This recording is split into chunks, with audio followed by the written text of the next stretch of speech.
they existed would have been able to extrapolate what down was. Yeah, they always poop downwards. That's for sure. Everyone does. Nobody said it, but I think it indicates a divine creator. Well, anyway, that's up to Why does it interpretation.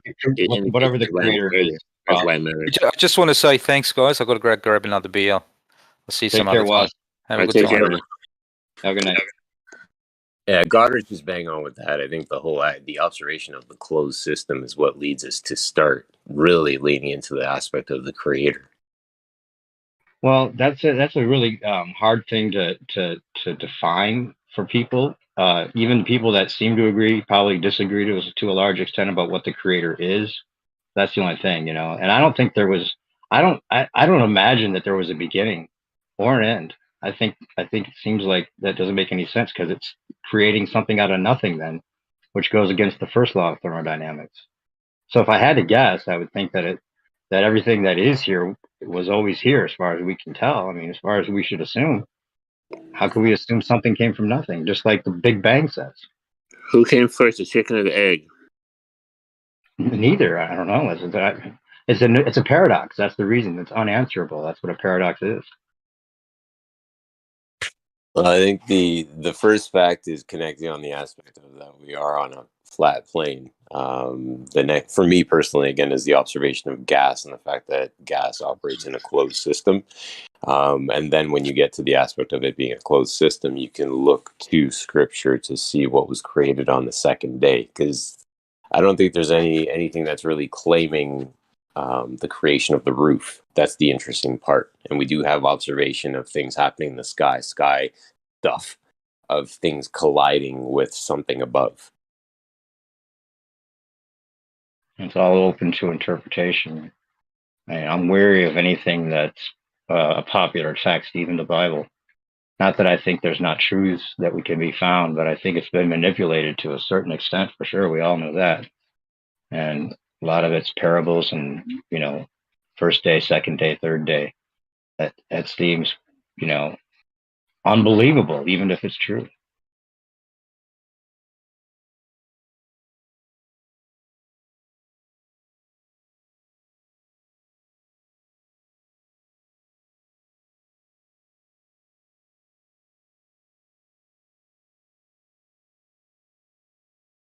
Seems like there's an essence of intelligence to everything, though, for sure. And that could be God in itself. It's within everything, and it just is and always was. And that's the way things work. Like the sacred geometry shows us that intelligence, that pattern that is in everything, right? And it has to work that way because that's just the way it works as a whole. Like everything's connected, and of course it works that way because if everything wasn't connected, if everything was like individual things, then it wouldn't work. There has to be that essence of connection, which is the only thing that I could see that seems evident of whatever that force is we call God. That's just my opinion.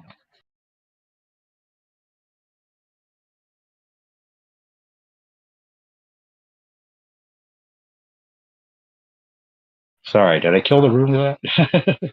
What's up, Merle? Did I cut out? No, you're good, dude. No, you're good. You're good. You're good. Yeah, the thing I've learned with this stuff is Discord is like you can say things and it's really difficult because you don't have the visual acuity of seeing people nodding in agreement or you don't have the reaction, right? But yeah, we're definitely here, man. We're with you.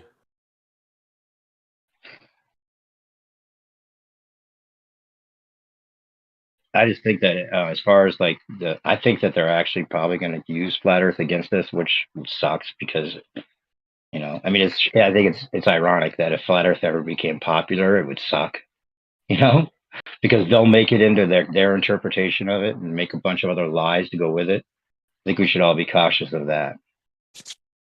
I think there are a lot of open things that have been left that still raise questions, i.e., number one, the professionals that exist within this world, judges, pilots, surveyors, these people all carry codes of ethics. I realize that these upper-ups they are what they are. But the lowly everyday Joes that are these professions do still observe flat. That I do know because I do work with some of these professionals. The other thing is there's been a lot of written documentation in airline instruments, airline like planes, booklets, all kinds of stuff that you assume that the plane is flat. And yeah, that's why I wonder when these guys say, "How would anything work?" You know, like that's like they're not already saying it only works on a stationary plane already. Exactly. And then the last part being, oh my God, what was it now? Oh gosh, sorry. Oh, sorry to cut you off. My mind. Too early. Still thinking. You work with professionals that are they aware of it being a stationary plane, or they just are aware that they use it as? I work in building permits, so I do building permit reviews for houses and structures to be built, right? So we're always observing level, and that's the running joke is like when surveyors do they survey land, they always report above sea level, and sea level is obviously a constant, right? So it's kind of it's sitting everywhere. Actually, I just remember my other point. They've said that the globe model and the geo model are both quote models. I forget who the person was that said that exactly, but it comes down to belief, right? It's this whole religion aspect of this heliocentric belief. Yeah, and they make it they make the claims extra hard to accept, or just extraordinarily mind-blowingly audacious, almost on purpose, so that they know that it's a faith. Like I always say, like the reason that the claims are so extreme, I think, to a certain extent, besides the reverse engineering requiring it to be that way, but they make it so that you have to have faith in the science. They made science into a faith by making it, unfalsifiable. And so preposterous. Yeah. And then they but then, the reason that they do that also is that that has to go against all common sense, because if it was just common sense that you thought your reality was the way it was, then they don't know that they gave you that idea. Right. They can't take claim for it. Yeah. If you guys don't mind, like, there's always something I've privately thought too, that not so much that it's a test, but there's a lesson that goes with it, that you can be fooled, and although there's a dark side to that, it's also it's like malevolent and benevolent at the same time. It's like, I think the powers that be are ultimately trying to teach humanity something. I really do.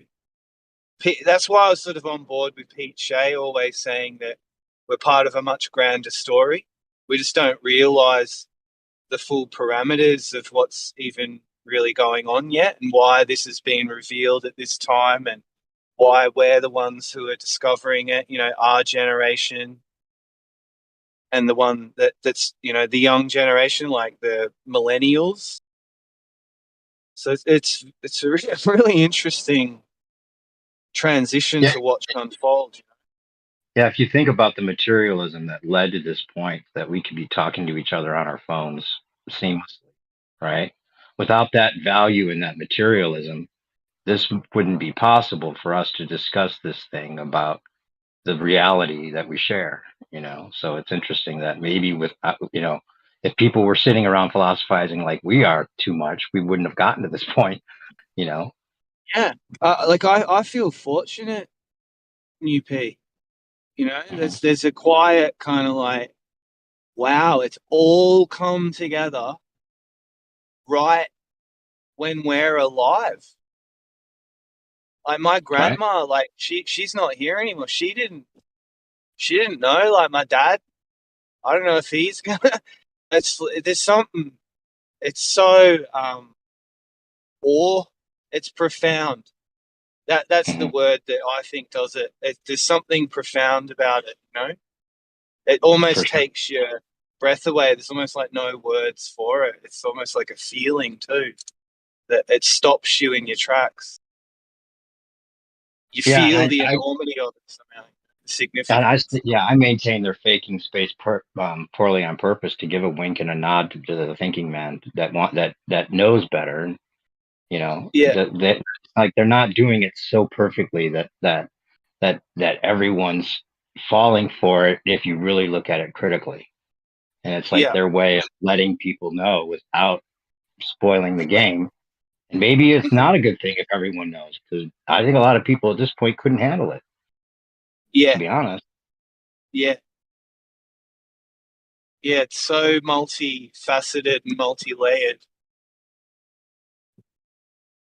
Yeah. Gradualism. That's how they do it. That's how they do things. It's Fabian society. You know, that's the idea of gradualism is at play. You know, small increments, that huge changes over a shorter period of time. You know. Maybe that there's a I've always thought that if it happened too quickly, you know how they say, like, with the ego death with the psychedelic experience, and those people who've experienced that, like, I think, like, in regard to gradualism, that if it happened too quickly, like, say rapid kind of sledgehammer kind of style, that might break the psyche in half. But like you said, just the human mind just couldn't take it. It would be too much. What do you think about them? Do you think they might be planning on using this type of thing for a reset? I think definitely. I've always kind of had a little lingering thing that they're potentially going to reboot religion, and that's why the dome and the ice world. You guys are onto some big shit. I keep going. Push this thought. I'm sitting with bated breath to jump in. You guys are on an amazing path. Keep going. It seems like that it would really suck if they started persecuting us with their interpretation of the religion that they're going to start dividing us with again in that way. It seems like it's been primed for that to be used against us, and along with the revealing of the truth, just like Scripture says, the big truth reveal and all that. You know, it's like obvious. The worrying thing for me is that it's their God. I kind of again feel that there's an imposter God that they've created and imposed on the public. So to get to God, you've got to go through them. Yeah, they have the special keys, or it could even be the outer ponders they use as God, and they have the special keys to the submarine, exit that you take to get there or whatever. You know, like they could actually say that they've been setting it up with the UFOs coming out of the water and everything. Yeah, I mean, I can't really.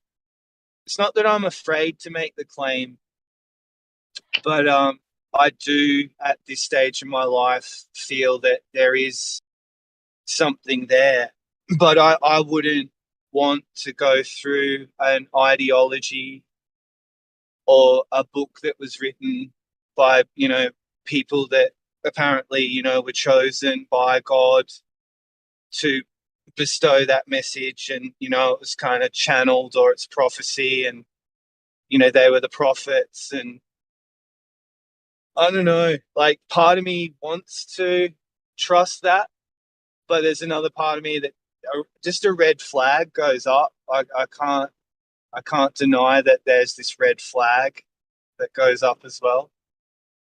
Oh yeah, I think that even though I'd have to put my money on that there are outer ponders, but if they tell us it's the outer ponders, then I would also put my money on they're just saying that, or they're faking, they're imposters,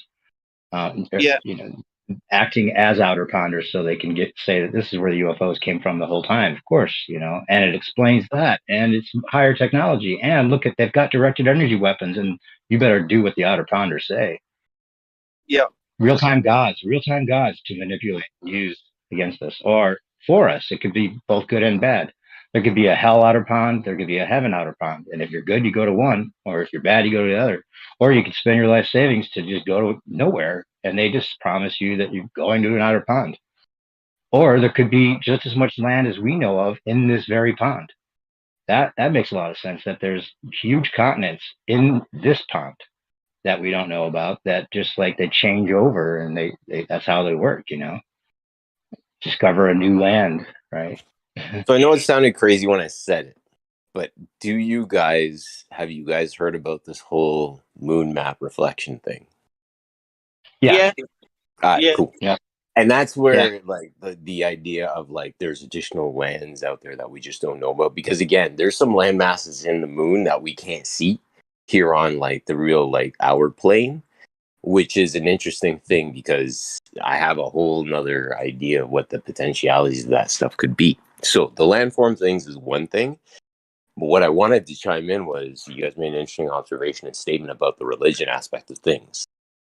Now, I'm not here to talk about religion, but there has been the building, if you look it up, of the House of Abraham, which is in the UAE.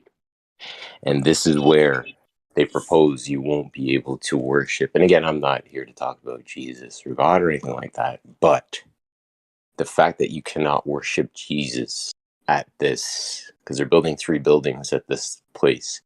And there's going to be a mosque, a synagogue, and a church. And at this church, you won't be able to worship Jesus. You will just be able to worship God. So I think we could be heading for a definite attempt of a bait and switch. What I find interesting, though, is on the timeline of things, we are at let me think here. We are 2,000 years past Jesus's death. So you would have been hung on the cross 29 AD. And we are 2022 AD, literally 7 years removed, right? Which is interesting. And they say the 2,000 years were the years of the church, the age of the Gentiles. And then when you take that and you go prior to that, approximately 4,500, 4,000 prior, that brings you to Adam and Eve, right? And then we can locate Adam and Eve and then start to look at Noah's Ark and how all that stuff shook out. So the time frame is definitely interesting if you look at the numbers from a 7,000 years on this earth kind of thing. But again, it's up to what you believe and what you see, right? Because you tell this to a paleontologist and he'll laugh and spit at you in your face. The Adam and Eve thing just seems intuitively crazy. That means everyone's brothers and sisters. I mean, it's incest, right? So if it was just 2 people started, dude, and I'll tell you, you give me 10 minutes and I can show you show you one thing, specifically Noah's Ark that they found in Ararat, Turkey. It's 515 feet, just as described in scripture, dude. And the scary thing is, if you actually you start putting pen to paper, it actually works out. And it would be like Noah would have been the child of the 3rd son of Adam and Eve, which was Seth. Because you had Cain and Abel. Cain killed Abel, right? And then Cain was banished to the land. So then Adam and Eve had Seth. And Seth, we are all the sons of Seth, including Noah, who built the ark. That's the crazy thing. So there's a lot to unpack if you want to go that route. Sure. Yeah. There's a lot of documentation that can lead one to think that is exactly what happened, for sure. But I thought you get into an interesting point about the 2,000 years coming up. That's the age of the church, you said. What comes after that? According to scripture. Well, see, that's interesting because after the 2,000 years, it's the Jubilee. And the crazy thing with the Jubilee is, I don't know if you guys remember, but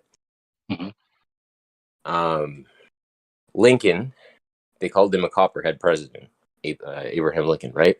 He freed the slaves because he wanted to bring back, I think he was all about copper and the pennies, I think, or something like that. But he wanted an element-backed currency, element being like gold, silver, nickel, all these things, right? Then you had JFK, JFK wanted to bring back the gold reserve. He wanted to exercise the capital bank, get them gone. Remember, the capital bank is Rothschilds, the bad people, right? Now, you cue into Russia, who just brought back gold on April 1st. April 1st is the actual first, that's the beginning of the year for the financial sector. So I think it's the fiscal new year or something they call it. Mm-hmm. Now, the Jubilee would be marked by gold. So again, just me being, the fly on the wall who's like, I just like to watch and observe. I'm like, the gold just showed up in 2022. And then you've got Daniel's trouble, the 70th week, all that stuff, which would be the 7-year tribulation. Then comes 1,000 years of peace.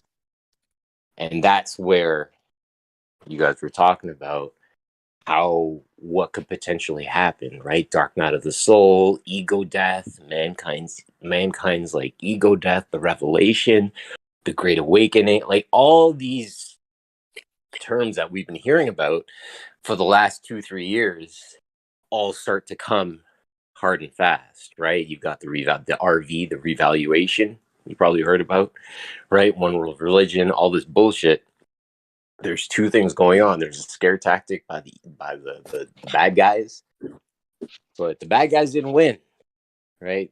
Good guys are in control. It's just a matter of how this story gets told to the public, exactly as you guys were saying like 10 minutes ago, right? Which is a very valid point. What the hell is mankind going to do when they find out taxes are illegal? Because taxes ain't right. Right, the collection of taxes, remember, goes back to the the Maternities Act of 1920, which introduced the birth certificate system.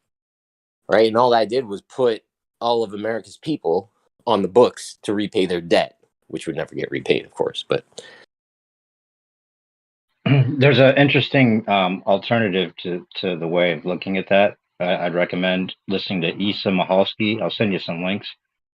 But there's a lot of reversal of the way that might actually be, because the national debt kind of represents what the value of each citizen is, rather than something they owe. Because they actually, according to what Isa says, as well as other people, is that they owe us. Oh yeah. The principal. Oh no. My friend, right? Don't and please don't discount what I'm saying in terms of like we owe that. No. This is actually like there's a website you can go to and look up the value of your birth certificate system. And if you actually find out who the holder is, you could go in and apparently cash it. But no, but it's not. Well, send me information about that, because that's something I've been looking into as far as the validity of those kind of claims. For it, yeah. But there's also it seems like they put a lot of shills out there trying to convince people that they can get this money, when it's really not even something that they can obtain. And it's kind of like an entrapment type thing. They want to make you greedy, and they can then persecute you because you didn't do one thing right or another. Yep. But there's a whole nother way of doing it, as far as like being not a national citizen, but if you can make your own birth certificate. You have to mail it to yourself, and keep your documents and all that. It's a claim of life, and there's lots of information I could give you on that too. But you've heard about the whole postmaster stuff, Robert J. Gould and all that crap. Yeah, so you know. Okay, cool. Yeah. So have you looked into the maternity? I'm not familiar with Robert J. Gould, but I know about the postmaster stuff because I have a friend who did that. Yeah, same shit. Now, let me think here. Yeah, you know the story, dude. If you know about or know about that aspect, the postmaster story, and did you ever take in Sergeant Tim Horton's presentation? No. All right. Well, they talk about how you get you're born of the waters, and a doctor will dock you to the lands and make you a commodity and all that stuff. Like that's the whole process. Yeah, Isa also, you mentioned Lincoln. The way I recall him explaining it is what it was that they were calling on the South to repay the debt, and they used the slaves as the repayment for the debt, and that's why the slaves were quote unquote freed. but the birth certificate then became the bond of the citizen that was traded on the stock market, and the citizen is not protected by the first 8 amendments of the U.S. Constitution. And from that point on, it wasn't just the blacks that were under that birth certificate rule. Everyone born in America after that point were citizens in that way, or 1/5 citizens, or whatever. My man. Thank you so much for that, guy. It's interesting, huh? Yeah, it's not the interpretation we get from a lot of these people. Even if it seems like an alternative interpretation, there's like layers deeper that it goes sometimes that you just, yeah, it's crazy. I have a lot of links that I can send you as far as what Isis recommended. And there's there's something to it as far as like being able to maybe discharge debt too, that could be to people's advantage. Yeah, the discharging debt aspect of things is interesting because apparently people have been there has been some discharging of debt, student loans, some issues with the IRS. I've heard from friends down in the Student States. loans, I think, are the only thing you can't, or school tuition or whatever. You can't discharge that. No, that's the one thing I think that I heard you can't discharge. interesting. Now, have you researched King Cyrus? Well, yeah. I was going to mention earlier, actually, I think you were kind of talking about the rebuilding of the temple. Well, when Trump's on a coin with King Cyrus, is that what you're going to mention? Dude, I talked about that before, but if you know about that, I would love to hear your perspective because I'm right into it as well. Because again, King Cyrus, 650 BC, he wrote the Cyrus Cylinder, which was the first like written record of people's rights, what people were allowed to do. In terms of like they could worship who they wanted to and all these different things. But please, like, what have you heard? Well, there's a good case to be made that that they're going to use Trump as the savior of America, and what do you know? He's got a campaign called Save America, and he's villainized. So, but he fits all the qualities of what they might term as the Antichrist in so many ways. And yeah, I guess that he did move the American Parliament to Israel. And that was kind of a thing that, like, rebuilding the temple type thing, that one of the requirements. Yes. If you check out the voice text chat, I just posted up a picture. So that was a coin apparently that was minted. So you got Cyrus in the background, Trump in the foreground, and it says he charged me to get him a house in Jerusalem. Now, this goes back to 2018 when Trump moved the U.S. Embassy to Jerusalem. Yeah, not Parliament. Which is interesting because, again, in scripture, they talk about, I think, they say the generation that sees Jerusalem become a nation would not see death, which is interesting because we are witnessing, you and I, obviously the people around, are all witnessing this thing happen. So I'm not going to tip my hat to the idea that Trump is a good guy or a bad guy. I'll tip my hat to he is a character in a movie that we're watching, Truman Show. Right. Yeah, the good guys and the bad guys are just playing their roles. Yeah, dude. Like, this is real life, and I don't think that we can even say that there's teams involved. I think we just have to know that there's good and evil, period, and there's people who can do both, right? Like, perversion is perversion, period. But with respects to Trump, I don't think he is the AC. The person that I think is the AC is Barry. You know who Barry is, right? Yeah, of course. Obama. So the abomination of the nation, desolation, right? And remember Barry and Michael, right? That is one of the things that they talk about. The Antichrist is going to not be what we think he is, i.e. he likes boys. Mm-hmm. So that man has a lot of stuff already written all over him to be that, because there's talks about where he came from being like bloodlines of pharaohs and all these different things. So we'll have to see. It could also be Michael, because Michael could still end up in as the leader of the states, right? If how's that? How do you see that happen? Dude, well, if crazy enough, if you see Mr. Abomination of the Nation calling the shots for Biden over there, doing his Biden from the house or whatever, he could be living in the same damn house for all you know. Got Biden in the basement, he got Obama up top.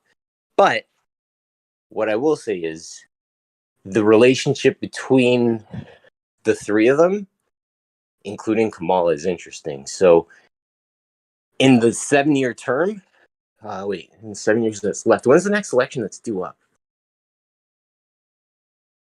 2024. Right, 24. Actually, no. Michael couldn't end up in. No, Michael couldn't end up in. If anything, it would be Biden and then, well, whoever ends up going in next. I was actually thinking that Michael could potentially end up getting elected and pushed in somehow. Well, yeah, they don't count the votes. They'll put whoever they want in. True. I mean, even this whole idea that the last election was cheated on was like, it's a fake cheat, right? You know, it's like the whole thing was planned, right? Yeah. The conflict, all of it, right? And it's not like any of these characters are making decisions that do anything. They're just playing their roles too, right? There's got to be a higher order that's directing the play. Well, you say the interesting term "higher order," and you look at the relationship between the Jesuits and the Masons, right? Sure. Yeah, of course. You guys think Trump's going to come back for 2024? Pardon me, Godrich? You think Trump's going to come back for 2024? They're making it seem like impossible, but I still don't think it's impossible for some reason, just because of all the things we just talked about. But not because I think that votes are going to make the difference. It's just what they decide before any of the votes go out. I mean, obviously, it's a play. You're suspicious of this whole system, which I agree. But what would a real white knight look like? Somebody that's really on our side. What would that look like? That's going to fight for us against the they wouldn't let a real white knight be seen by any of us. So there's nobody in the higher ups fighting for us? Are you trying to tell me we're all alone? No, I'm saying that they do fight for us. They giveth and taketh away. They see themselves as gods. It's not like it's all bad. If it was all bad, life would suck. So they do good things and they do bad things. And it's probably the same people making those decisions. It's not like they're bad people and good people.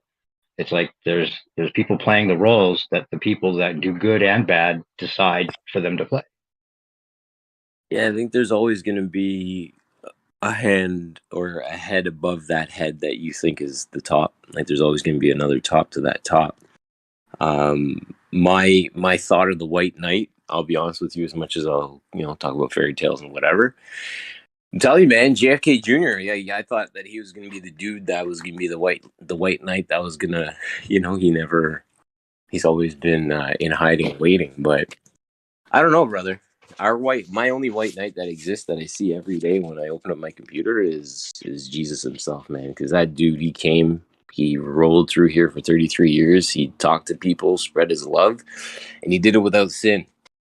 And then he got up on that cross, stated it was finished, and that was a wrap. We needed to hold it down for 2,000 years while he, everybody else found it out about him. But I think we just got to wait, boys. Hold that line, as they say. Sin is an interesting concept. Not that I don't think there's good and bad necessarily, but it's just it's so open to interpretation that it's hard to think that there's any. I mean, you could call sin anything. It's a matter of which new perspective. Rules you. You're not open to the idea of a creator? Oh, I'm totally open to anything. Yeah, I just think that thinking that we could know for sure about any of that is kind of blasphemous. Okay, well, it's not. It's just a definition. I'm not saying it says in the Bible, man will not know the mind of God. It says that, but a creator just means they created it. That's all. They created it. That's all. Well, it does go against the first law of thermodynamics. If energy can't be created or destroyed, then how did it get created? How could there be a beginning or an end? So you say it's a paradox, right? Paradox. But wouldn't the creator be able to bend science to its will? I suppose so. If there was a creator. But yeah, I mean, I guess that's true. If there was a creator, then that wouldn't matter. So but science, I mean, like a human necessarily. They're all like a human concept. It doesn't mean that there's an absolute. Well, for what we're concerned, it's an absolute, right? But if you have a creator that's, let's say, powerful, let's say more powerful than we are, then we don't know what their paradigm looks like. I suspect that part of the psyop is getting us to see God as separate from ourselves. That's just my suspicion. That we have to see God as something that's judging us and determining things for us, and created us and has intention for us, and we don't have free will to a certain extent. I think God's within everything. And that, and also that God's not our father, that he's somebody else. You know what I think the scary thing about it. I get hung up on this personification of it. That's all. Go ahead. The scary thing, I think the scariest thing, and again, boys, I'm just going to be very, very transparent with you. The scariest thing that ever existed for me was the threat of somebody taking my son away from me. Think about that for a minute. So let's think about the fact that God packaged up his son, sent him down here to hang out, tell people about what was going on, and then called him back up. And we still didn't believe. That's what I'm saying, is the fact that we're now questioning the Father, and the Father sent his son and stated, "This is my son in whom I am well pleased." And I realize that there are perversions that can exist within the confines of the Bible, but I will say the mere fact that we're questioning the existence of his son, not even what he did, that makes him really mad. I am like convinced of that aspect of it, because it's one thing to question his works, but when you question his son, dude, that would really piss off a father. I could see that happen. But why would he have, if there's that kind of judgment on whether you deny or accept the existence of Jesus? I mean, there's different interpretations of it that, people have their own free will to or just the influence of whatever they were brought up with to believe. Why would he be mad that someone was brought up to believe something different than somebody else? I don't think it's necessarily a question of being upset of belief, right? Bear in mind, right? The fact that we're sitting here having this conversation about what he created makes him aware of the fact that you are aware of something, right? Look at the people who are blindly believing the ball aspect of things and haven't taken the time to fully sit back and just ascertain, observe, and just see what the creation is actually about. The fact that you are taking the time to observe what the creation is about is a good thing. Then you have the people who may have been shown certain things and chose to go a separate route, right? Nobody knows their heart except the creator. So who knows what their actual motivation is? I'm just getting at the fact that it's when you're shown certain things and you still, like, we come with our flat proofs and those Globers are still like, nope, still don't believe it, right? It's the same thing. It's a binary choice. You either do believe or you don't believe. Well, I just have a hard time thinking that there'd be a God that's petty enough to worry about an interpretation that, every man has different ways of looking at, different influences, different reasons, different insecurities, which all come from being the creation that, if he was created us, and those are all accompanying the creation, and for him to be a jealous God or a mad God based on those kind of individual factors seems kind of ridiculous, in my opinion. If you're born in, no disrespect, but, No, none taken. And again, Goddard's one quick sec, and please, I think it may obviously I may have overspoken, but I don't think it's ever going to be a question of him being mad or petty. Again, it's just a matter of what's in your heart, and that's what it boils down to. Sorry, Goddard, go ahead, man. If you were born in Israel, you'll probably be Jewish. If you were born in Qatar, you'd be Muslim, or Syria. If you were born in America, you'd probably have Christian roots, right? So I don't think an intelligent creator would judge you on that. I think that every person needs to make his own way with what they've been given. If you were born in an island somewhere where there's no religion and you're on your own, then you would be, if there's a justice, you'd be judged on what you did in your life. Yeah, people that have had like no luck, no sympathy given to them their whole life, and they have hate in their heart for everything. Well, they could be bad people, but at the same time, those circumstances can create that. It could be a mental issue they have, whatever it is. It sucks because that's part of what makes the whole thing work. There has to be the extremes for it all to be as terrible and glorious as it is. That's right. Sin for one person is not sin for another person. It has to do with knowledge and experience. Look at Noah, right? He held his line for 120 years with his family building that up, right? I mean, if you believe in it, believe in it. If you don't, you don't. But the story goes, he swung that hammer for 120 years.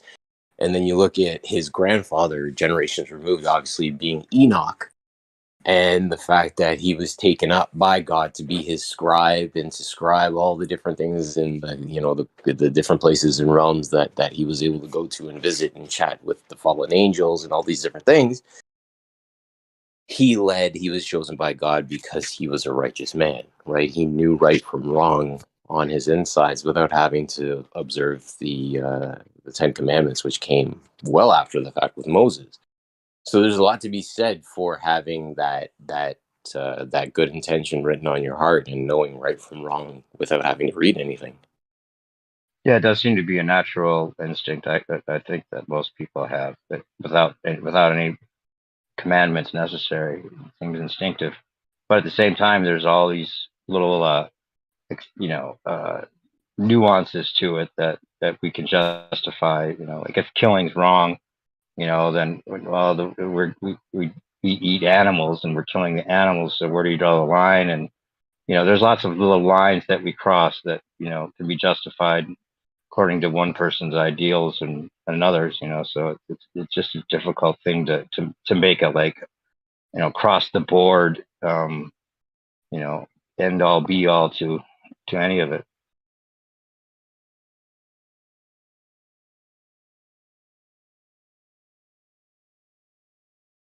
And I have to say, I do understand that the logic. People say, well, if Jesus was, given, or what was the sacrifice? If Jesus is going back to heaven to be with God, then that's all anyone could hope for anyway. So why was it a sacrifice?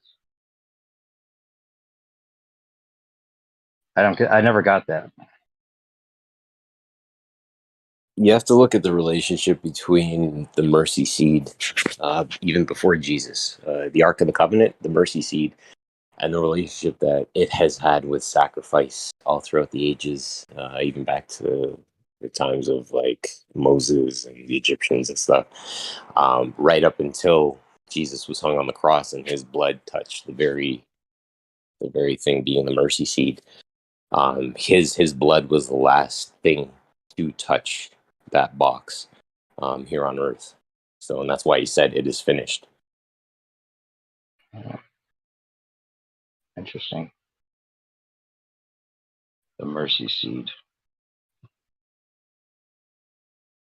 The mercy seat, or the Ark of the Covenant, is this gold box with two cherubim, two angels that were at the very top. It would have like a electrical spark, but basically every there would be a ceremony in for every village they would kill an animal and its blood would be put upon this box, and that would be seen as the sacrifice to God for their sins.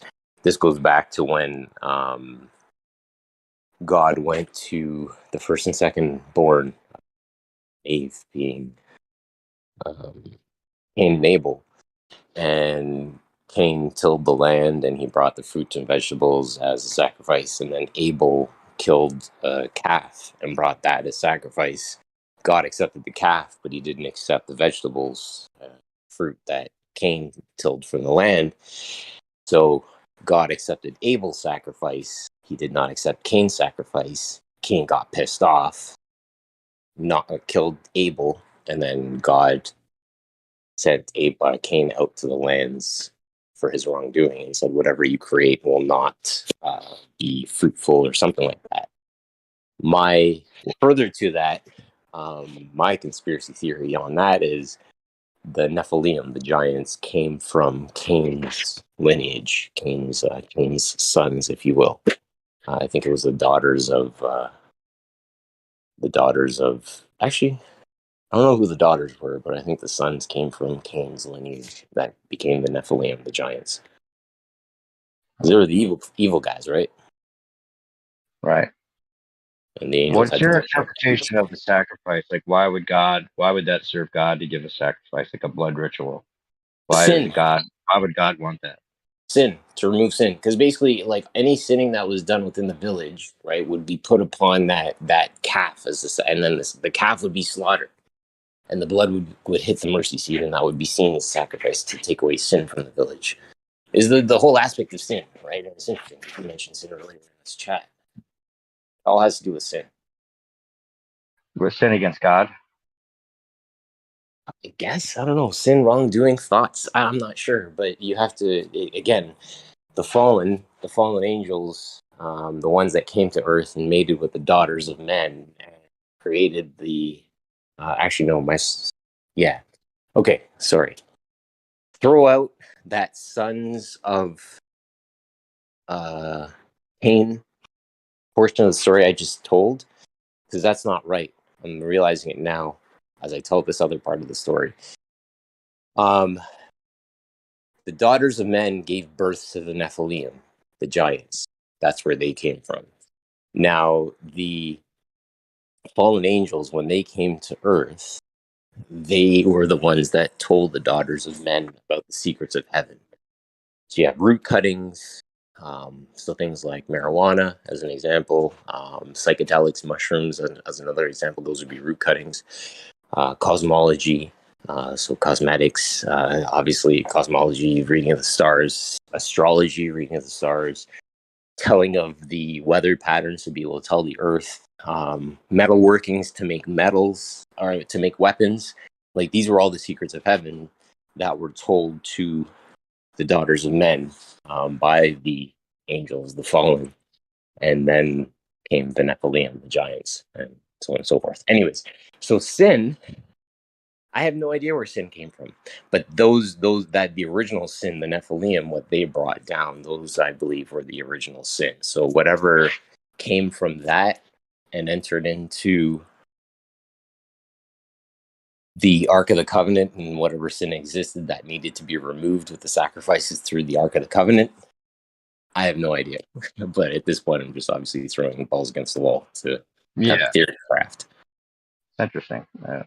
It's just that it seems a little crazy, just on a literal sense, as far as like the actual, washing away of sins through some kind of ritual. I mean, I know the idea of it is it's more about the idea of it and people believing that the sins have been washed away, but the literal interpretation of it, I'm not a good person to convince that. I'm not a good person to I don't know, debate about that, because I'm pretty skeptical about a lot of it. But I think there's a lot of things that can be overlooked because of skepticism as well. Mm-hmm. And again, again in 2022, we've become so confined to the idea of having to present a conclusion or an answer or a safety now, if you will, right? That we can't just sit back and observe what actually happened without, tying ourselves to this notion, right? Imagine imagine a slave being chained to the idea of an answer, and you're not willing to release those chains because you're too tied to the answer, right? How are you supposed to evolve and grow your understanding of this plateau that we're standing upon? Once you think you know for sure about something, whatever that interpretation is, then you may be actually missing the real answer because you've decided you already know. And the crazy thing is, you might be the catalyst. And crazy part, I might be the catalyst that brings an idea to your headspace, or vice versa. You may be the catalyst that brings an idea to my headspace that flips the whole idea on its face, right? And who are we to be too stuck in our ways of thinking to not let that go, to accept what potentially could be it, right? And again, we're just building this evidence. I call it an evidence board. You walk through life as a man, and you put your evidence, you hang your evidence on the evidence board, and then you take other stuff and you throw it away, i.e. I don't observe anything moving in my purview that tells me I'm moving, so I'm going to take that evidence and throw it away because it doesn't make any fucking sense, excuse the French, right? But we're theory crafting. That's all we're doing. It's like a big damn video game at this point. Right. And the paradoxical nature of our existence is that we'll always be seeking an answer that we can never find. Because if we ever found the answer, we wouldn't be seeking, we'd be without purpose.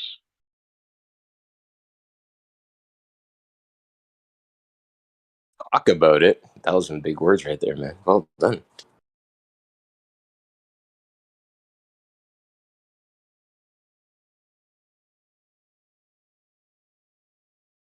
It has to be that way, though, right? It's the only way it makes sense.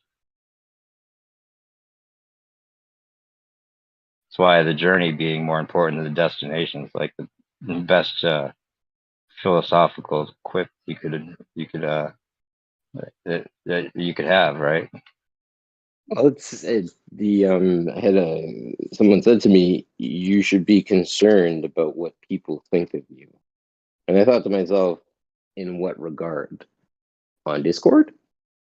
Because I can tell you, this is the internet, and if you're concerned about what people think of you in your seeking of the truth or questing for the truth, I'll be the first person to tell you that you're not really here for the lesson. You're here to look good while learning the lesson if you care what other people think of you.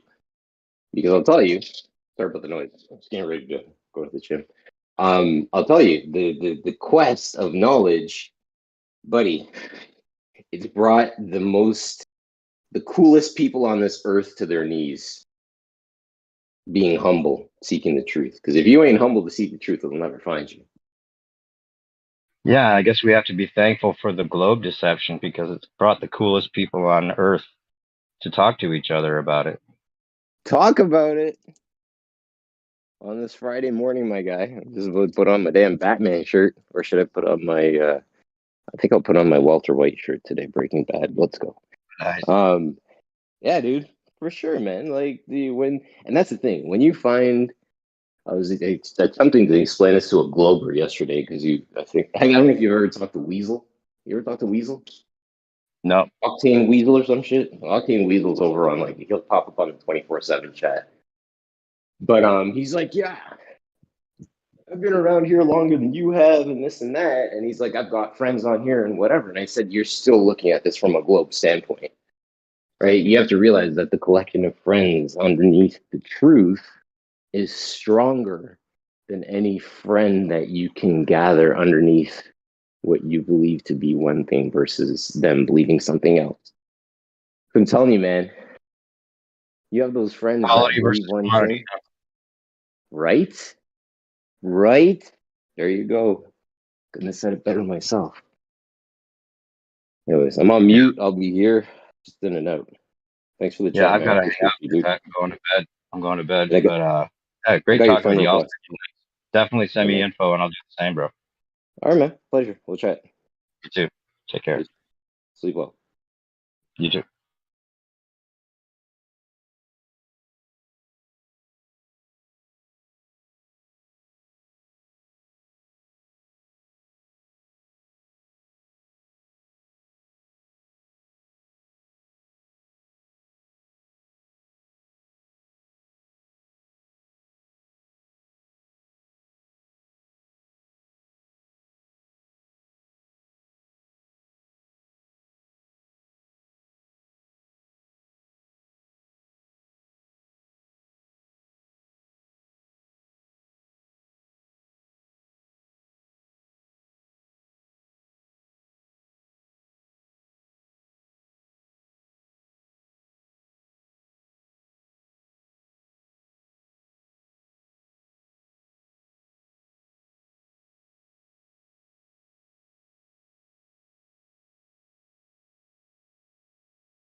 Testing 1, 2, 3. You guys go to sleep.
Yo.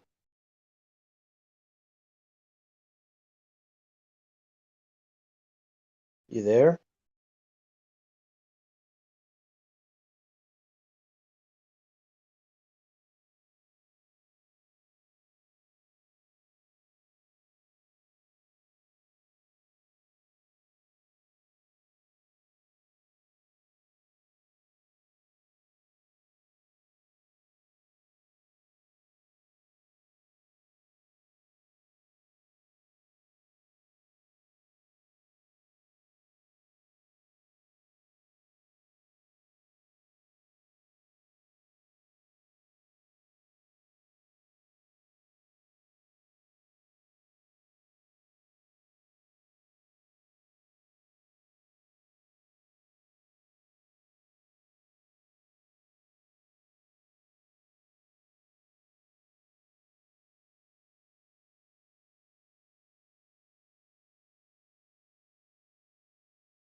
Dude, what's on your profile picture? What is that?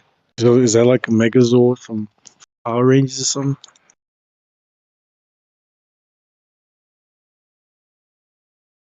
Extremesis, you there? Yeah, sorry. I'm on a call right now. But No. Take your time. I'll wait. they're just talking about a bunch of BS. I don't care. But I mean, if StarCraft, it's work, you should came in. I mean, I'm listening. I'm not talking. So what is your profile picture? Is that like a Megazord or something? StarCraft Zealot. What's that from? StarCraft video game. Oh, yeah.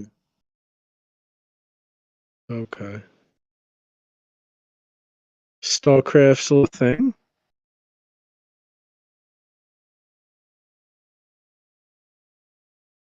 I used to play a lot. I don't play anymore. Okay.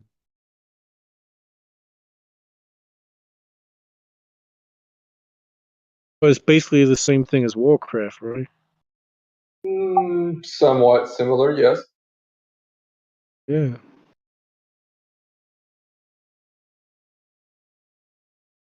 All right.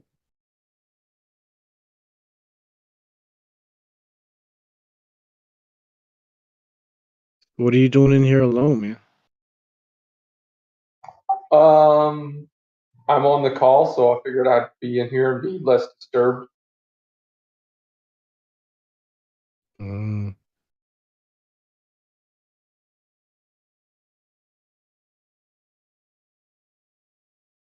So what got you into Flat Earth?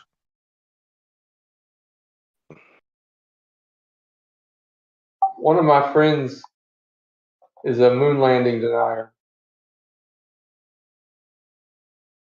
Are they a Flat Earther as well?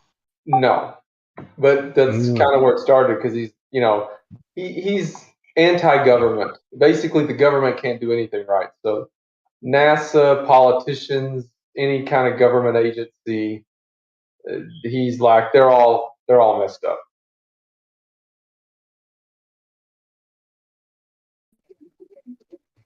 So anyway, we were discussing the whole moon landing. Like, well, there's some people that think the Earth is flat. Look into that. And he's like, they have some interesting points. And so I did look into it, and I'm like, no, they have nothing interesting. It's just stupid. So what made you stay? Well, the first thing that I told him, I mean, not the first thing, but I mean, I came back later and said, I mean, one of the most obvious things is Coriolis. And, he was talking about the things dropping to eye level and all this stuff.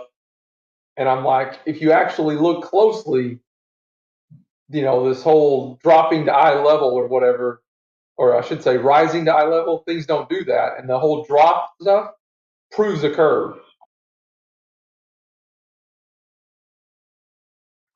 Anyway, and then of course, like I said, I didn't even look into it, but that's 5 years ago. The second thing I told him after the drop was, what about, they can't explain Coriolis.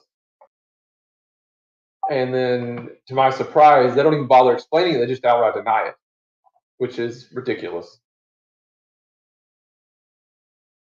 Yeah, I mean, they don't think the Earth is moving, so obviously they don't care about Coriolis.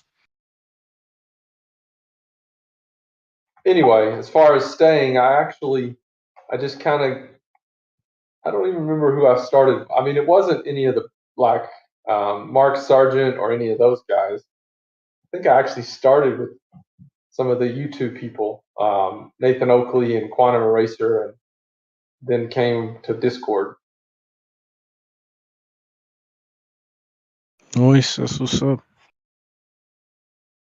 So you just stick around for like the debate or what? Hold on. I got to pay attention to this part of the call. Just a second.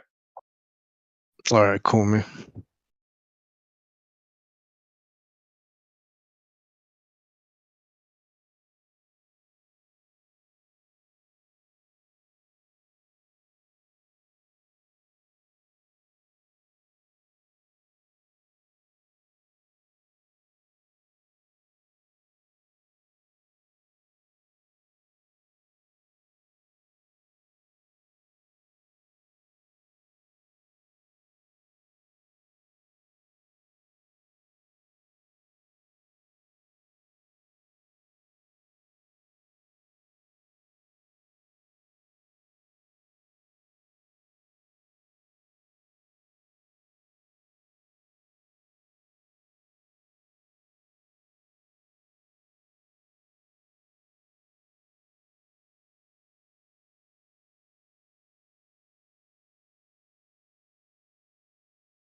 Get out of here, cat. Hey, Bacon. Are you there, sir?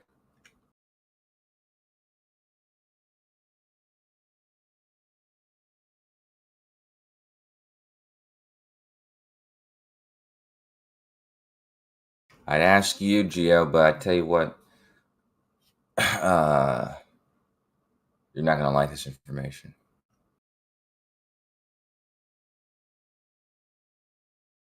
I'll just tell you both and assume that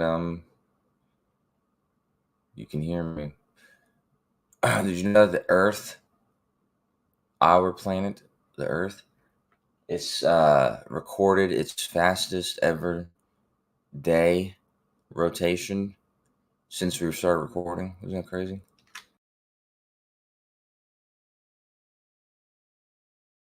It's supposed to be slowing down, but lately it's not.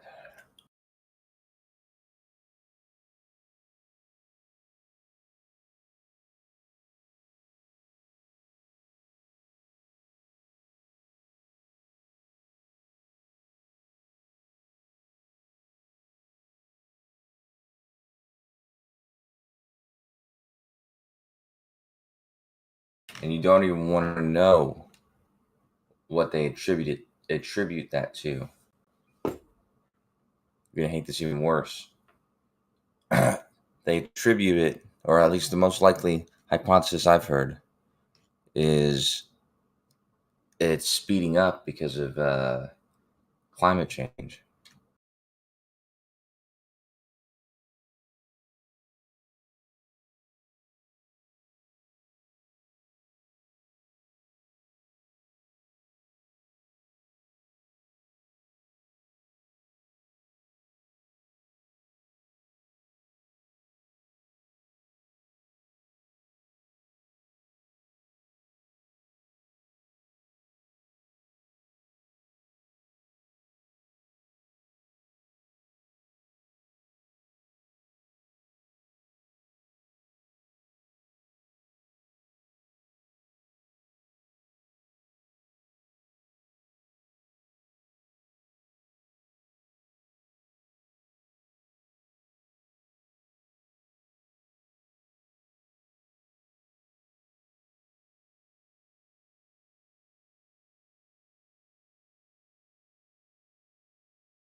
Fine, Nate's here.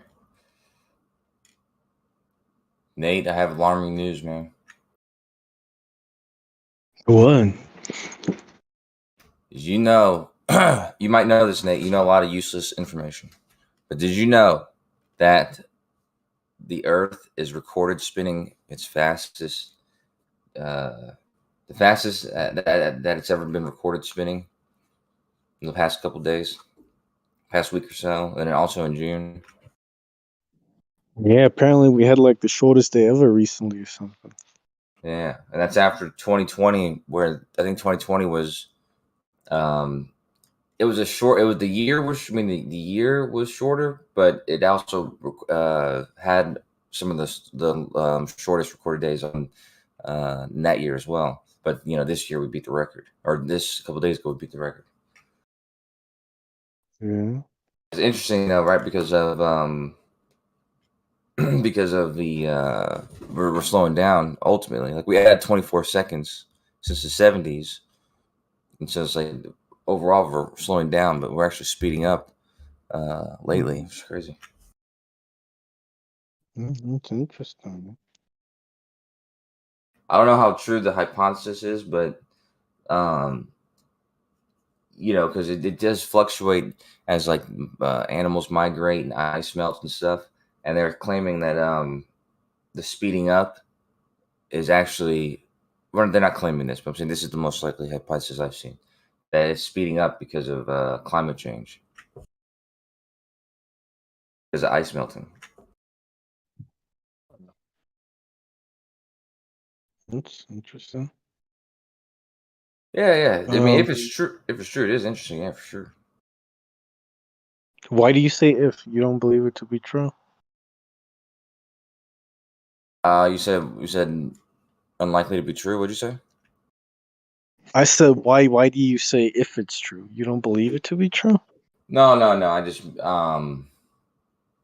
I don't want to sound like I don't want to sound like exactly what they claim. Like, oh, if something comes out in the news, scientists will say this, and you just automatically believe it. You know what I mean? So it's like it is a chance that it could be, it could have been recorded incorrectly for some reason. They find that out, but I doubt it. Okay. Pretty sure in England, like this, I think it's a similar people who do like the celestial almanacs and stuff like that. Like they actually record like pretty accurately like fixed stars and shit like that, and they like record like how fast like we spin around in reference to like a fixed star. Okay.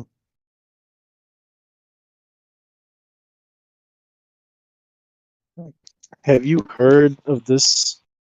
I don't know. There's some new state of matter apparently discovered that exists in two different states of time. Yeah, I've been seeing articles like titled that.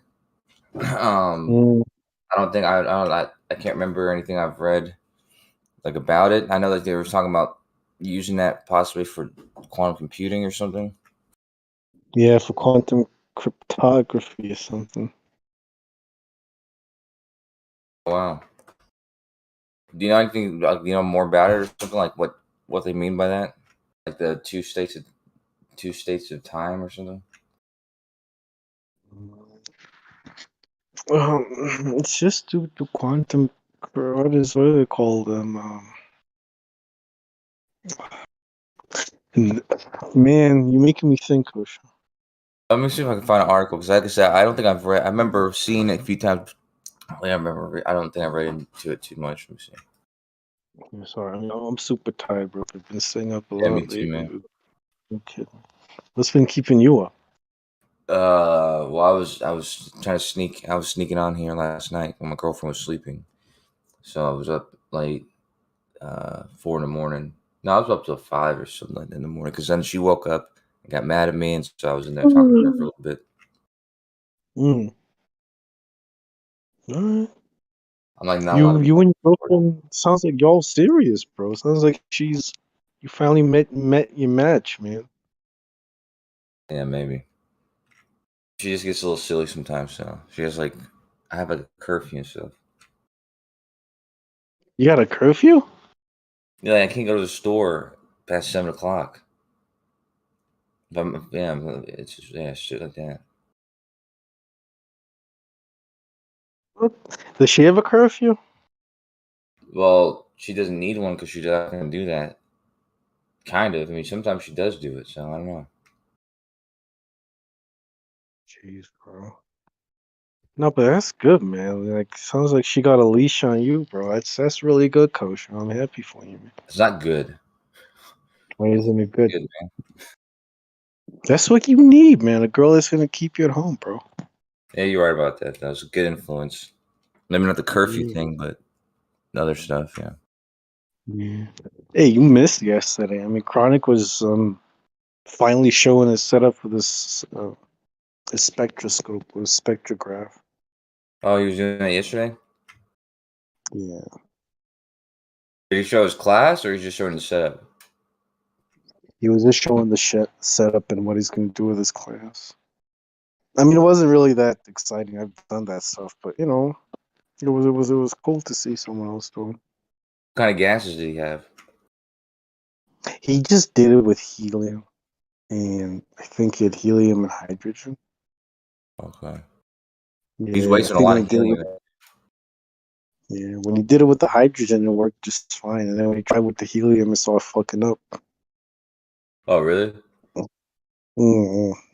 Did he get spectral lines? He did for the helium.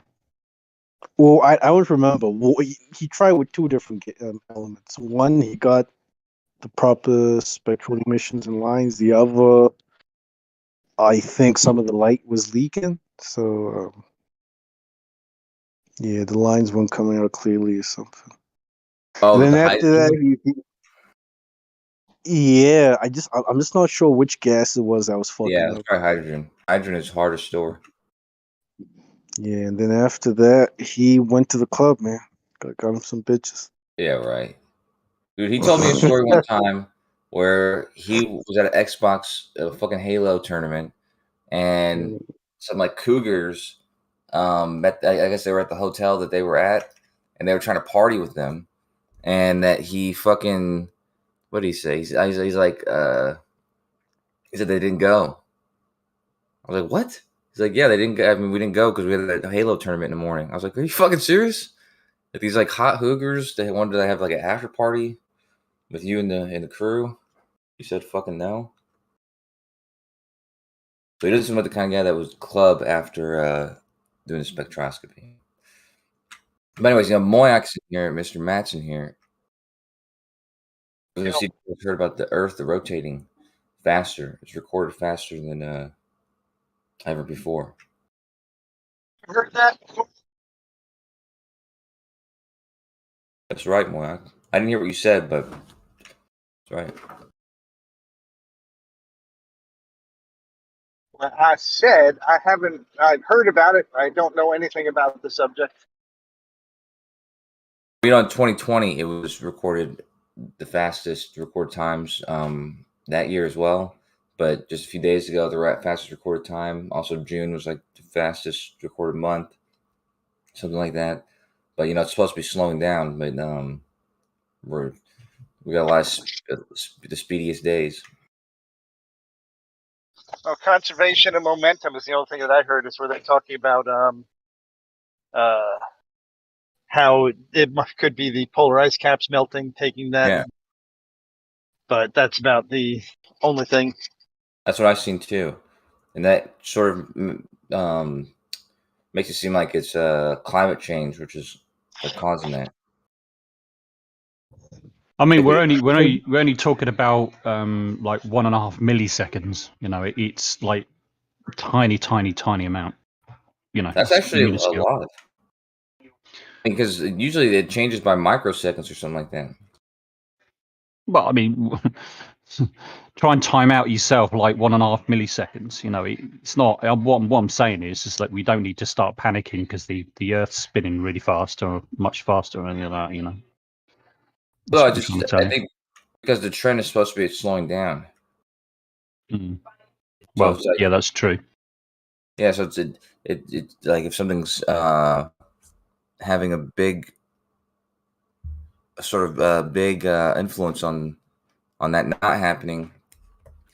Yeah, I don't know if I mean because I'm not really big on climate change at all. You know what I mean? But you know, if something like that were true, like if something like that were just being shown to consistently, you know, speed up the Earth, then it kind of does seem significant. At least, you know, at least in my eyes, it would be sort of something that would add to the argument of some sort of abnormal climate change or something. Yeah, could be. I mean, they don't. I mean, from what I've read, they don't really know at the moment. It seems to be educated guesswork at the moment as to what's really causing it. Yeah, that's right. Yeah. But you know, I mean, when they started recording it, was it only in the 70s or? Yeah, 1979 or something. I think it was 78 or 79, something like that. Yeah, because you probably need, I guess, a bigger pool of data to really see patterns and stuff. Oh yeah, sure. Yeah, you know, well, we're probably going to know over the next few years or so what's going on and what they think is causing it.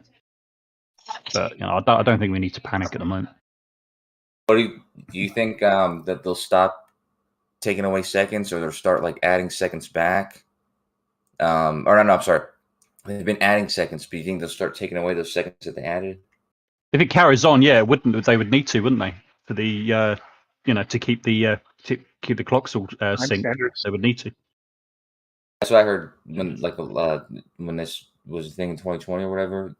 that they might consider not adding seconds anymore, like when they feel like they should be. Oh, by the way, sorry, it's 1973. I've just looked it up. 1973 when they started adding leap seconds. It's not 79. I was a bit way out there. Damn, this was 50 years. Yeah.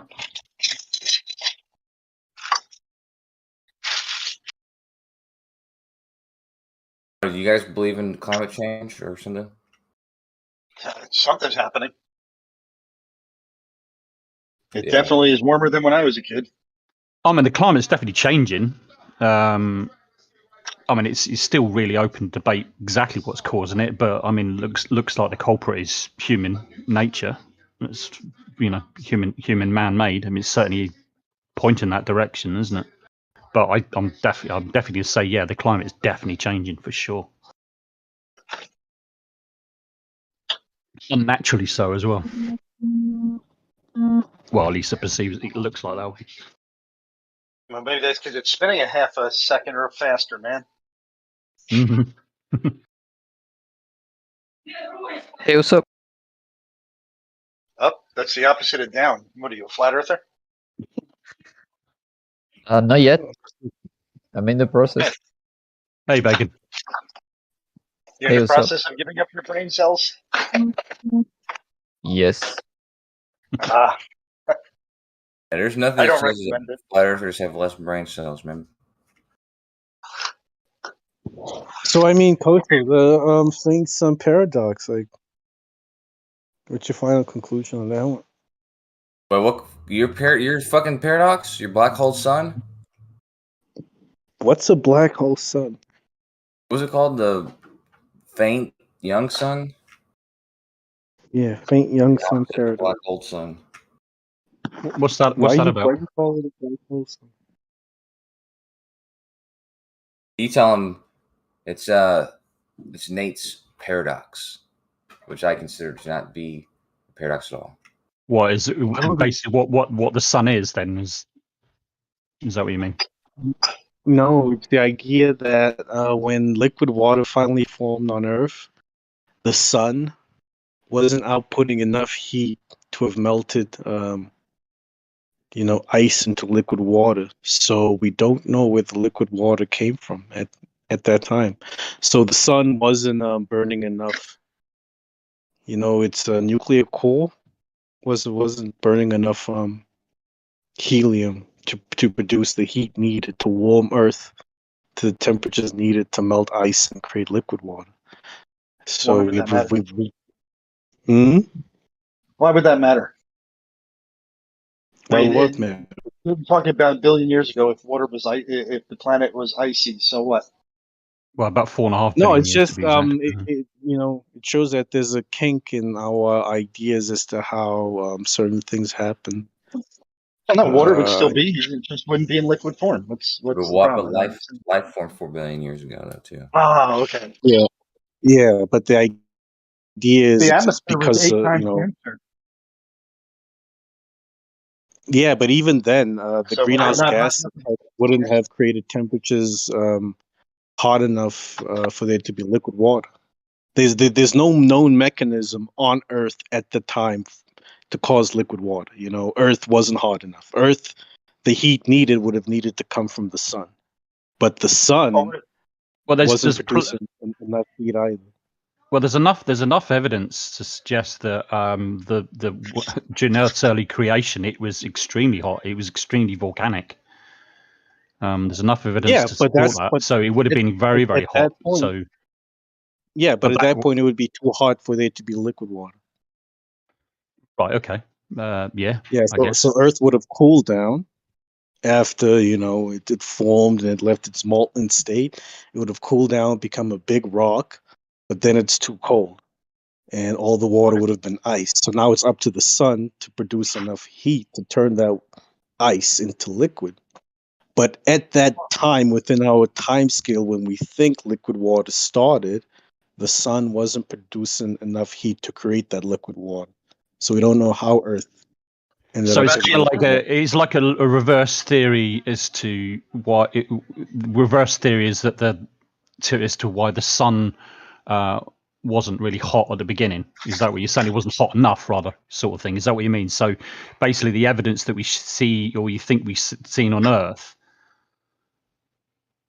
Do you understand? Just see what I'm coming from? It's like a reverse way of doing it. Well, what about geothermal? The ice that would would have come after the surface of the Earth froze. The oceans would still be there essentially with an ice cap on them, and then below, at 2,000 feet, there would be liquid water from geothermal processes.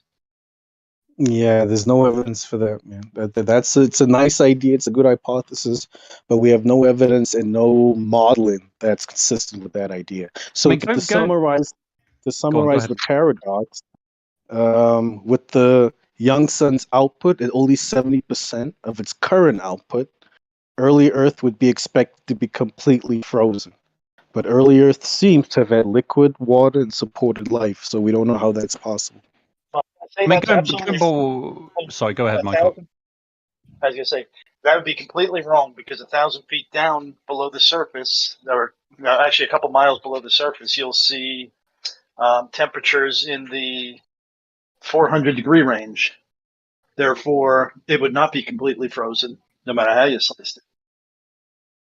Yeah, there's no evidence to support that, Moyoc. If you have something, I would love to see it, but it's the prevailing understanding among most astrophysicists today that this paradox is still unsolved. If you have the answers for it, I would love to see all I'm saying is that the statement that it would be completely frozen is not correct.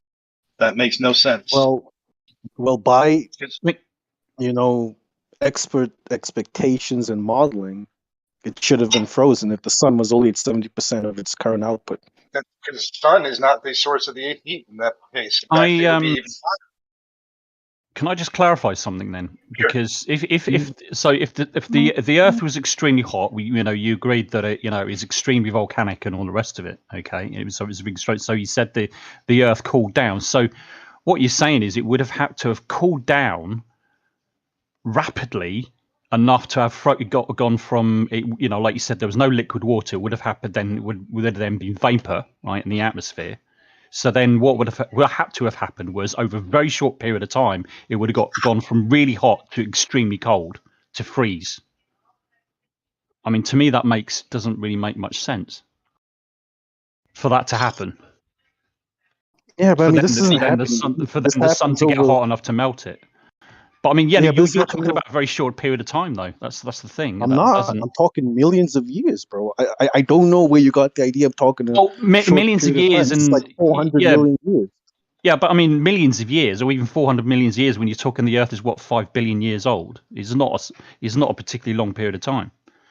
Yeah, but 400 million years is still a long period of time for the sun to go from 70% to its current heat output.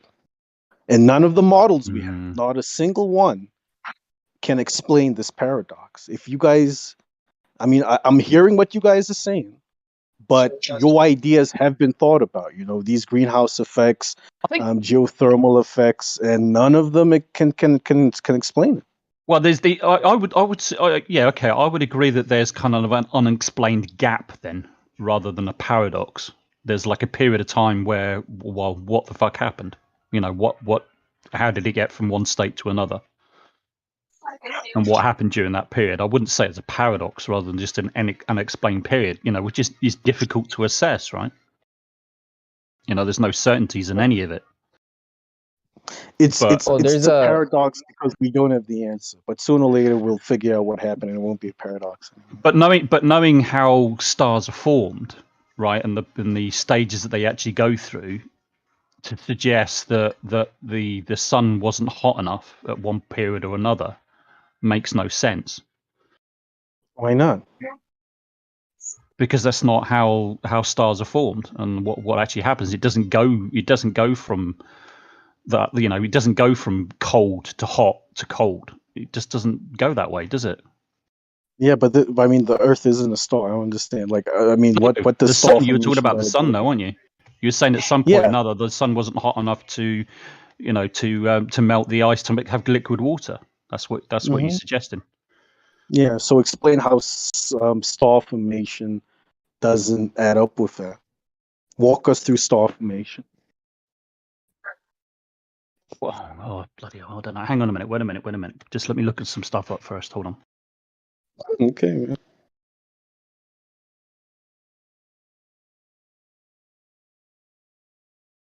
Carl Sagan's solution was even different, I'm seeing. Different than Carl Sagan was him and another dude were the ones that came up with this paradox in the 80s and the 70s, I think. And they proposed solutions, but none of their solutions have been verified. We can't make accurate models that when we run them forward through time, we get to the Earth we have today. We've tried so many different models. We've looked at solar evolution models, greenhouse gas models, so many, and none of them really accurately solve the paradox. I have such a problem with this because, again, in 4 billion years since the Earth formed, the temperature in the crust has not been able to get below a certain temperature. So even in 4 billion years, we haven't been able to freeze the crust down more than a few thousand feet.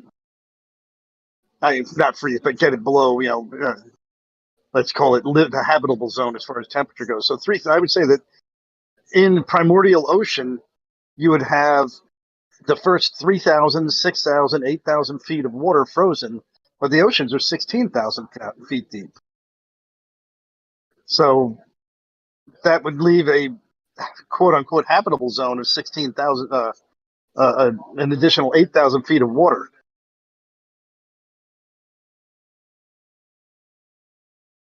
I don't think that they've addressed it. You say that the models don't address it, but I don't see, at least as stated, I don't see the Earth being completely frozen as a viable alternative.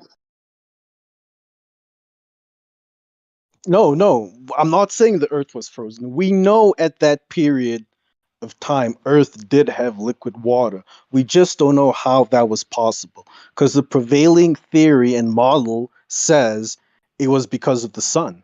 But then when we look at at the sun's predicted output at that stage in time, it wasn't producing enough heat to create the liquid water. So we're not saying that we're not sure if there was liquid water. We know there was liquid water. We just don't know how.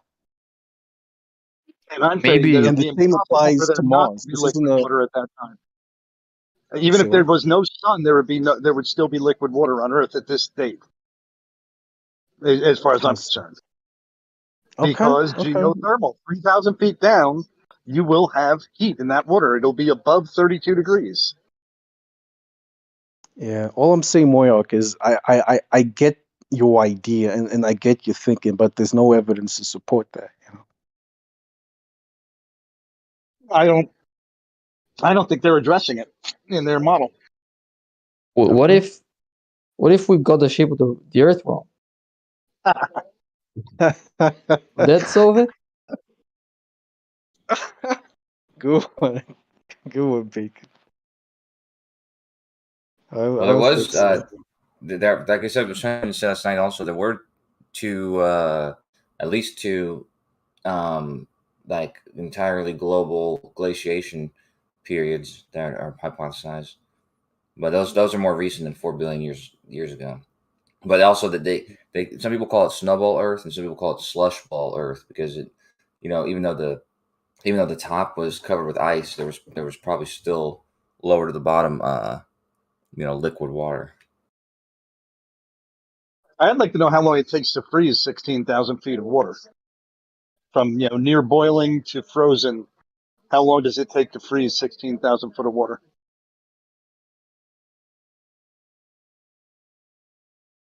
It becomes a great insulator. Well, that was Carl Sagan's solution. It was less about the geothermal and more about greenhouse gases. which also would have been a contributor, of course. It was extremely hot, and you have to remember that a lot of the water comes from, you know, that heating up process. Like with all the gases mixed up with the metals in the earth, you know, it's not just iron down there, iron, nickel.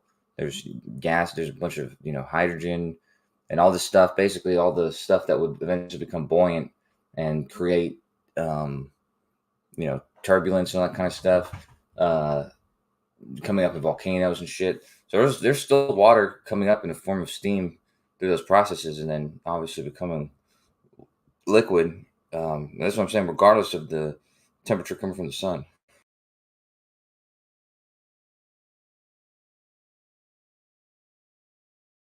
But I could see if because, you know, obviously the sun is what gives us our consistent surface temperature.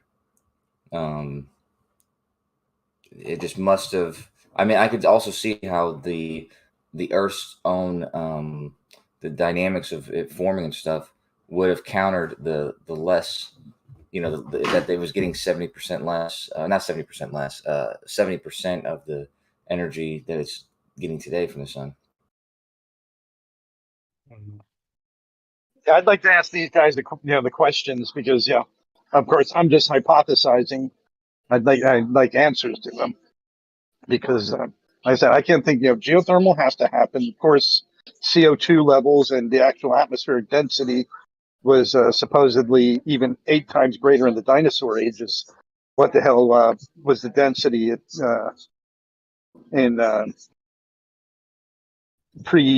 was it Precambrian? I'm reading about that now. It says that it was. Hold on.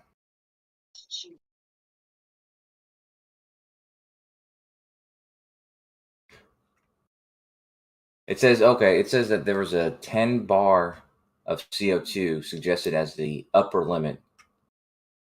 And it says a minimum partial pressure of 0.1 bar of CO2 is required to remain above freezing surface temperature.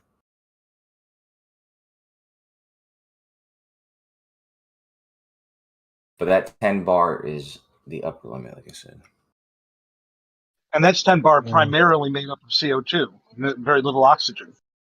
So I mean, that is the greenhouse gas.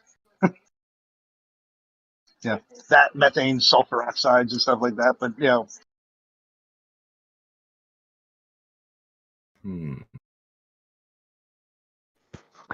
it makes you think, doesn't it?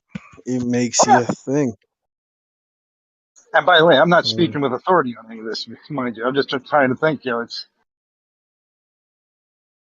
Yeah, same. I'm gonna have to yield what I was talking about earlier on about star formation. I mean, it's more complex than I thought it was, so I'm gonna have to yield and withdraw what I said before, because I really don't know enough about this. More complex than I thought. I was working at an office job 3 years ago, and I met this guy. He was an African American fella, and he's a cool dude. But anyways, he was, I found out after a couple of days, actually a flat earther. And he was arguing with like the other people, because we were at like orientation, and he was just describing to people this effect from the sun, because the sun is constantly giving off mass. Like there's mass being let out from the sun according to our model, and at the same time the sun is also expanding and getting bigger in diameter, which he thought was a contradiction, but it's actually not a contradiction at all. Actually, It's sort of a slow process going to red giant. Say again? It's sort of a slow process going to red giant. First it's going to go orange, and then it's going to go a little bit more orange, and then it'll be red, and get bigger and bigger and bigger. Well, it's part of the same stellar evolution that caused it to be dimmer back in the day. It's just a balance between the pressure and the pressure and the, what do you call that? The outward pressure and the inward gravity. Yeah, because the core is collapsing, isn't it? Which makes it heat up, which causes as I understand it, then causes the outer layers of the sun to grow larger. I guess because that's getting hotter. I guess. Isn't that right? I think I've got it right, haven't I? Yeah, and that's another form of hydrostatic equilibrium. Just like the same thing as our atmosphere on Earth. It's like in a subtle equilibrium, even though we're losing gases little by little and stuff. But yeah, with the case of the sun and a star, is that the hydrostatic equilibrium creates the fusion, which is ultimately what gives it the outward pressure. It's not a static. It's not a static equilibrium because the outward pressure is constantly influencing that relationship.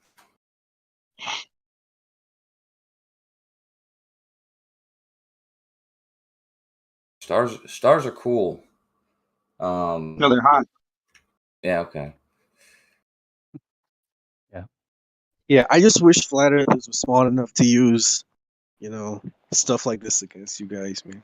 Because I just feel it's way too easy for you guys. Anyway, like you guys basically bully and dominate flat earthers. It's not even fair, man. No, I see what you're doing, and it's because I've known you for a long time. I knew what you were doing, dude. Yeah, you want to stir the pot, okay? And I said this before when I said all this. What did I say? I said the perfect storm. I was naming all these people, and I included you as a joke. But I said because you are the agent of chaos, the one who will. I just want a fair fight, man. There is no fair fight. They have to do work. They have to actually find something to support themselves. That's true. Yeah. I mean, that's true. And they don't have any. Yeah, they're wrong right off the bat, But for someone that doesn't really care, it's not that entertaining because you guys are always right, So I'm just trying to help them out, man. We're not always right. I mean, individually, we're not always right. We often get a lot of things wrong, but as a general idea, science is right. But as individuals, we get it wrong constantly. So do I, all the time.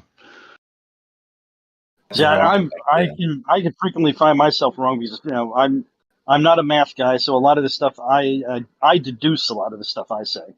I haven't haven't even learned it in the book. It's just okay. Like looking at the oceans freezing. That's why I can disagree with these scientists, because I'm looking at the evidence we have right now and saying, you know what, I don't buy that. I don't know all your formulas came to say that, but when I'm looking at this, I see evidence that it would have liquid water somewhere. Let me ask you this: have you guys ever been seriously challenged by a flat earther? Have they ever brought an argument that really challenged you? Yes. Black Swan was the first one. Because they bring it down to the nuts and bolts of things. So it's like, but that doesn't really matter. Yeah. Where is gravity? Someone said Black Swan. Who said that? I did. That's interesting. Really? I wasn't. Yeah, I didn't know about refraction at that time. Like, it was a long time ago. And it was not on these servers. It was a Brazilian guy who posted somewhere. And I when I saw, he said he could see the platforms longer than Earth curvature should allow. And I was like, he clearly did the math wrong. So let me do the math right. And then I did the math, and it was too far, right? And I was like, okay, maybe he's lying about the distances. So I went to Google Maps where you can see the platforms and measure there.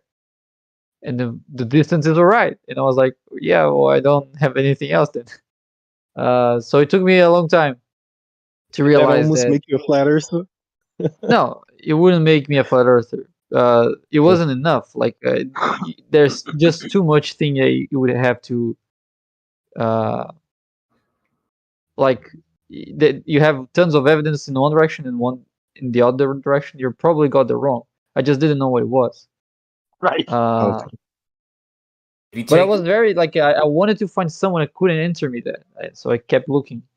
And people who used to debate flat earthers, They never saw this black swan argument, and it didn't catch up among, let's say, Brazilian flat earthers. So I never saw that. I only saw that here, but when I saw, I had already find the answer, like that we have to take into account the atmosphere.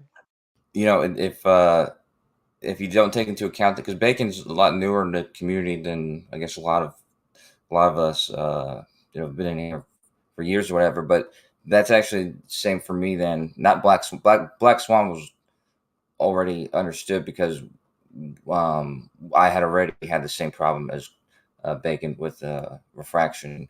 Like to me, that was one of the first questions I thought. I was like, okay, that's an interesting question. We understand that we see too far and they have all these observations of it. I didn't have an answer for it immediately until learning about refraction and how it works, basically. I mean, to me, Black Swan wasn't really that complicated because there's two images involved, right? We've got one where there's heavily refraction effects, right? Because we can see, those towers and cranes and all the rest of it are completely warped. And the claim is that then we look at the horizon, it appears as if that it's lower than it actually is, if you know what I mean. So to me, it's not that complicated. Then you've got another one where the atmospheric conditions are much better. It's calmer. It's you haven't got all those kind of refractive effects, and the horizon's where it should be. I don't really understand what the difficulty of it is, really, to be honest with you. Maybe I don't know. Maybe I'm missing something. I avoided all that because I don't really fully understand or know much about refraction, to be honest with you, or optics. It's a weak point of mine, so I kind of stayed out of it. But in my mind, it's not that complicated. When Black Swan is presented to people, it's not presented with the opposing pictures. You know what I mean? Like those other pictures are not. No, I know isn't. I know that. Yeah. So I can understand if you're not so if you compare it with the other pictures of We See Too Far or whatever, if you don't have other pictures of those same locations on different days, then like I said, for me, I mean, I wasn't fully aware of refraction and how it works, and that sort of thing varies due to refraction in the atmosphere. Also, I didn't even know about that when they present it, and when they present it even before that, like the 8 inches per mile squared, it's presented as a hard limit, and that's also part of what gets people. Yeah. I mean, that's the other thing when you mentioned. Oh, sorry. Go ahead, Bacon. I was just gonna mention that first time I heard about this 2 inches per mile square, 80 inches per mile square, I was immediately suspicious. That didn't make sense as a formula to me. I was just about to say about that as well. I learned recently as well, which I didn't know literally until a couple of weeks ago, that 8 inches per mile is actually quite acceptable to use for the kind of distances we're often talking about. It's fine. It's reasonably accurate. I know it's a parabola, but it doesn't start becoming a problem until several thousand miles. You know who first came up with that? As I understand. Yeah, I tested.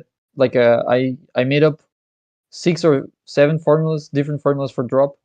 Yeah.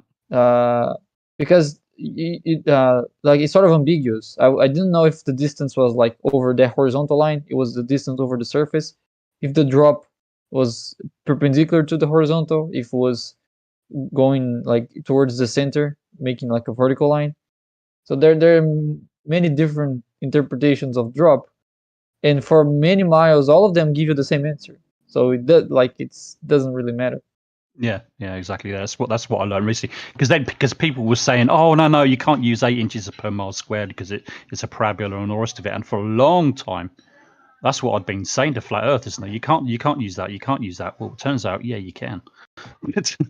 As it turns out, So yeah. Let me show the plotting of the formulas that I wrote. Yeah, but go ahead, Kosha. You know who came up with that 8 inches per mile squared though, where it first shows up, is Robotham.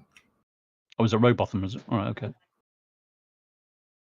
Yeah, can you guys guess which one of those is 8 inches per mile square? The blue one. Wrong. Or the red one. No, the red one is the right one. It forms a circle. Oh, the blue one then. Nope. I was going to say the bottom one, the grey one, grey black. But the grey one line. is the Sagitta. Oh, I don't know. Then we're going to go through all of them. Then green, orange, Purple is the last one. Yeah. Purple. Or the Purple one in the is middle. 8 Oh, okay. inches per mile square. Yeah. Oh, okay. Blue, the red one's the correct one? No.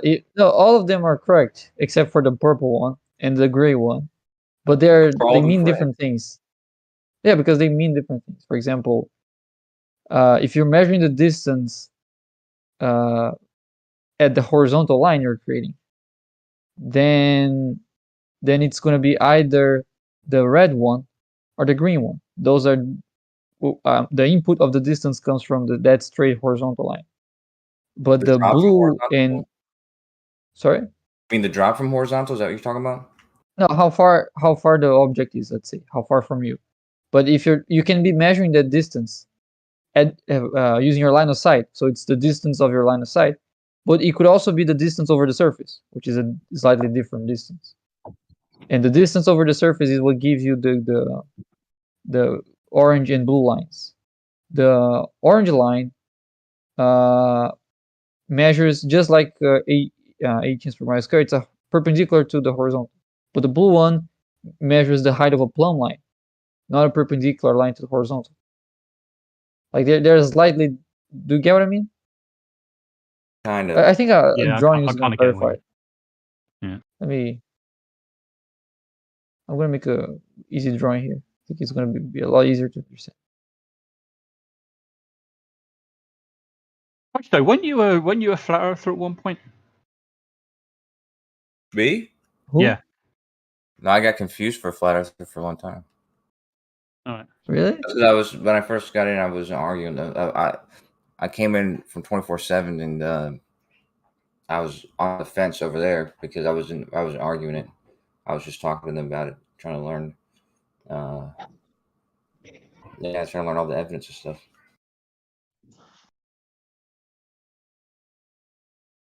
Actually, I was making a flat Earth model because I thought all theirs were wrong, and it was when I was making. I doubt that. Say what? I think you're lying. Well, no, me and Lichmink were. Really? I heard something about that. Yeah, I remember you mentioning that a long time ago. Me and Lichmink were making a model, and Lichmink certainly he wasn't a flat earther at all. But we were trying to make one, and we were going to put just true things that made it work in there. And what happened for me was I got stuck in a few places that were impossible.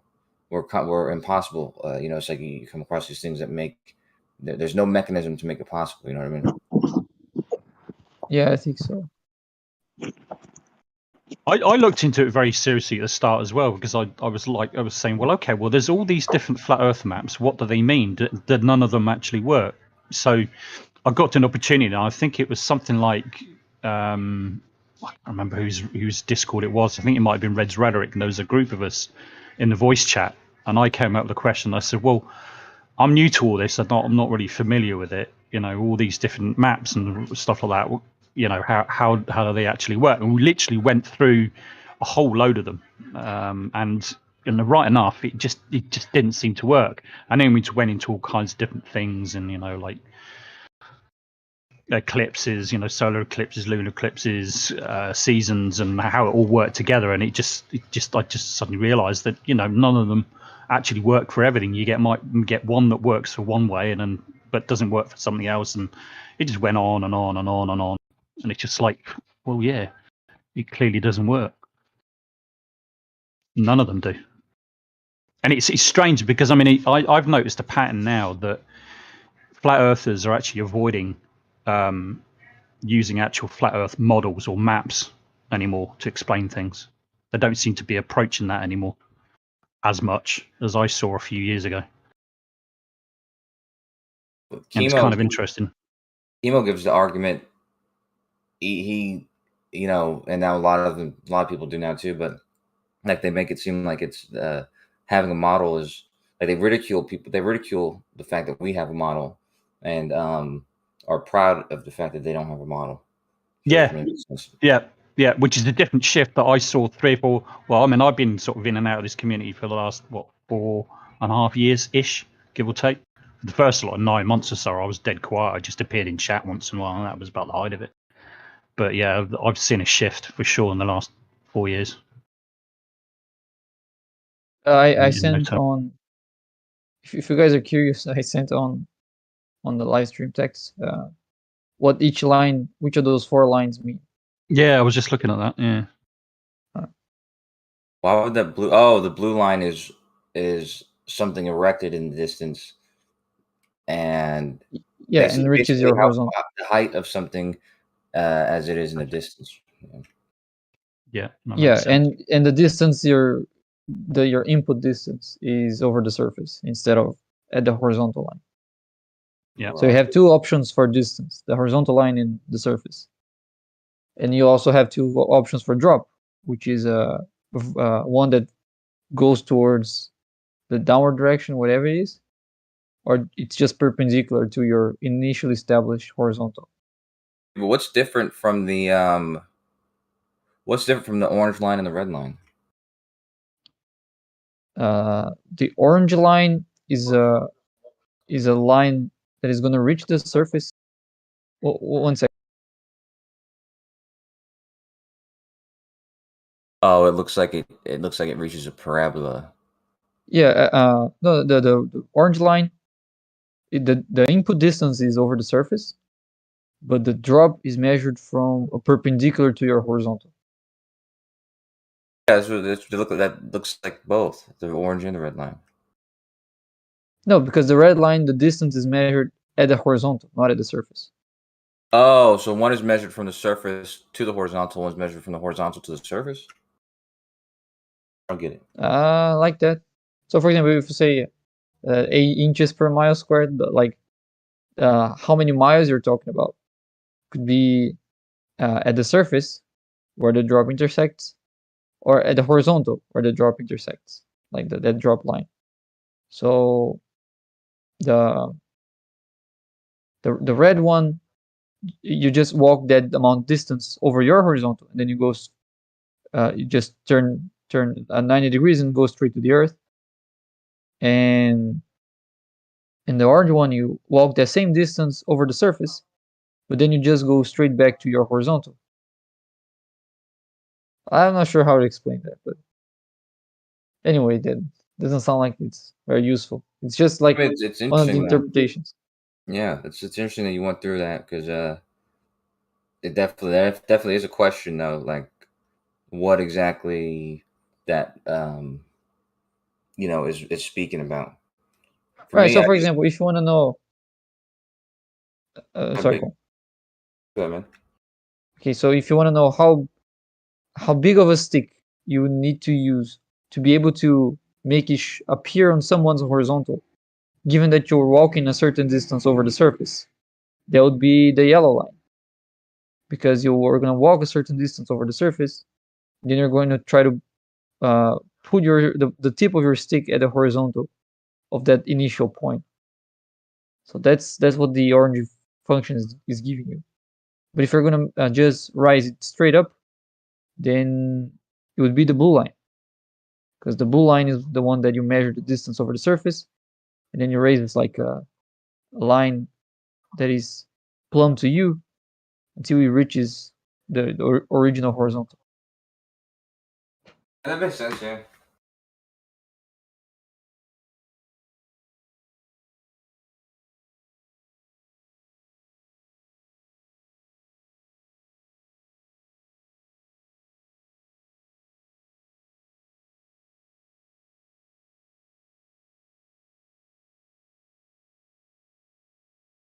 In degree sagitta,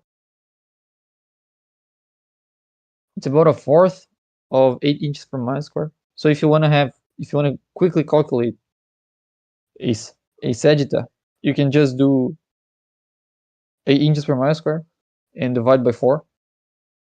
That works very, very well. For some reason, it's a very good approximation.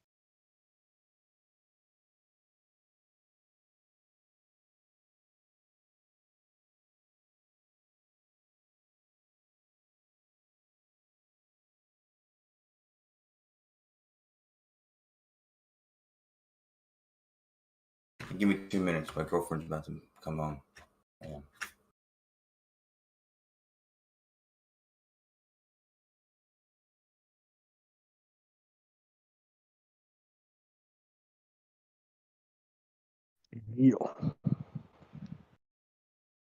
You guys doing anything fun for the weekend?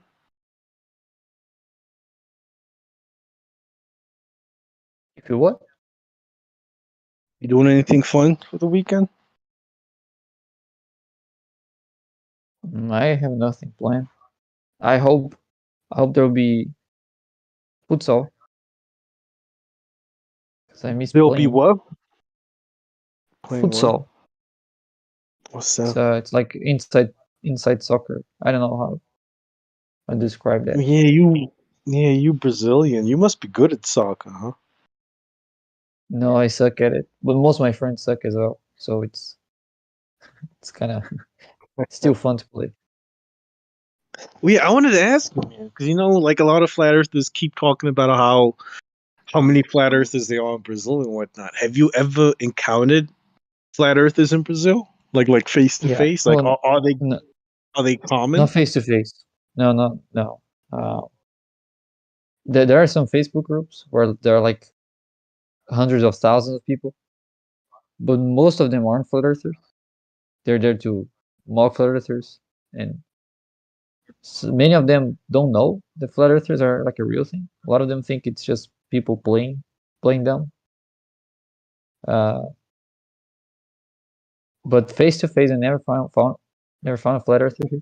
But I know there is one that lives in my city because my father met him. But he's not like into flat earth. He said that he just can't fit Earth being like a giant sphere in his head. It's just not conceivable to him. Yeah, I've met at least 5 or 6 flat earthers in real life, and my girlfriend's dad he was a hollow earther, but yeah, when I was driving for Lyft, I met 2 or 3 flat earthers. How do you know they're flat earthers? Or do they just come out and tell you, I think the earth is flat? Like, how does that conversation even start? Several ways. I mean, I can't remember if it was always like this, but a lot of times we'd be talking about something, talking about conspiracies. One time, this is crazy. One time I had, because I'd have it playing in the car sometimes, like a gem server or, usually gem server. I'd have it playing in the car, and then one time the dude I picked up, he worked. He was like listening the whole time. So I was like, oh shush. He's like listening to, and then he kept fucking talking the whole time because he was basically giving explanations for everything that people were saying. But yeah, so sometimes I'd have it playing in the car, or oftentimes we would just talk about shit, and then conspiracies would come up.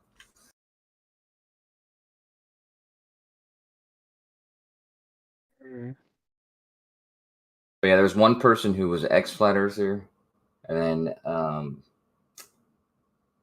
2 other people who were flat earth, basically flat earth. I'd say flat earth adjacent, if not like full-fledged flat earther, then like, they were questioning things that were right there at flat earth. Yeah, I've never met a flat earth in real life, man. Like, I don't know where to find them. Like, they all just live on the internet. It seems, I don't know, man. You can pay me a flying ticket, and I'll go to where you are, so that you can meet me. Yeah. How's that? Well, have you met one? With one condition. You can take the bus, What Bacon? What condition, Bacon? When you're flying, you pick your phone with an app that can show you where your eye level is, and point to the horizon. That's all. Or having traced the flight route. The problem is that the app cannot tell how much refraction or diffraction there is. Yep. Right. Refraction doesn't change it by. Yeah, it doesn't change, Kosha. We know. It doesn't change it by the amount it that. Does. We know, Kosha. We know. No, but it doesn't change it by. But we know, Kosha. There's no way that you'll get enough refraction, was Kosho saying. You guys are exactly. There's no way. Correct. Because that will break your model. Then No, therefore because there's no it's not. fucking way. Because it it's cannot not true. exist. Because it's not true. Something that is Because gonna it's break our how model. much? It How cannot much? happen. No, It no, no, cannot no. happen. You can measure it. You can calculate it. Little There's monkeys. no way. There's no way that you get that much refraction. The only time you get that much refraction is when you go looking for it and you go like 1 foot above cold water on a warm day and you get something like the black swan. That's the only way you get a shitload of refraction. You can't be at 50, 60, 30,000 I'm not gonna feet and argue get with that you. much refraction. Of course not, because I'm handing you your ass and you know it. Yes, you have yes, no you're doing case. that. You have no case to Yeah, I stand have on, no and case. you fucking know Uh-huh. it. That's why you're not arguing. You're just declaring shit. That's why I don't care about No, what I'm you're saying. exactly. Yeah, no, No, but you're you can declaring shit. check it. You're You can declaring check shit it. without You can demonstrating check it. anything. You You cannot can prove, fuck. demonstrate. Yes, I can. Plus, science doesn't prove Yes, I anything. can. So whatever you say, I can just fucking Yes, I disregard it. can. No, you can't because you just. I know you're going to disregard it because it breaks your little flat Earth religion. So you have to disregard it. Mm-hmm. So you have to come up with some sort of bullshit to hand wave I don't away need to come up all with this anything. evidence. Yes, you do. You always do. No, Refraction. Poof. I don't need to prove anything to nobody, buddy. Of course. You can't. That's why. Okay. You done? No, you're done though. You are done though. So stick a fork in you. You're done. Type of done.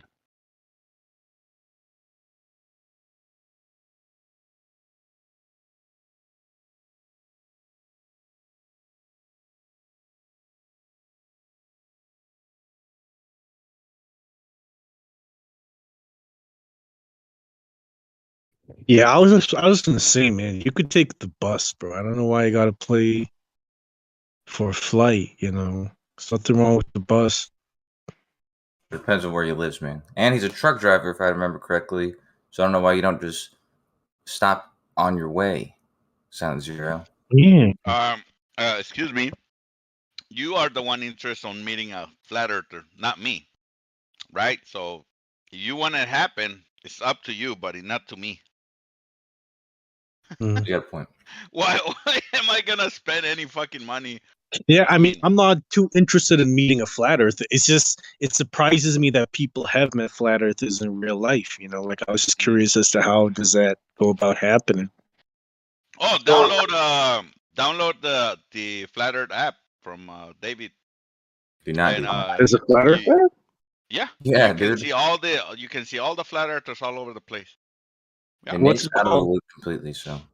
It's called Sun and Moon. It's the Sun and Moon app. No. Sun and Moon app? Are you serious, Kosher? Is that what it's really called? Yeah, isn't that what it's called? Sun Zero, Flat Earth, Sun and Moon. Let me see. There was a Flat Earth convention in Dallas in 2019. Lots of flat earthers there. That's right. Oh, the And one actually, that George, at that same conference, there was a banner from an airplane that was advertising that app. Is that the one that George and what's his face, M. Yep. Stone Gate crashed? Yeah. Yep. All right. It's called Flat Earth Sun Flat Moon Earth. Zodiac Clock. And guess what? It doesn't work. Flat Earth, Sun, Moon, and Zodiac. Don't get triggered, Peinasa. I'm not triggered. It just Yo, doesn't what the work. fuck? I gotta pay for this? How old are you? Yeah, Yeah, you gotta you have pay to for pay it. for some. You have to pay for an app that doesn't work. Yeah, it's not gonna break $3. Is not gonna break you, buddy. Yeah, but and if you guys, No, fuck that. You know, Tinder, all these other apps. Oh my god! Why do I gotta pay How for this? ridiculous! Hey, $3 for an app that doesn't work. Okay. Well, it has all the information. I pay for less shit. So I pay for the app that you guys told me from the stars that can track the moon and everything. That shit doesn't work at all, and I pay for it. Solarium? What app is that? Solarium? None of that stuff costs money. Solarium is free. The premium does. The premium does. The satellite trackers are free. Why would you get the premium? Even we Glovers don't get the premium. Because Skyview. It's called Skyview. Oh, Skyview. Well, that's it's like Starwalk. Starwalk, Skyview. Starwalk is free though.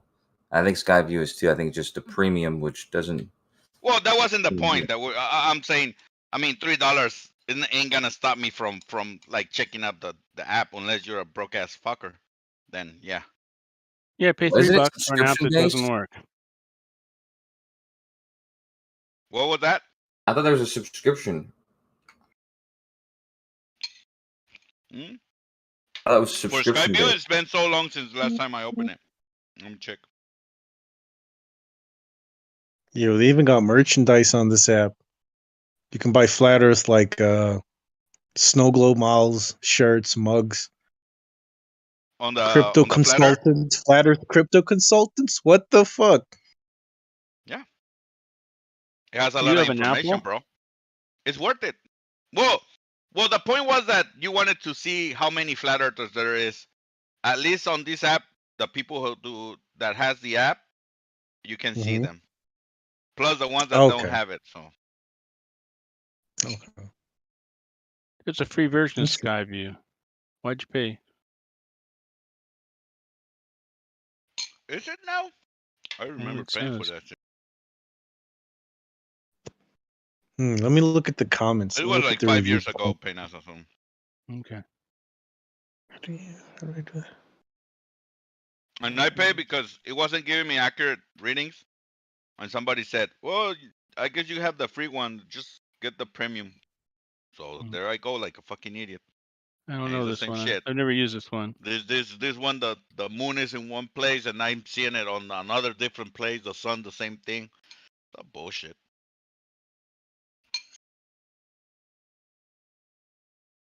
I don't know. Everybody uses Stellarium usually. Yo, Oh, those- apparently. Oh, sorry, Nessa. Go ahead. Okay, I was just gonna say apparently on this app you can get flat Earth rap videos, but some of them have like cuss words in them, which isn't good for kids, man. It's one of the complaints I'm reading on the review section here. What? A rap song with a cuss word in it? No. Tell me it's not true. It's true, bro. Some angry flat Earth parent was complaining about it. That's the probably fuck, a Glover man? review. That's probably a Glover review complaint about. Yeah, the no flat shit. I mean, tell me about a rap song that doesn't have at least one cuss word in it.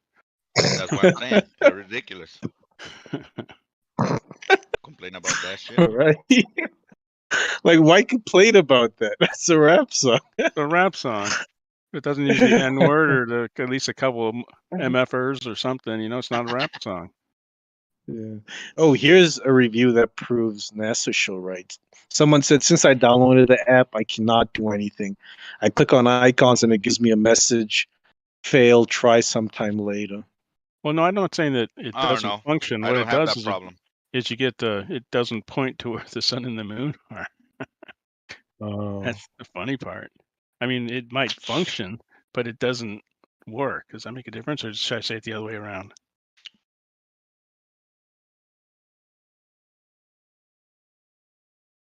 Mm.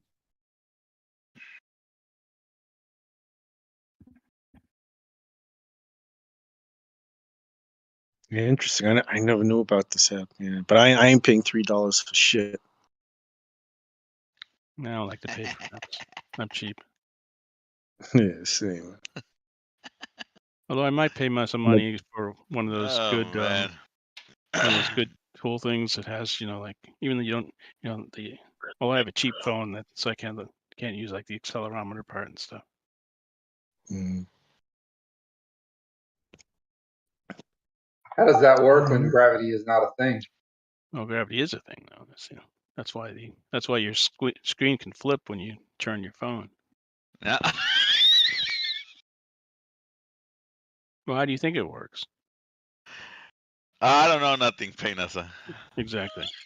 Well, so interestingly, if you're holding it there, it's fine. But when you drop it, it doesn't know which way to orient itself, and there is no, it'll read 0 if it's fallen. I guess when my phone gets stuck on one side of the screen, gravity stops working, right? Instead of just the accelerometer is just malfunctioning for that 10 seconds or whatever until I shake it and make it move. So if Make you it manage sense moment. if you can figure out how to make gravity not work for a while, please let me know. I'll invest all I got. No, I'm saying that probably that's what is happening, right? When I flip my phone and it doesn't turn the screen, is because gravity is not working, probably, right? Like I said, if you can figure out how to make gravity not Yeah, work, it's like you're not listening to what I'm saying. For just a little bit of time, please let me know, and I'll invest a ton of money in your company. Because we'll make Elon Musk look like a pauper by the time we're done. There's a thing in the Android phones, at least, I don't know about Apple, where you actually have to press the button to make it flip now on the screen orientation. But if you look at the accelerometer stats in an accelerometer app, as soon as you turn it any direction, the accelerometer shows that the direction of gravity, I'll use that bad word there, changes.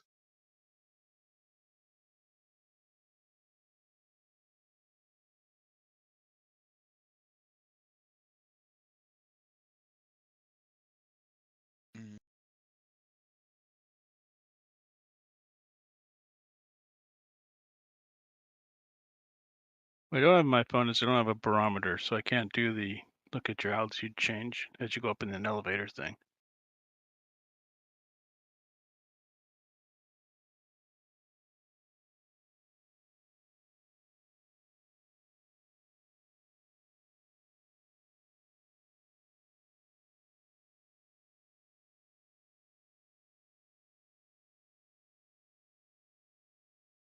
Anyway, I suppose I should have some lunch.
Fucking pain now, So- so he just joined to kill the conversation.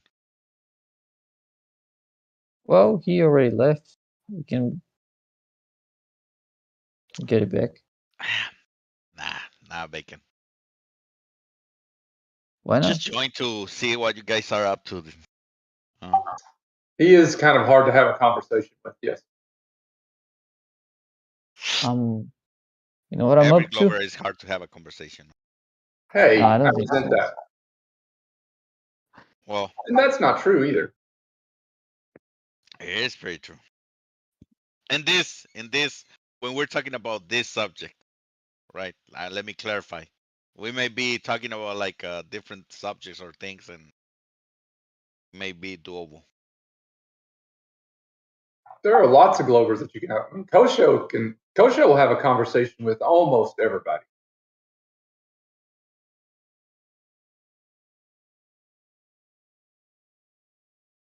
He doesn't insult or ridicule for the most part. I mean, it's, you know, less than most. Yeah, man. There's people Well, who avoid like to doing engage that. with them.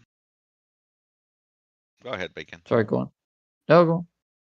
No, I was gonna say that I don't like to engage with the argument anymore. Yeah, I avoid trying to like mock the other people.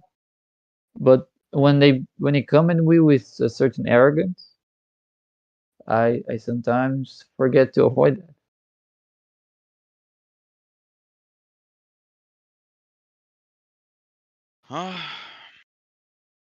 Crazy times. Indeed. How is Brazil right now? Well, my city is a bit cold. Is it winter over there? Yes, right? Yeah, winter for me, summer for you. Yeah. Spring for me, autumn for you. Autumn for me, spring for you. Yes. You speak Spanish, Bacon? Un poco. Lo Okay. comprendo mejor que puedo hablar. Gotcha.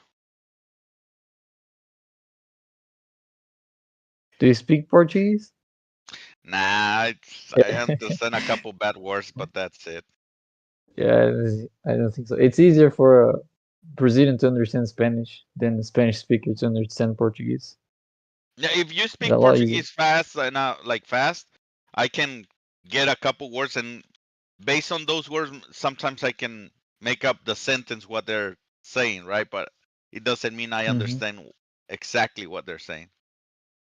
Right. Probably Have the you ever same heard thing of happened with you. No, yeah. But I think it's easier if you speak Brazilian Portuguese. It's easier to understand Spanish than the other way around because of the phonemes of the languages. Like Portuguese have almost all the phonemes you find in Spanish, and some more. But Spanish doesn't have all the phonemes of Portuguese, so it's a little bit harder to distinguish words if you're a Spanish speaker trying to understand Portuguese.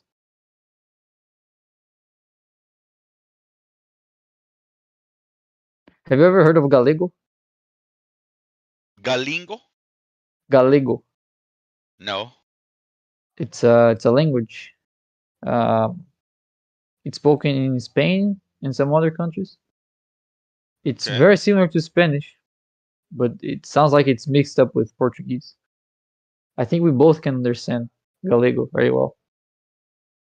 Because it's never, like an in-between.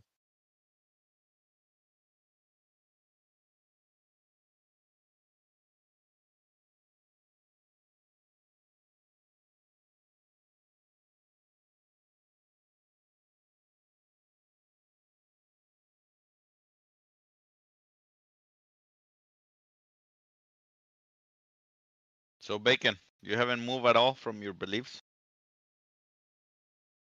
On the contrary, you're more enlightening. I think I am more enlightened. Gotcha.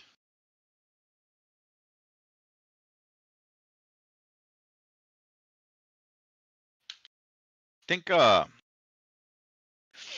gonna go crazy in the future, Bacon. You realize that you were wrong all this time, right? You're gonna be like, fuck, I thought I was smart guy. There was people telling me I wasn't able to see it. Well, I mean, shame on those people because they didn't present good arguments.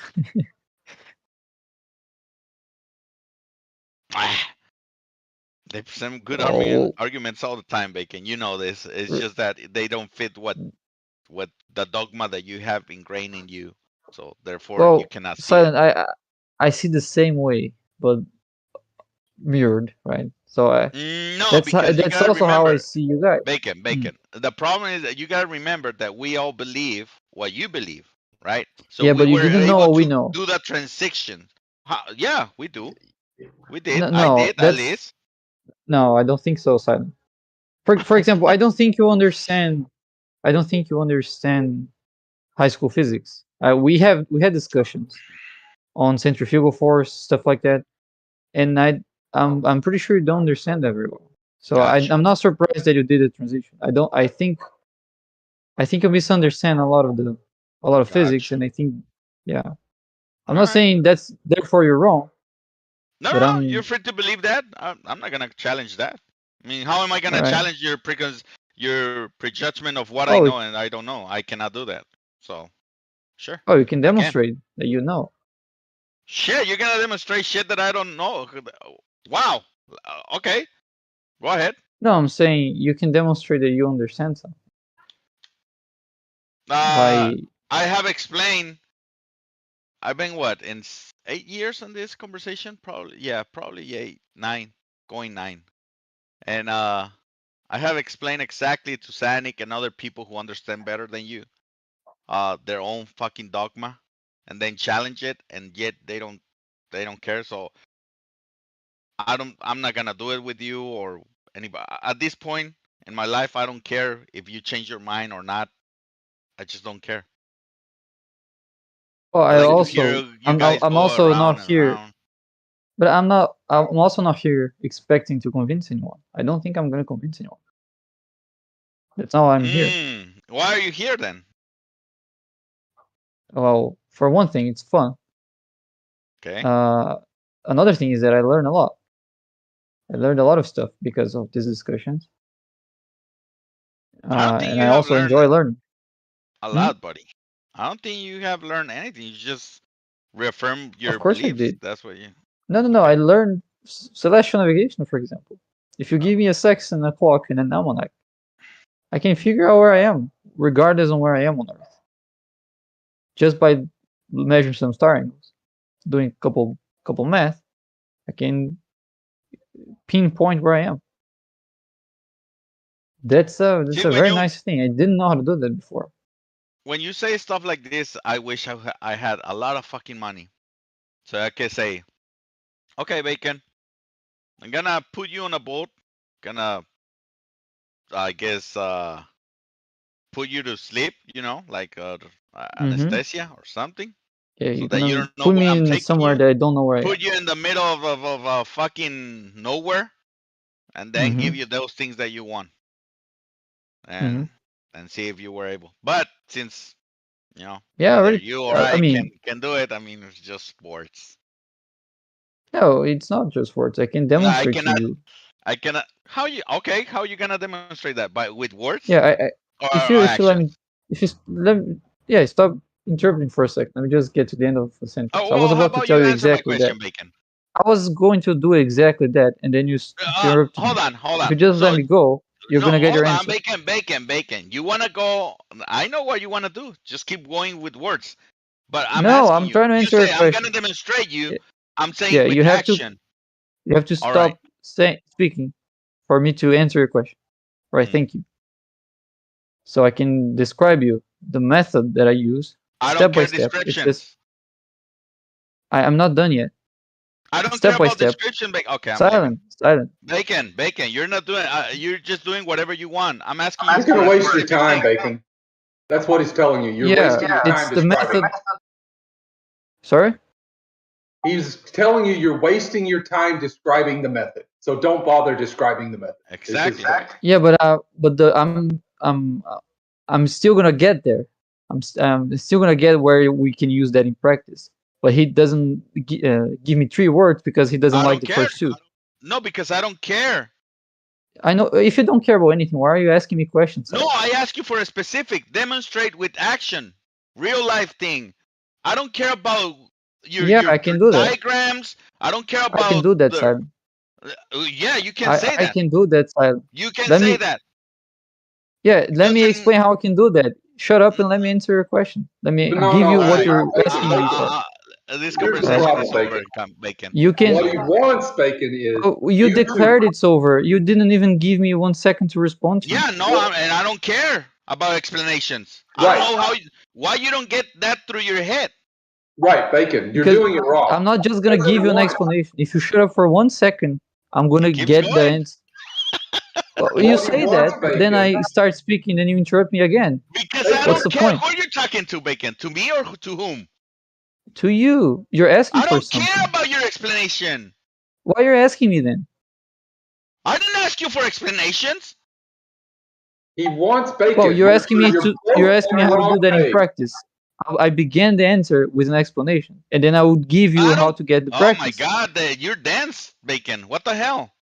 What he wants you to do, Bacon, is he wants you to go outside and Yeah, I did that. literally get on a boat, go out in the middle of the ocean, and do this, preferably with a recording of some sort, to show that you know what you're as opposed There to you go, Extremist. Smart guy. You got it.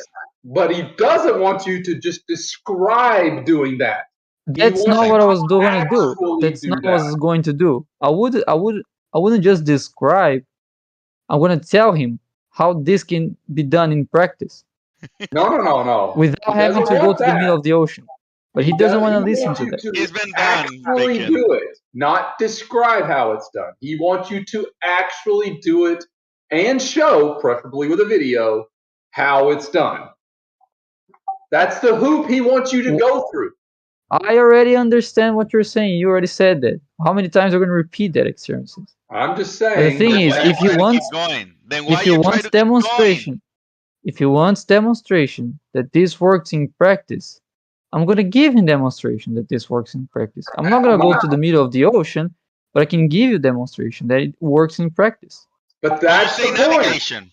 He wants it in the middle of the ocean. That's the hoop celestial he navigation. wants you to jump through. Okay. Celestial navigation that's is what not he how. wants you to do. I understand. Stop repeating that. I already heard you saying that same thing 3 times. For the record, I'm repeating it to make sure Silent Zero understands how completely ridiculous it sounds. Not because I don't think you understand it, because I want him to understand that it's completely fucking ridiculous. So demonstrate of what you're talking about is ridiculous. No, the situation you're coming up with, situation you're coming up with is ridiculous, Silent. Well, you say I can do it. Right? You're just giving impossible goals. We're not gonna go to the middle of the ocean just to show you. Because even if I did that, you wouldn't be convinced. Bacon. I preface all this conversation at the beginning by saying neither. Okay, hold on. Well, then let me explain something. I preface the beginning of this conversation. No, I don't want to hear your explanation. By saying that neither I can pay for that shit, or I don't think you can pay for that shit. I don't know, or you are not gonna do it. Therefore, that's not the only way. Oh, well, for me, it is. Okay, so I have to agree with extremities. It's a ridiculous request. Okay, well, that's the standard for you, and there's the difference between you guys and me. I have a higher standard of shit to be proven to me. You guys believe whatever you've been told by teachers and shit. There it is. Son, if you don't want to have a conversation, then don't bother asking questions. Don't bother pretending that you are interested. Because when you do that, you give us hope that you are actually trying to understand something, and you clearly aren't. So don't waste our time. Bacon, I've been here longer than you for 8 years, buddy. I have heard every fucking argument to the tiresome. I'm sure about that. Over and over and over. Do you think I don't understand your fucking position, bro? I hear the navigation from an actual the what is his name? Actual navigator. If you speak like a normal person, I can still understand. That's what it is. That's my microphone. Okay? It's not like I don't understand your arguments. I don't care about arguments anymore. I want people to start showing shit. Yeah, and then when I ask you guys to show shit, you guys keep coming with the same thing that it was shown 8, 9, 10 years ago. No new stuff. No new, like, why should I even bother?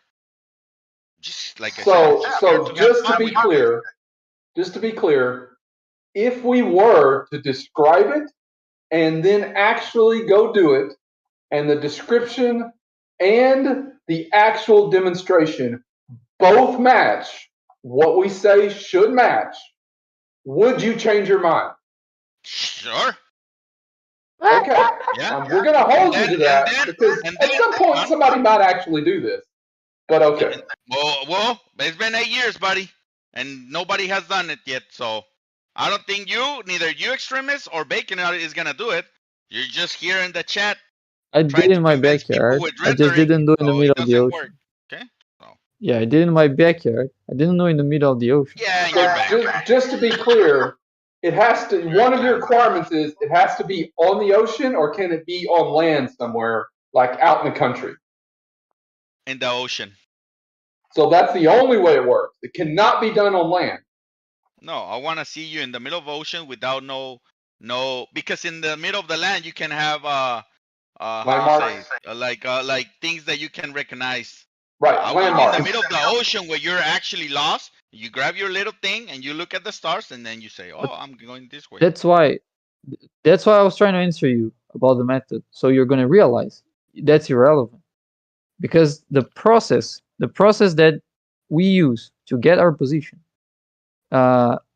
is not going to have any information about your location. So if you look what I did to get my location, right? I already knew where it was, but I didn't use any of that information. All the math that I did, none of that came from my location. To you extremists, because I'm not listening to that. No. What he's saying. Right. So why did you join a voice text if you're not going to listen to other voices, right? Right. I'll be quiet. Don't talk to me then. Talk to somebody else. Right. So Nate, would you say something? Or are you about to say something? Nope. No, not you, Nate. Silent Zero is my new favorite person. Dude, you are awesome. You want me to say something, Bacon? No, I thought you were going to say something because I saw your mic turning on. No, I just joined. So, I was getting bored in Gem Panda. So I just came to see what you guys are talking about. Oh, I don't get the appeal of Gem Panda. Somebody needs to record that where Silent Zero, because eventually it will be done. Maybe not, I don't know. But my point is, somebody needs to record that where he said, if we explain it and demonstrate it on the ocean according to his own requirements, both things match reality, and he gets the proper position, he will change his mind.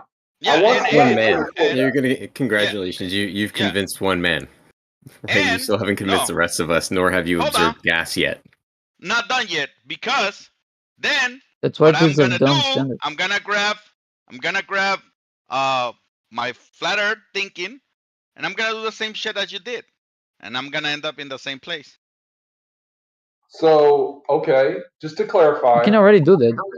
Hold on. He's not talking to you. He doesn't like you, apparently. So, just to clarify, we're going to do this using globe math on the ocean, and we're going to explain it using globe math. We're going to get... I don't know about that. I'm going to use the stars, so I don't know. Whatever. The globe model, whatever. We're going to do that. No. I'm going to use a flat earth Silent thing, Zero, you're going to use a sextant, right? And you're going to observe the horizon, right? Yeah, to get the celestial. It only works on a flat surface. Yeah, because you need the horizon, and the last time I checked, the horizon went left to right. That's what I thought too. Thanks, man. Appreciate that. So going back to what I was saying, if we do this and we use the sextant, we're on the ocean, we describe it, we also demonstrate it on the ocean, and we show you that both results, the description and the demonstration, match reality, then what you're going to do is you're going to just turn around, use the flat. Hold on. What you're going to do, you're going to prove that the Earth is flat because sextants only work on flat Earth. Hold on. So just to recap, I want to make sure we're all on the same page. We're going to do this, all that you said you would require, and you're going to turn around and say that proves a flat Earth. All right, sure. Go ahead and do it.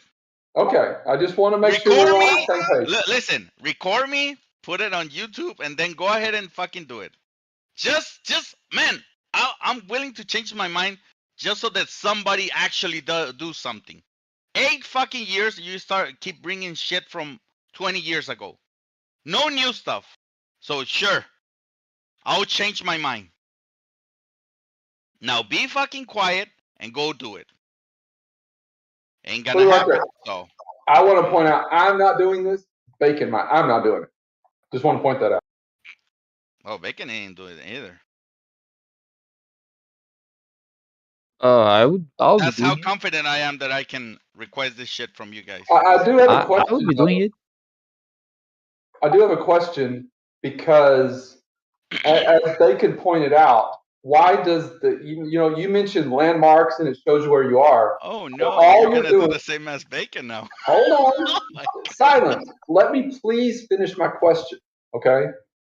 My question is, as Bacon pointed out, if all we're doing is get an angle measurement to a star and then using the almanac or whatever document we have and using that information and the math to calculate our position, why does that matter if it's on the ocean or on land? Because we're not using any of the landmarks around us. There's, we're not using a direction. There's no northeast, west, or south. There's no, there's a tree over there or a street or whatever. We're only using the stars, angles, and the book. That's it. Let me give you one example. You know Floric? Extremist, he's gonna give you an example. You know Floric? Okay, whatever. Okay, you guys know Floric? Yes. Right. So he sent me 2 star positions. Just gave me 2 stars. Actually, one was Jupiter, it wasn't a star.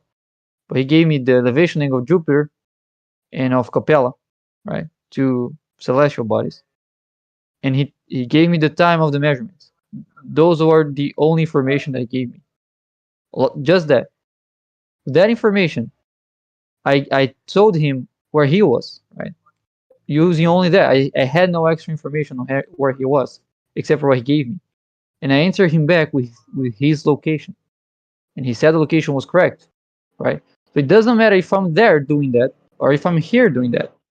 It's just a method that turns elevation angles and timestamps into a position on Earth. This is what the method does. Okay. You don't have to be at the ocean. It's just... That's fair. So why, here's Silent Zero's question, why does whatever method you use only work on a sphere Earth and not on a flat plane? Because the way we do that, because the way I did to find where Floric was to plot both circles onto a sphere and get the coordinates of the intersection of the sphere. If I did the same thing for a flat Earth map, and they did not intersect at the right location. Okay, so that's fair enough. So here's my challenge, again, optional, is show the difference between those 2 methods. In other words, use a flat Earth map, plot the point of intersection, use a flat Earth map is a little bit of a misnomer, but whatever. Use a flat plane, and then use a sphere and plot those circles of intersection on a sphere and show the difference between how that works on the 2 models. Yeah, when I did that for the site that I took in my backyard, and the difference was using the globe, I was 3 miles off. Using the A map, I was 1,200 miles off. That was the difference. There you go. But here's the problem. Pretty close. It's on the same planet. I mean, oh, it wasn't the same continent. The AE map is, they don't have a map, so you can take that for what it's worth.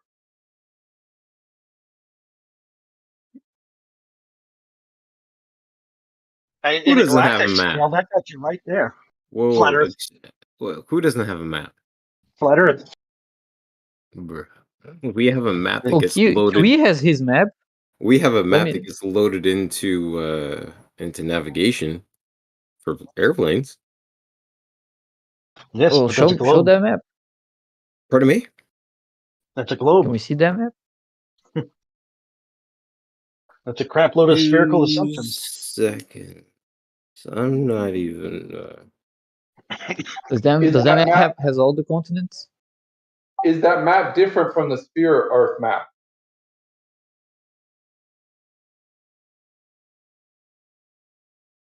Because if it's the same map, it's kind of pointless. What kind of map you guys got? What kind of map y'all? Google Earth, Google Maps, pick your pick. Yeah. Sure mentioned Google defames your evidence. If you want to know just coordinates, you don't even need the map. You can just use the blank sphere. It works the same. That's the first just observation of the North Pole using circumnavigation based on the on that map itself. The that looks like an AE projection. No, it's not an AE projection at all. It's pretty Just close. getting the minute-long video of the proof of the planar map. It gets loaded into. And get a picture of the map instead of like a GIF of someone. Like, I would say give Nathan, that's just the first one. Okay, give me a minute, man. Bear with me, okay? I would say the challenge is that I can produce a map, or I can use a map that I have in my office here. That's one map, one scale, and I could do that same operation on it. And it's only 4 inches in diameter. Now, I want you with your flat map, any size you want, displaying the whole map and to navigate using it. There's that, and then I'll load up a flight path map compared to a globe for you as well. Give me a second.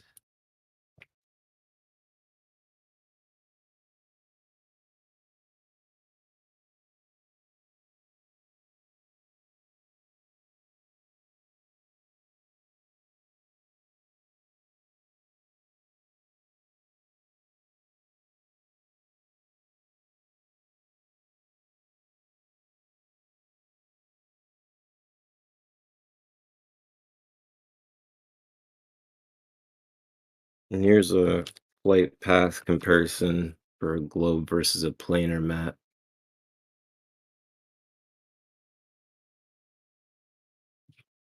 There's another observation of Santiago, Chile to those are globes. Dakar to Johannesburg.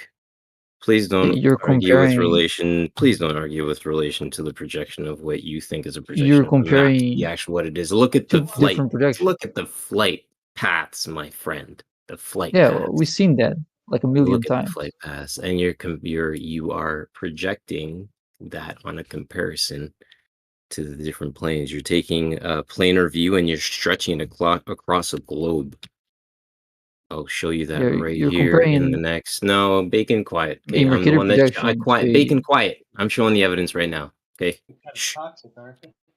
Well, you don't get to Bacon, decide who can or shush. cannot Follow speak. what you were asking from me. Shush. You wanted the evidence I'm giving?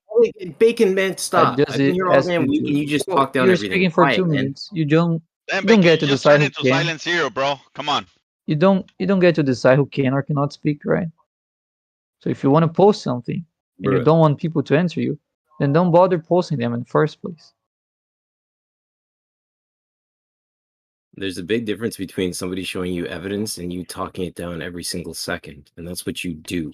I showed you the evidence from the Go Fast rocket earlier in this week. You talked it down immediately. I addressed it. Immediately. No, I addressed it. You spoke, dude, did you not?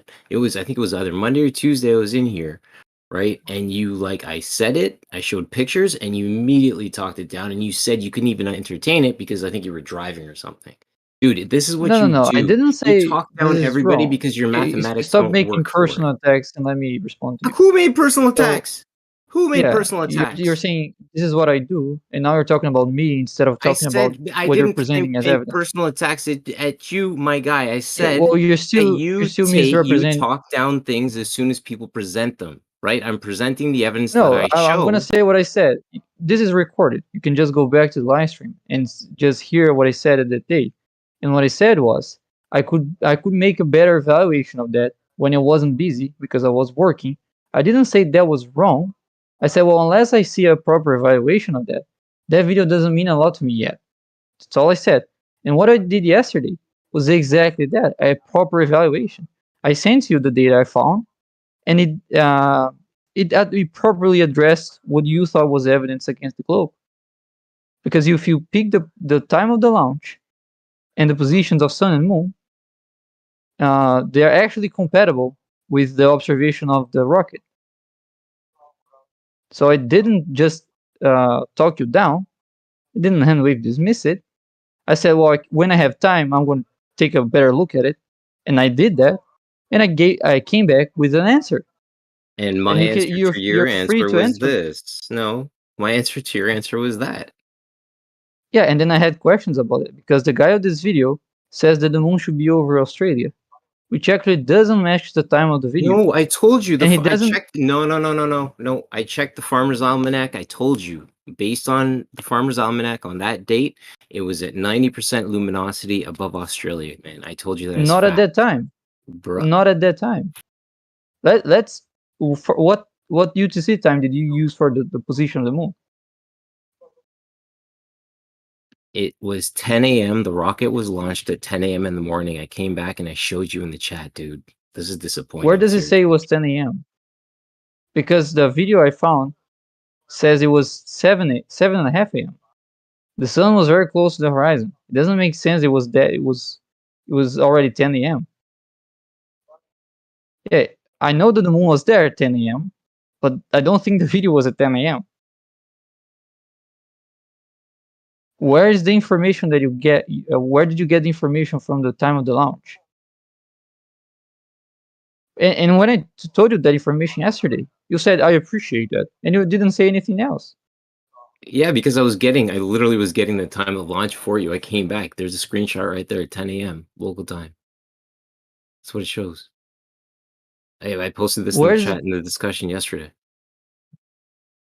Where's the time of the launch?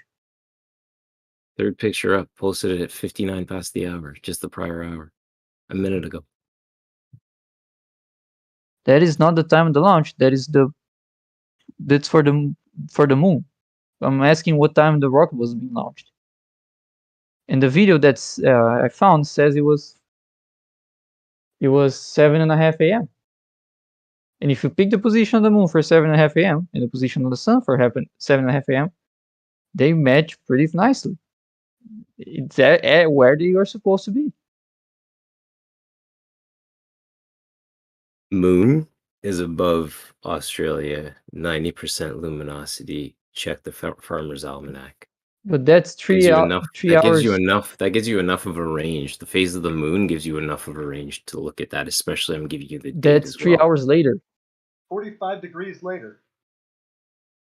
Yeah, it travels 15 degrees an hour, right? So 3 hours later, we have passed 45 degrees, as Moyak just pointed out. So the observation is completely different.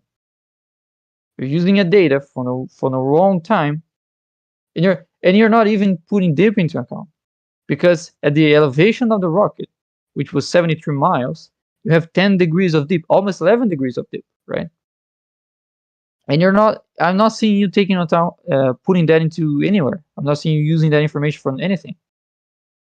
And it's a very relevant information, because each degree you gain, this is equivalent to being 60 nautical miles closer towards that direction where the celestial body is, right? So we increased their range for about 690 miles. You're not capturing me on this, man. I'm sorry. Like, my rationale is still not captured. It's not. From the sheer observation that within one video you're observing the sun and the moon in the same viewing. It's not a full moon. Pardon me? Yeah, what's the problem? If it's not a full moon, there should be a point in time where we see both.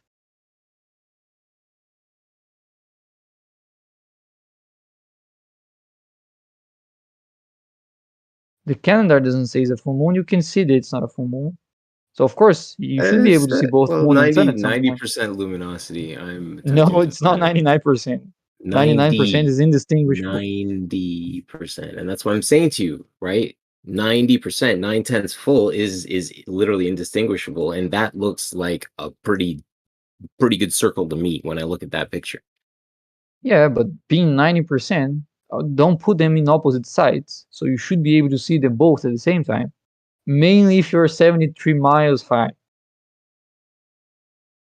Especially.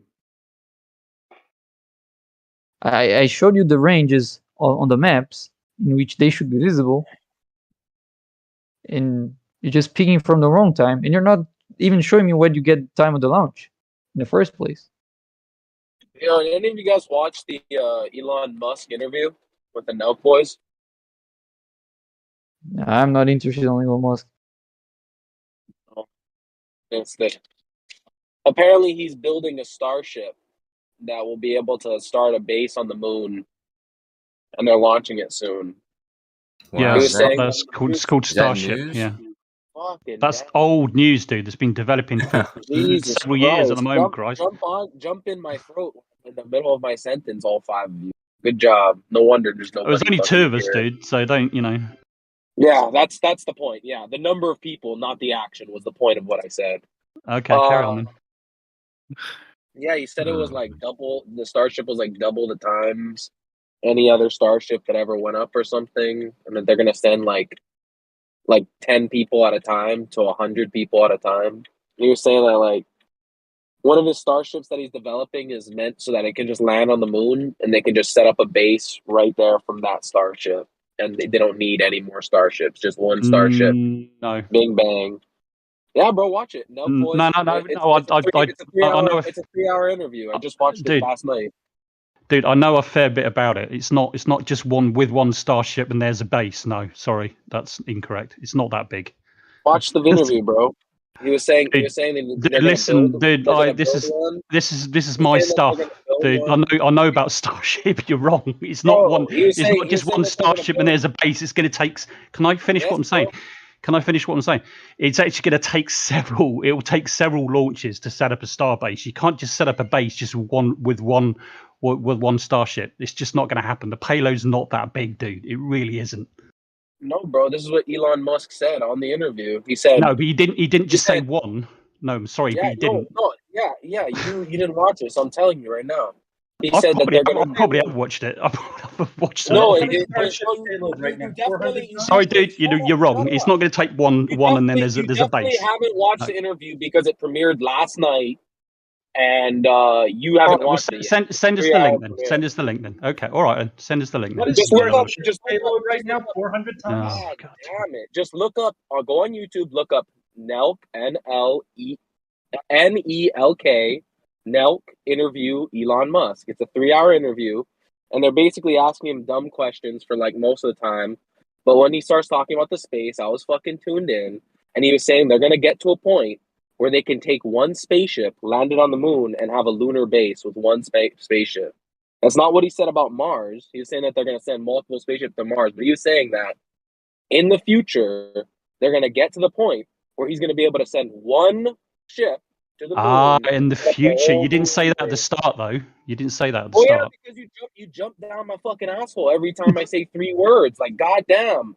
I'm talking about your shit. I'm talking about Elon Musk and a starship, and it's like, my fuck, shit. Yeah.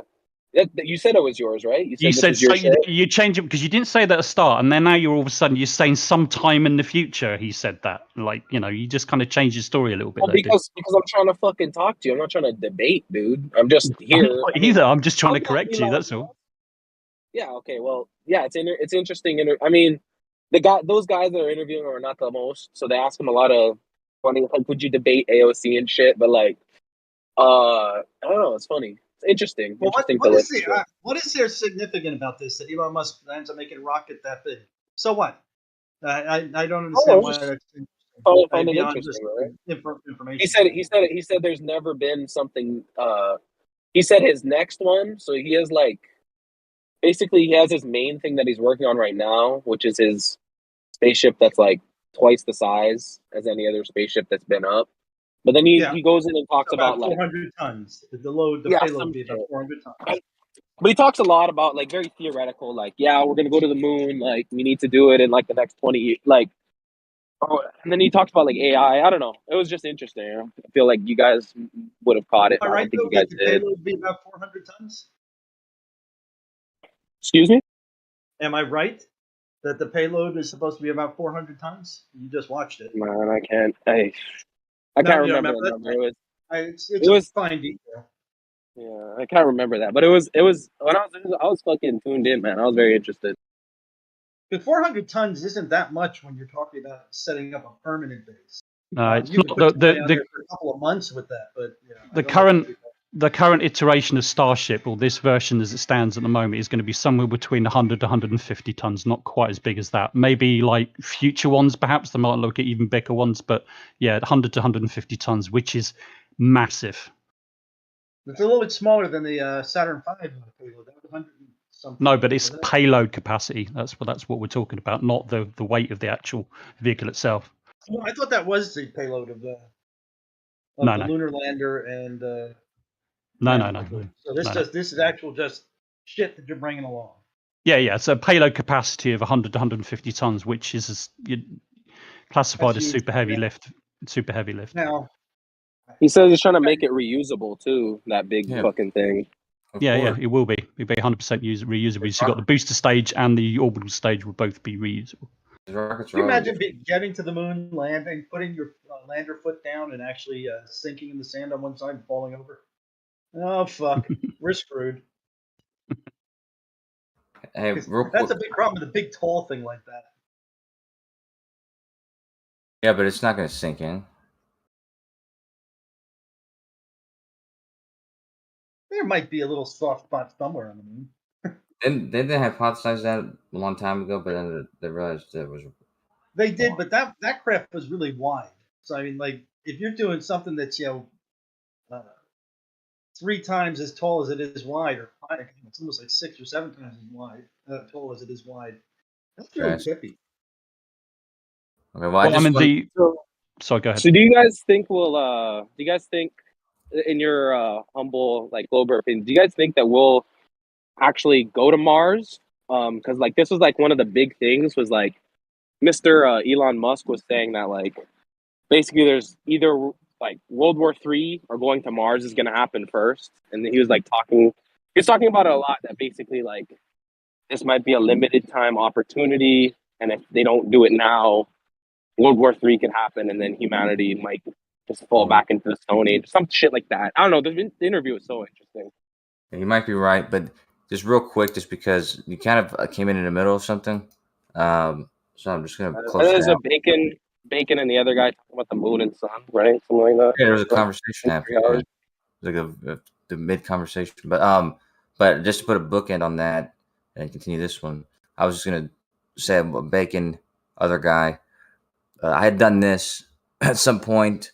This is just representing with the angular drop at the horizon from that altitude.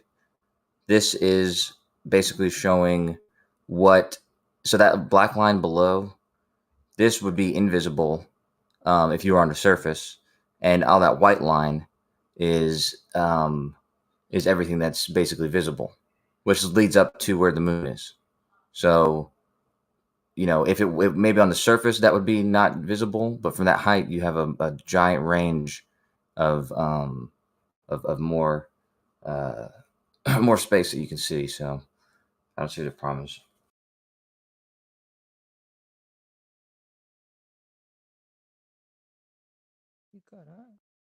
There was a picture posted earlier when we were talking about the 90% luminosity of the moon, and if this image that I just posted, the one that he posted, this says 80%. Yeah. Can you guys check the? Well, so I those lines that I sent are circles of equal altitude of both moon and sun. So that area, almost the in between those two lines is where both of them should be visible at the same time. From that elevation. What kind of shape is that? Well, that's the shape of a circle of equal altitude. Like a circle. That looks like a sphere of equal altitude. Oh, that's because that's the rectangular projection. To be clear, though, the everything above that parabola looking thing, weird looking thing, everything above that is where the sun is visible, and everything outside of that square is where the moon is visible. Exactly. That's taking into account the elevation of the rocket. If you don't take into account the elevation of the rocket, let me update it 1 second. Circles look really weird on projections like this. They look pretty perfect on a globe. Someone asked for the interview. Someone asked for the interview. I posted it 13 after the hour. Okay, this is. Now, how would one do a circle of equal altitude if it looks like this on a flat map? I mean, what would the formula look like? It would look like this. The formula? Oh, is that? I mean, you'd have to look at. You got to be able to derive it. Yeah. Because I looked into it. You have to look at the projections and the equations to make the projections. Yeah, the last one I sent is at the surface, so without adding the dip of the horizon from the rocket elevation. That's the place where both moon and sun should be visible at the surface. So it definitely includes Colorado, right? Where it was launched. But that is if I got the time right. Because I only found the time in the description of one video. It says 7:23 a.m.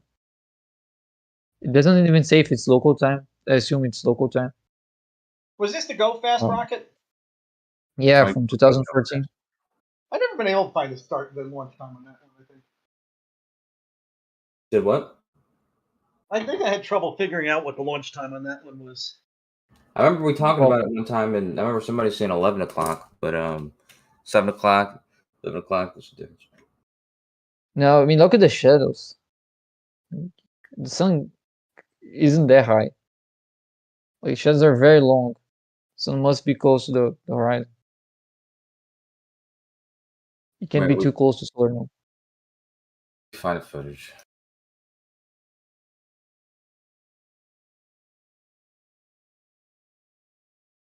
I think that's what we did in GEMS. We were looking at the shadows. Oh, it would be better if there was an official time for the launch. Because I think what they're using in those debunking videos is just the wrong timestamp. Because I haven't found that timestamp anywhere. And I mean, that appears to be like 3 hours. 3 hours later. No, yeah, this is either early morning, not early morning, but like far before noon. Where was this at? This is in New Mexico, Arizona. I think it was Colorado. Colorado, okay. Oh, okay, well. That's because there are two of them. I think there is one from 2014 and one from 2004, which was like the previous record.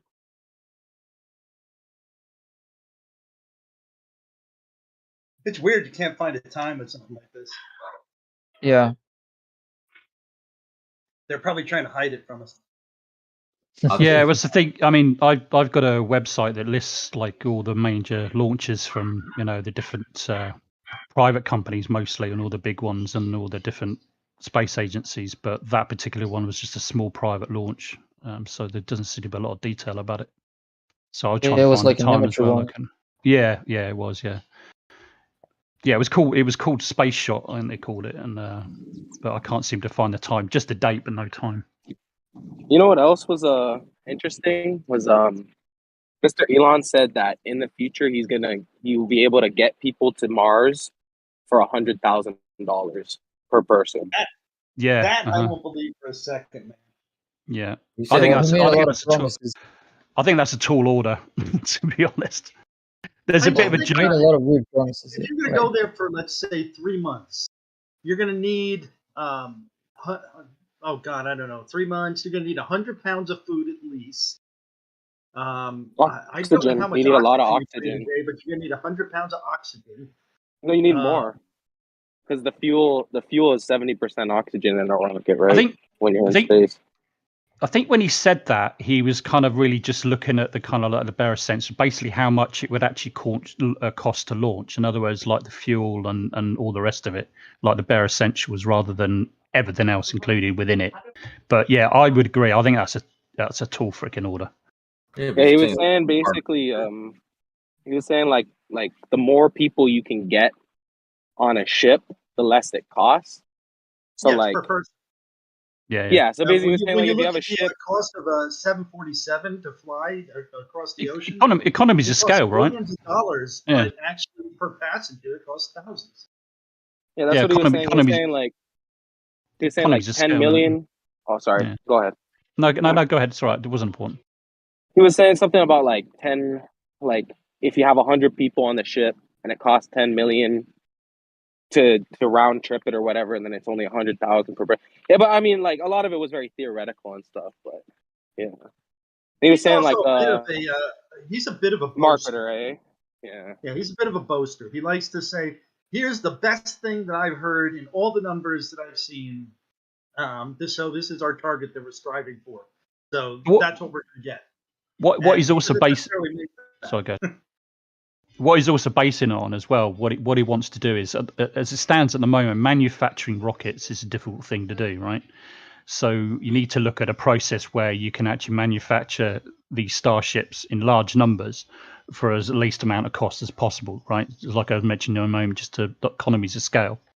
But also included in that is the engines and things like that. I mean, he's had problems with producing engines efficiently enough without costing, a bomb to actually do it.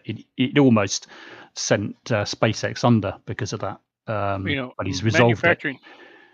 Manufacturing rockets is pretty easy. It's the successful implementation of rockets is. Yeah, exactly. Yeah. But manufacture them on a large scale and as quickly as possible. They need to do that because, for instance, right, if you're going to Mars, you're gonna need more than one rocket. You're going to need several because you need all kinds of different things to back it up, like oxygen production, water if you haven't already found it on Mars, all kinds of different stuff, supplies and all the rest of it until you're self-sufficient. So yeah, I would agree with you. Yeah, if you're definitely going to colonize it, I mean, for just to go and back, you could probably take everything with you. Yeah. Even just to go there, it's going to take more than one launch just to get some boots on Mars, because it's not going to be you're going to go there, plant a flag, and you come straight back. It's going to be 2-year round trip, 2.5-year round trip. Right. So if you get spend 2 years to get there, you might as well stay there for a month or two. Yeah, well, plus probably a bit more than that. I think the way the orbits work, you got to stay. Yeah. He said every 2 years they line up, but the actual trip between is from 2 to 6 months, depending on, I guess, trajectories and things like that. 6 or 7 months usually, give or take, something like that. It's been calculated. I think you got to stay there. I think the best way is you got to go there, stay for 6 months, and come back. I think.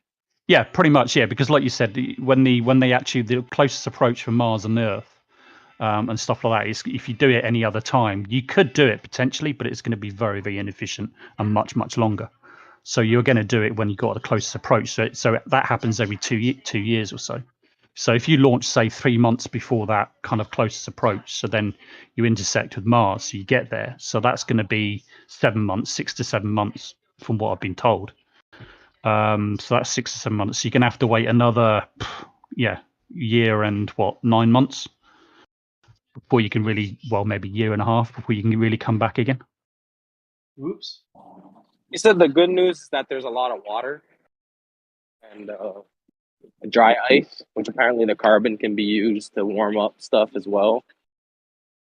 Yeah, what he's referring to is terraforming it. What he's talking about is actually detonating a nuclear device on the poles to warm the planet and melt the ice that's there. But the problem is with that, you see, it's not to produce an atmosphere, but the problem is with that, it's not just create an atmosphere. You need a magnetosphere to keep it in. And Mars has got a very, very weak magnetosphere. It's not nearly as strong as Earth. So so even if you did warm it up, the water starts to melt. It starts producing oxygen, hydrogen, all the rest of it in a breathable atmosphere. But it's not gonna stay in there. It's gonna get stripped away by solar winds. That's the problem. If you got it up to a ridiculous 1 bar, how long would it take for the sun to strip that off? It might take centuries. Well, no, it just won't get to the point where I don't think it will get to the point where it gets to 1 bar. It needs to get to that point to begin with, doesn't it? Do you see what I mean? Yeah, there's enough material to do that. Does Mars have enough? Does Mars have enough gravity to keep the 1 bar? Well, again, that's 1/3. It's about 1/3 of Earth. That's the other thing as well. You have to have a huge atmosphere. Wait, so if Mars is 1/3 of Earth, how much is the moon? I'm confused now. 6. 1/6, yeah. So you can basically jump twice as high on the moon than you would be able to on Mars. Is what you're saying. Well, 6 times higher technically. On the moon, no, compared to Mars. Like Yeah. the moon would be Compared to Mars, twice, all right. Yeah. twice as light, or half as light. I mean. Yeah, I thought you meant between the moon and Earth. Sorry, my bad. Okay, so say I'm 180 pounds. I would be. Yeah, you'd weigh 1/6 of that on the moon, or 1/3 of that on Mars. So I would be able. So I would be walking around, and I'd feel like I weigh 30 pounds on the moon. Basically, is what you're saying. Yeah. If you didn't have a spacesuit on. If Yeah, you're of course. Yeah, That's got to add that on top of insane. it. Yeah, absolutely. There's no way. So you would. Okay, and the spacesuit, I guess, is really heavy. Then it must be, right? Kind of like Yeah, weight belt. they're getting lighter. Yeah, but yeah. Man, I feel like if I weighed 30 pounds, I could vertical like fucking like 12 feet in the air. Potentially, if you didn't have to wear a spacesuit, yeah, you could. You have the same amount of mass, though. I don't know how to do the calculation. You'd be able to jump much higher.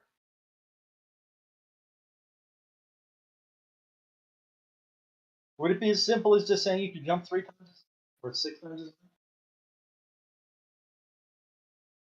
Oh, that's what I would think, right? If it's a sixth of the acceleration on Earth, I would think that if you're exerting the same force on the ground, you would.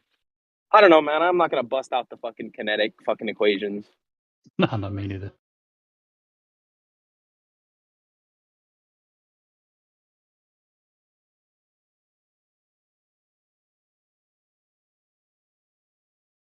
It would be really interesting to watch sports on Mars. Watch sports. Yeah, they were talking about golf. Talking about the golf balls going way farther. Yeah, no atmospheric restriction. Of course, you wouldn't hook or slice at all. Well, Gene Cernan did that on Apollo 17. He hit a golf ball when it went freaking miles. But he had a shit imagine how far you could hit it in the batting cages outside of the. Yeah, right. And then there was the hammer throw as well, because on Apollo 17 they had a geologist.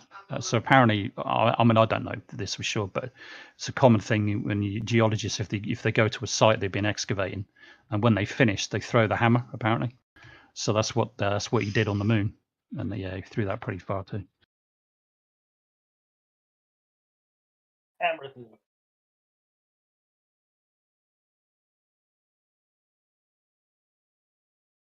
You know, the little geology hammer, one of them things. I don't know what they call it. There's also some interesting things developments in spacesuits. Like if you wear like a wetsuit, something skin tight, the whole design of the spacesuit changes because you're not trying to hold that big volume of air inside. It makes it a lot more flexible. Yeah, the spacesuits that they're designing at the moment for Artemis at the moment are looking at better mobility. But one of the reasons that Artemis has been delayed, well, not necessarily Artemis 1, but Artemis 2 and 3, is because of the problems with that spacesuit. It's not quite working right. There's other reasons why they delayed it, but that's one of the reasons. Your little afraid of leaks? Come on. If it fails, you just get another crew. What was that? I said if it fails, just get another crew. Oh, it was like humans are just expendable then, like, just get another one. It's all right. Oh, things would move so much faster if they did that. We're going to do this whole fly in August. We're going to do this whole flyby on the moon. Just go there and see if it works. Yeah. You're already there. I don't remember which Apollo it was, but they did the flyby fully equipped. You know, they had the lander, they had the people on it, but they still didn't go to the moon. Yeah, Apollo 10. It's like, fuck them. We're going in. Yeah, it was. Well, they got within something like about 15 kilometers of the surface, which is, in those terms, is not very high. It's pretty close. Pretty freaking close. But that was actually quite deliberate. There's a bit of a story behind that. They literally deliberately didn't put sufficient fuel enough to get to the surface of the moon, and they certainly wouldn't have got back again. Pussies. Yeah. I would have said, fuck you. Just because of that temptation, it's kind of like, well, they wouldn't have done. I mean, like the professional people at the end of the day, but it's kind of like, just in case, No just way, in case John Glenn's going to get there first. yeah, fuck it, let's do it. Let's land. Like you said, I'll be fucking tempted. Of course, Oh, they plus- probably didn't, like the lander, all they needed was the weight of the lander. They didn't need the function. So, yeah, they probably didn't have fully functional systems, just the equivalent weight. Oh, they had fully functional. They just didn't want to lift the weight. Every ounce on those suckers is accounted for. Yeah, absolutely. Yeah, of course it is. Yeah, but they did the descent with the descent stage and blew it off and ascended with the ascent stage. Basically, one of the basically testing the emergency that would work. Fuck me. Yep. Did you hear that thunder? Indeed. If you have there's an app out there that I've gotten hooked on. It's what's it called? Lightning. It basically shows the lightning strikes and when you should hear it. Yeah. What's the name of it? Well, I saw the flash inside of the house with the during the daytime, so it was close. It was sub-second. Oh, you're close then.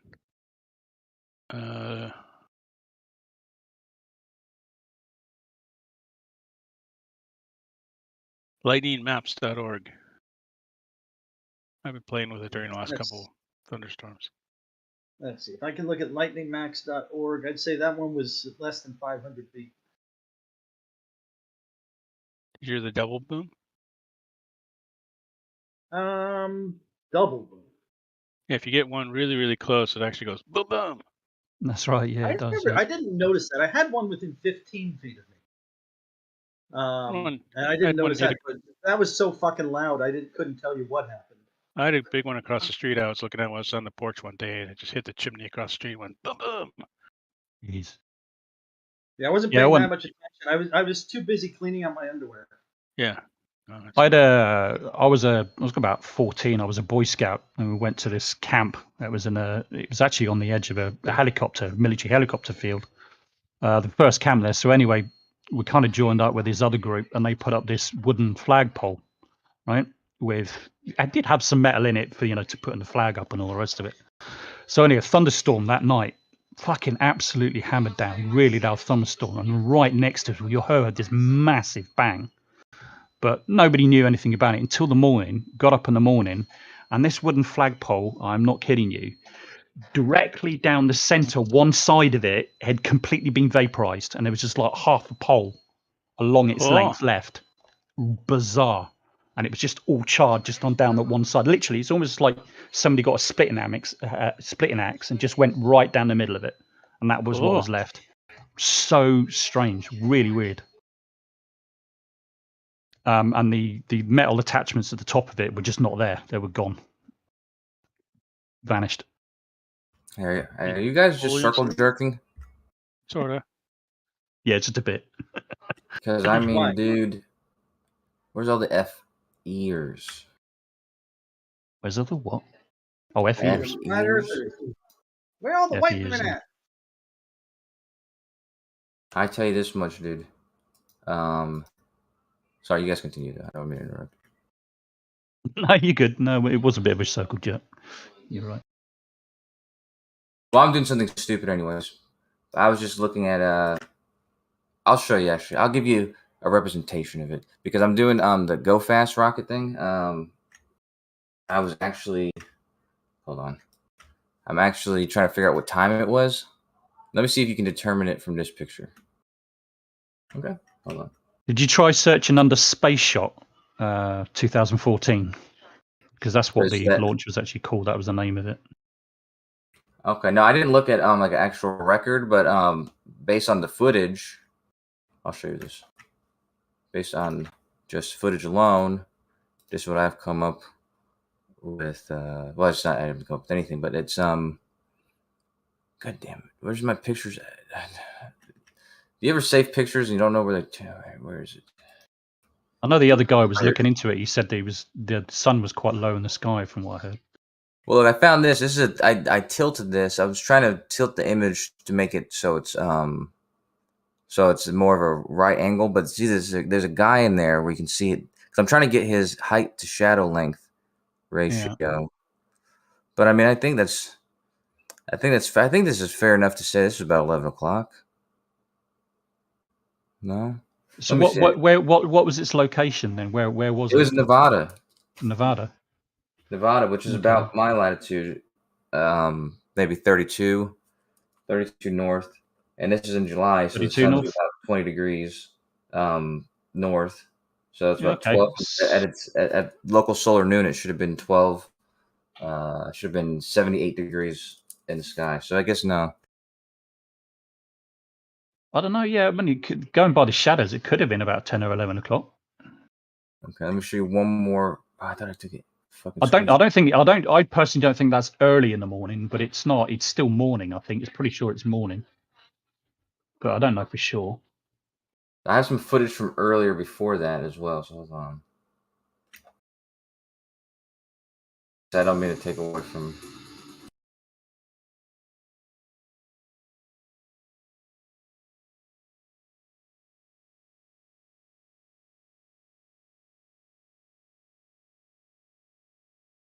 Give me 1 second. I'm trying to take a screenshot. This lightning tracker sucks.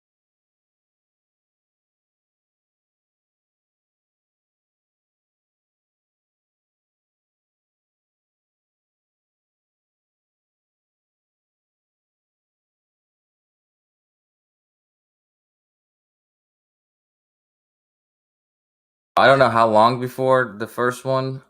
I mean, before the launch, but this dude was on a jetpack a little bit before it. These were the shadows. I'd say he was probably doing his at maybe 7, 8 in the morning. That could be the case. That he was, because these seem like pretty long shadows. Is it definitely the 2014 version? Because there were the other ones that before that. It was definitely 2014, right? Okay. Yeah. Because there were other ones under that same program, as it were. You know, CXT Go Fast space shot. Oh, yeah, because this was a documentary about it, and he went over that. He was saying, yeah, this was. He was saying, yeah. What did you say the mission was called? Space shot. Go Fast space shot. Or CX. I'll tell you what, better look up CXST space shot launch. I just cannot find the time of it at all. Just the dates. That's all I can find.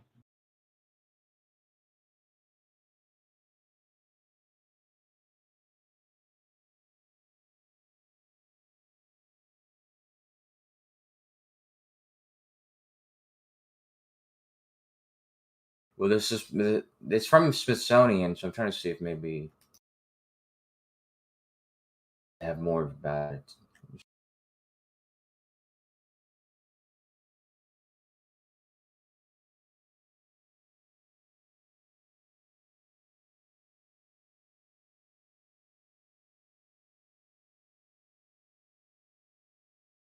Hey, well, it looks like Matrix is in here. That's what's up.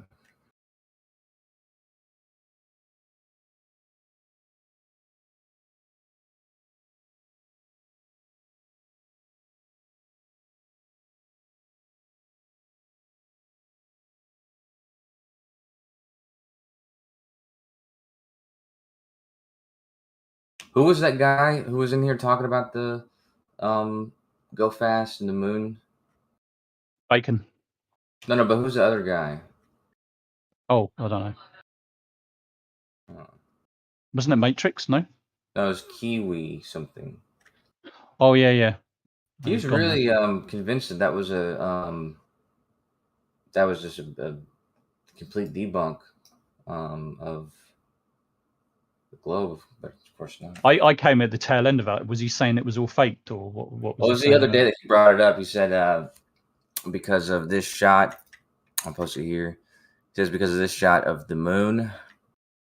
Hold on, where is it? Here we go.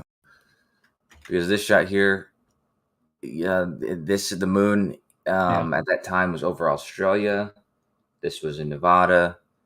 So this shot was impossible because the moon should be on the opposite side of the sun, whereas this was on the same side as the sun, basically. Something along those lines. Well, I mean, it's obviously not directly over Nevada, is it? No, it's impossible to say because you don't know what direction that is. We've got no sense of any direction at all, have we? Yeah, you can't go by much on that. It was over. It was near Australia that time. I mean, Bacon has a good. He posted a good map of where the sun and the moon were around that time. So I mean, you know, the time of the day pretty much is irrelevant, really, isn't it? Whether it is 7 in the morning or whether it is 10 or 11 o'clock in the morning, it makes no difference. Well, kind of depending. Like, let's say if it was a full moon, for example, which is not. Then yeah, if it were closer to noon, you would expect it to be certainly the hardest time to see them both at the same time, because you know, the sun's directly up in your head, and the moon is supposed to be basically directly beneath your feet. Supposedly.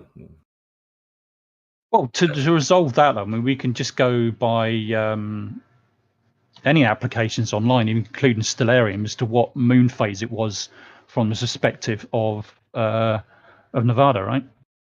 Right. So I've got Stellarium. Let's see if I can do that. And so I guess from a window, maybe between 9 and 11. Actually, I would have to think this is a fair bit. The closer to noon this is, like, the shadows should certainly be shorter than the people. So if the sun is greater than 45 degrees in the sky, which it will be, you know, around that time, then yeah, if it's greater than 45 degrees, the shadow should be shorter than the people.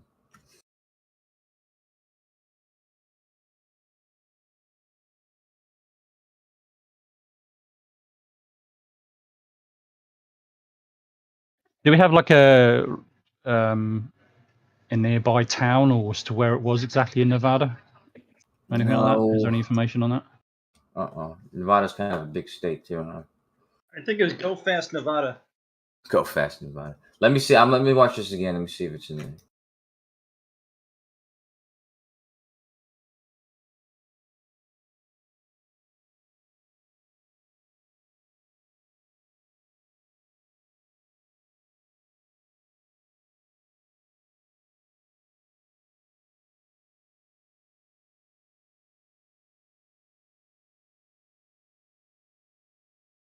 Black Rock Desert. Black Rock Desert. Okay.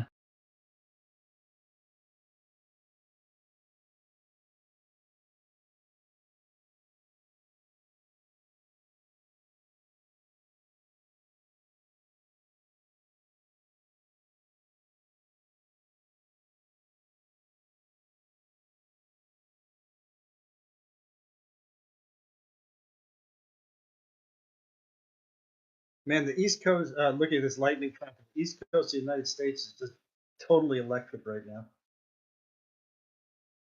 From Maine to Florida.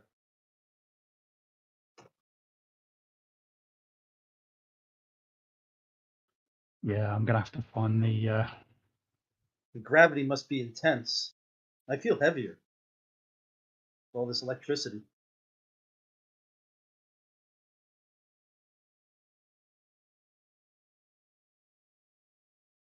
So you must be a positive person? Yeah. Because a negative person would feel lighter, right? I'm definitely positive. Or is it the other way around? I can never get them to. I don't care. I can never get the story straight whether the Earth is negatively charged or positively charged. Damn, they went 3,780 miles per hour. Wow. It really did go fast. Who's that? Who's going that fast, Kosha? It'll go fast. The rocket, yeah, they're hot. Fairly fast. Yeah, it's only a little rocket, isn't it? So thrust to But rate it went ratio is going to be, 16 you know. 16 Gs is incredible.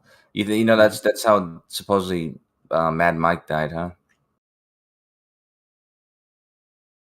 I thought he died. Yeah, well, he died from the G's on the impact. Yeah. Yeah, Well, no, G's, but I I was think going to say, yeah. I don't know, but that's what they think. They think that he might have passed. Like the reason his parachute didn't open is because he might have passed out immediately from the G's of the initial launch. Yeah, he might have passed out. I mean, was the acceleration that great on his rocket? Because that was steam, wasn't it? Yeah, I would have thought the acceleration would have been that great, but who knows? I don't know. Let me see. I forgot somebody calculated it. Let me see. Couple thousand psi of steam will push as hard as as anything. You think he would have tried a balloon? If it's a lot less. I guess he was going for the publicity though, and not really this research. He's a daredevil. Yeah, I mean, people keep saying that he was launching to figure out the shape of the Earth, but nothing to do with it at all. He just happened to be a daredevil and a flat earther. That's all it was. Yeah, should have gotten from the height of a Cessna on approach. That was so sad. He was one of my favorites, you know.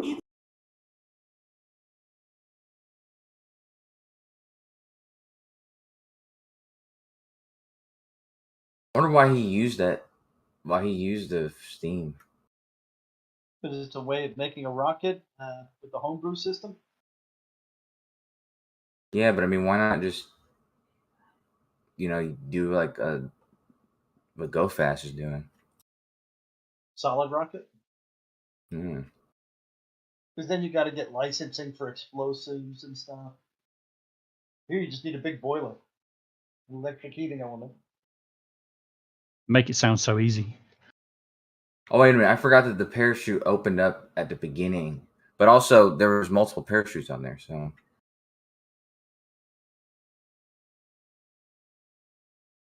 It's sad footage to watch, though.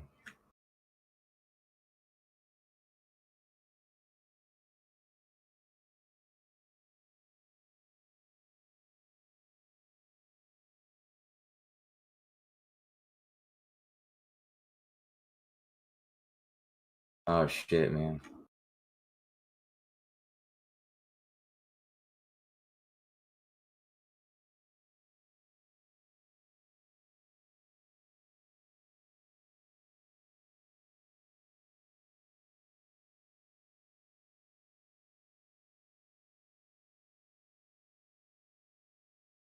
That's not fun to watch, you know.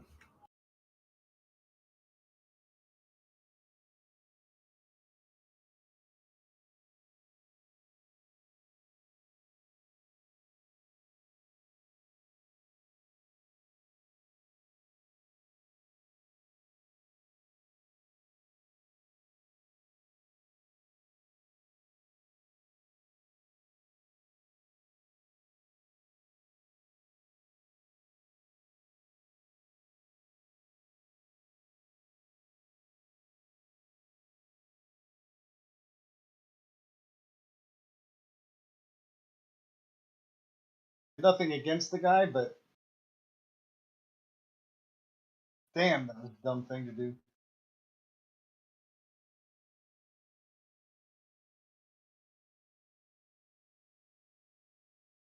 Dude, I can't find footage of the actual crash anymore. What the fuck? What's up, Realm?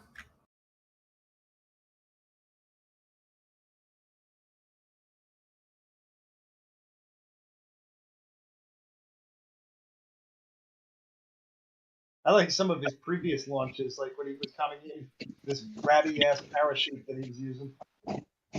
Hello, mate. What's up, brother? You remember that guy, Mad Mike Hughes, Realm? Yeah, man. Yeah, he was trying to get some money to become governor, so Apparently he pulled the stunt off so he could raise money to become governor. You sure about I that? never heard that. Yeah,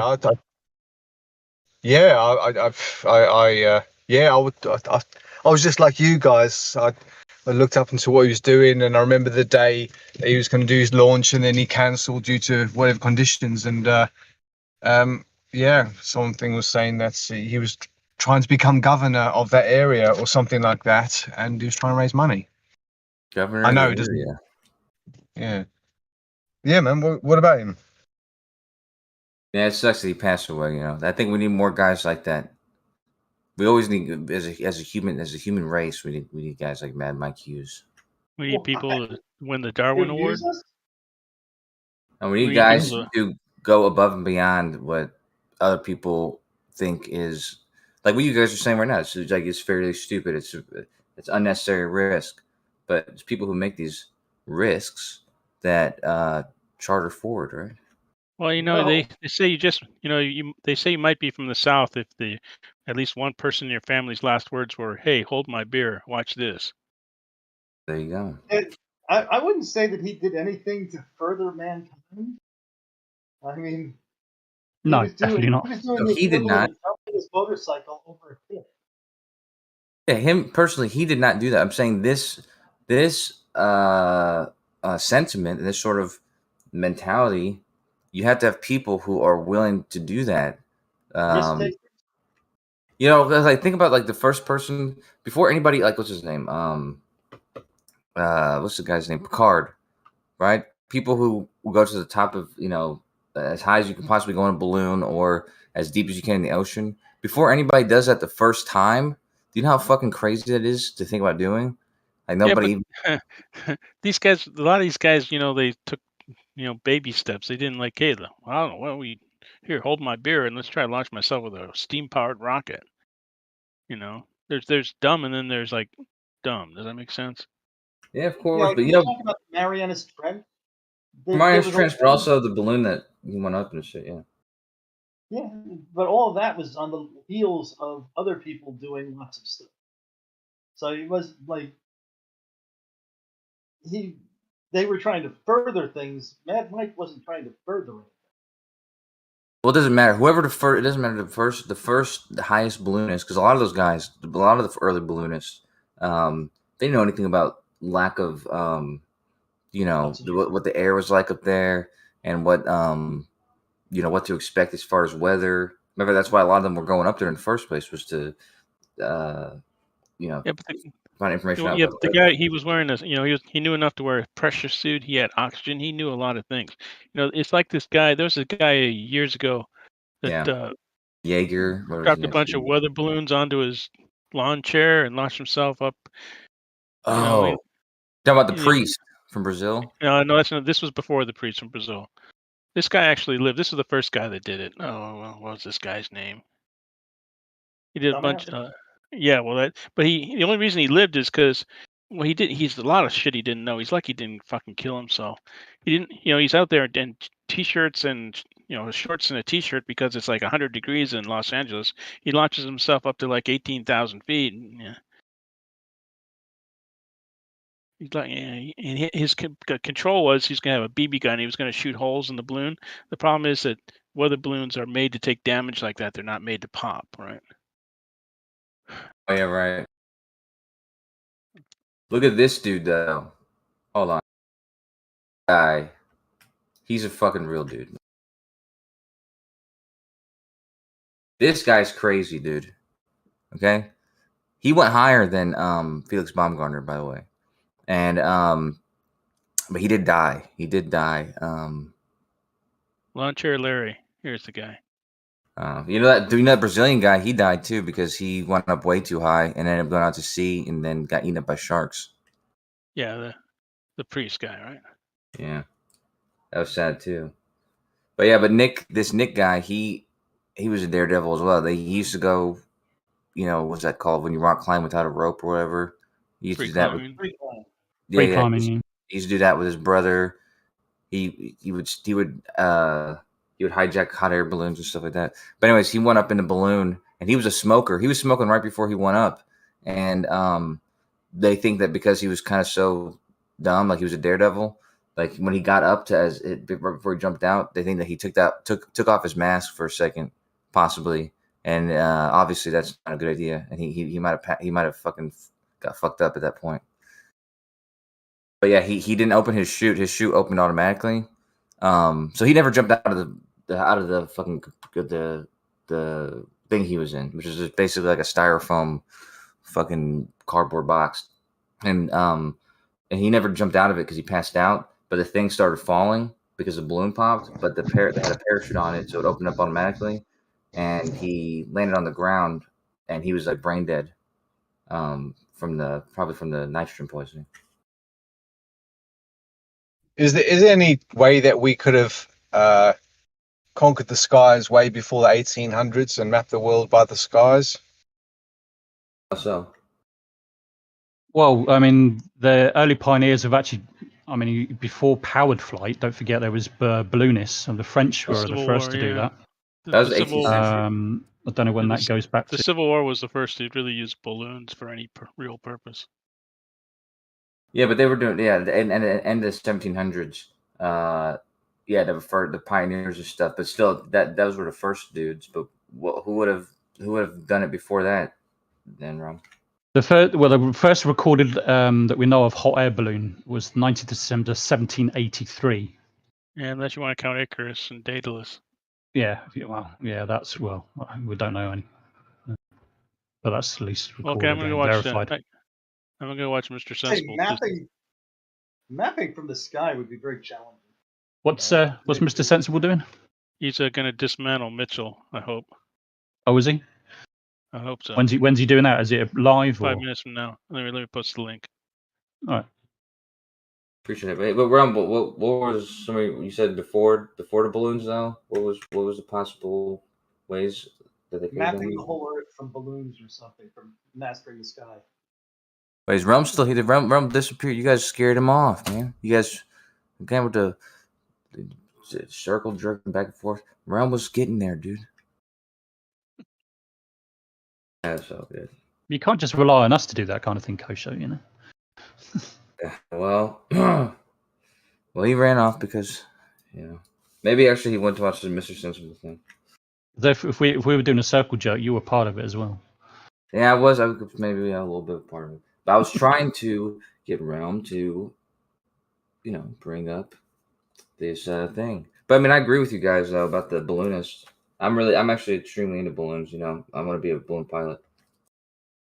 I don't know. I don't know when they started mapping it from the air, or whether they actually needed to. I mean, people traveled all around the globe, all over the place, so they could map it without having to actually fly.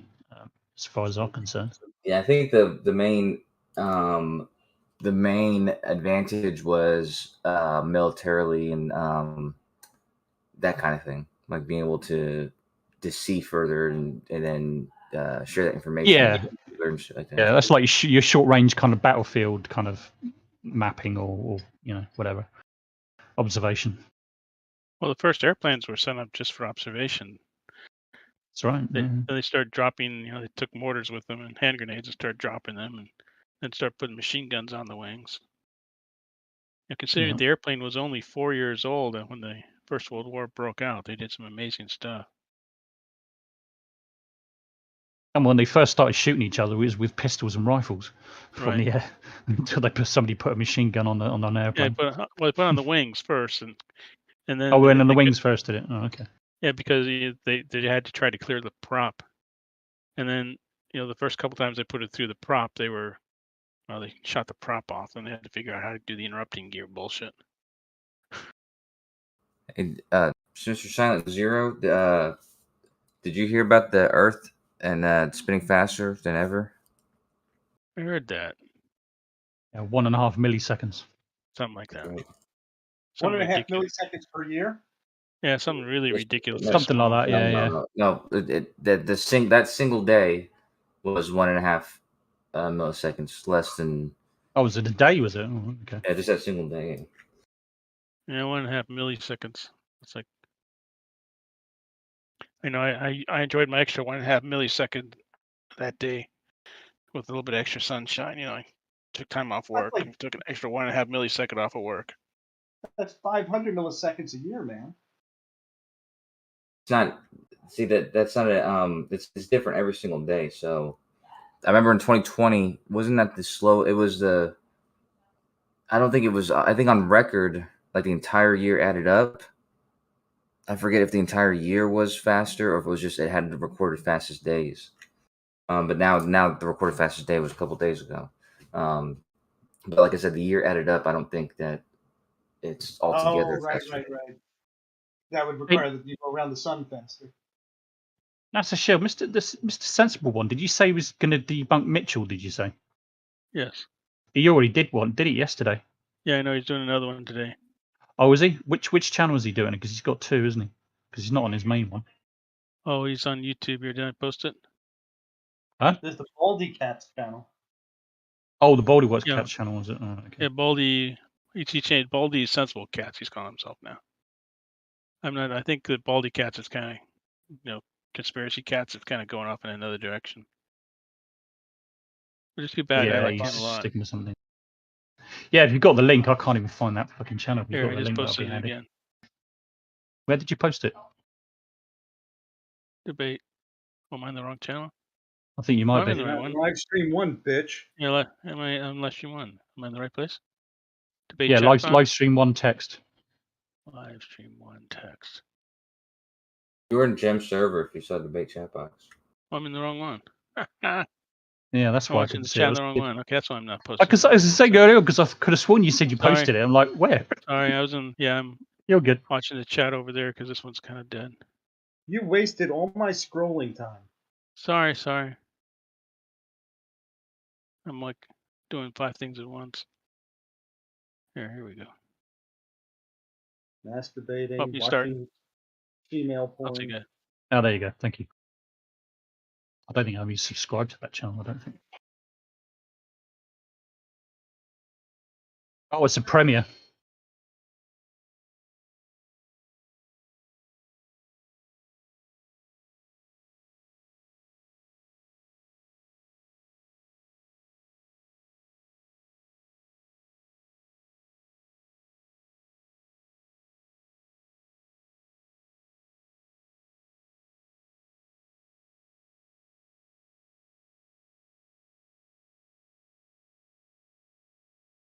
It's a pretty cool intro. Sensible made a couple of mistakes the other day. It was pissing me off.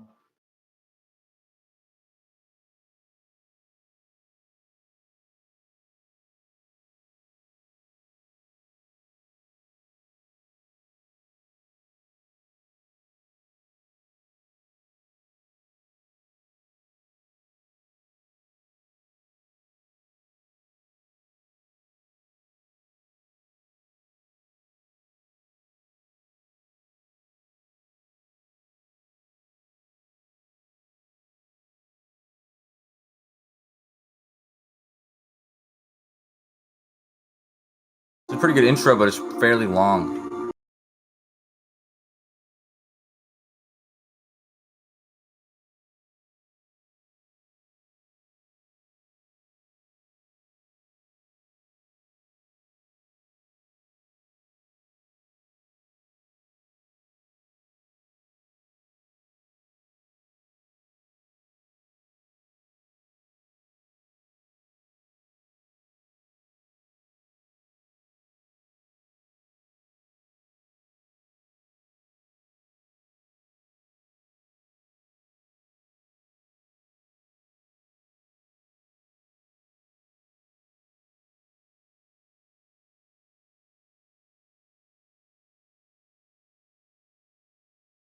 I'm starting to think this is just repeating itself over and over again.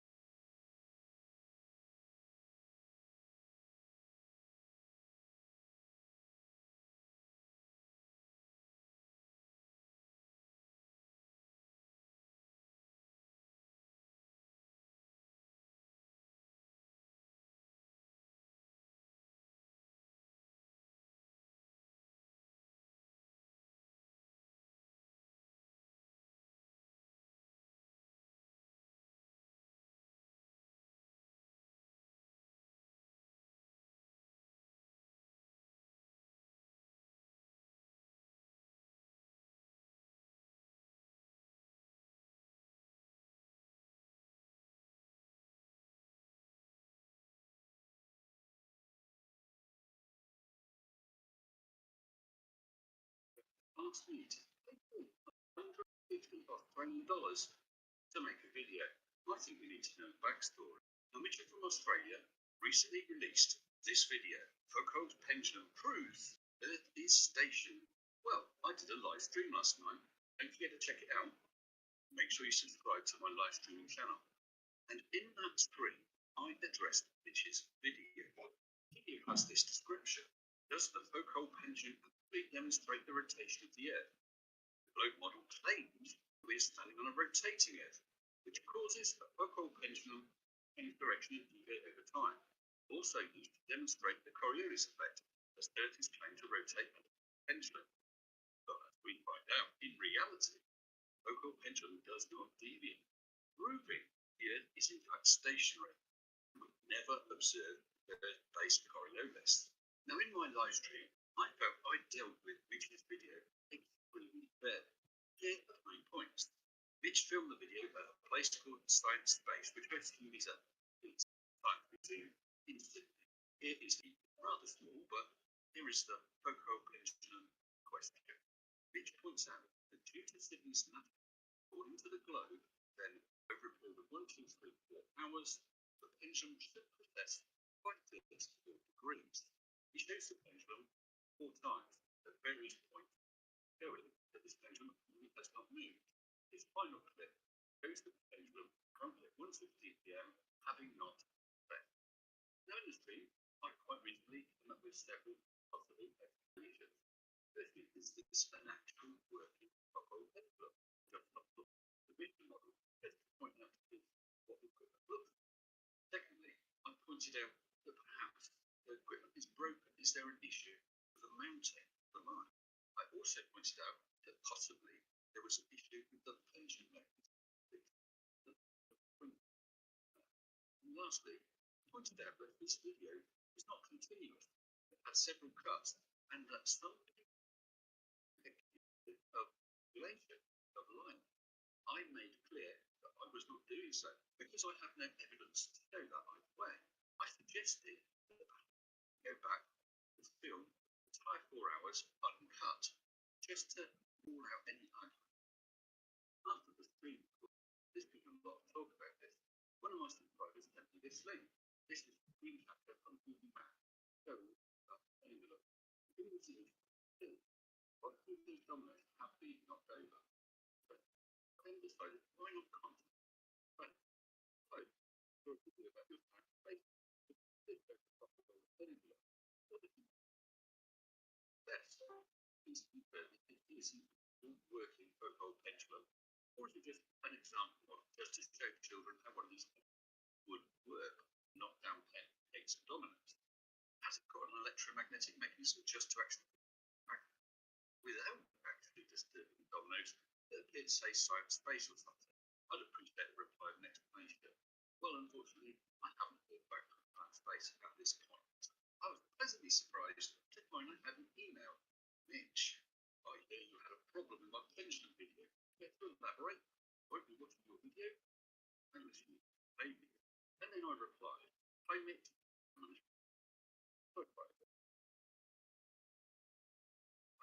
I think you'll find I was very fair. Look at this portion of the stream when I go through your video. 24 minutes 10, 40, with the main part being up to about 30, 50, and the remainder is what I think is coming up. I was very fair with you. I do not claim you are lying to deal with what you have shown. But I have a breakdown and I provided a link. Anyway, I checked back on the video. Just have a look at the comments. Nice with this. For all of you zealots asking for hours of uncut footage, I'd be more than happy to return them to you up front. Alright. But you will be financing my entrance. Petrol, my precise time. $150 to my PayPal, link is in the description. Or get off your asses and get some footage yourself. Well, that is as I predicted, Mitch. Well, of course, you're a liar. I didn't. Well, I thought about this for a couple of minutes and wanted to make a post, but then remembered that you had blocked me because, quote, you said that you do stick to lying nuts.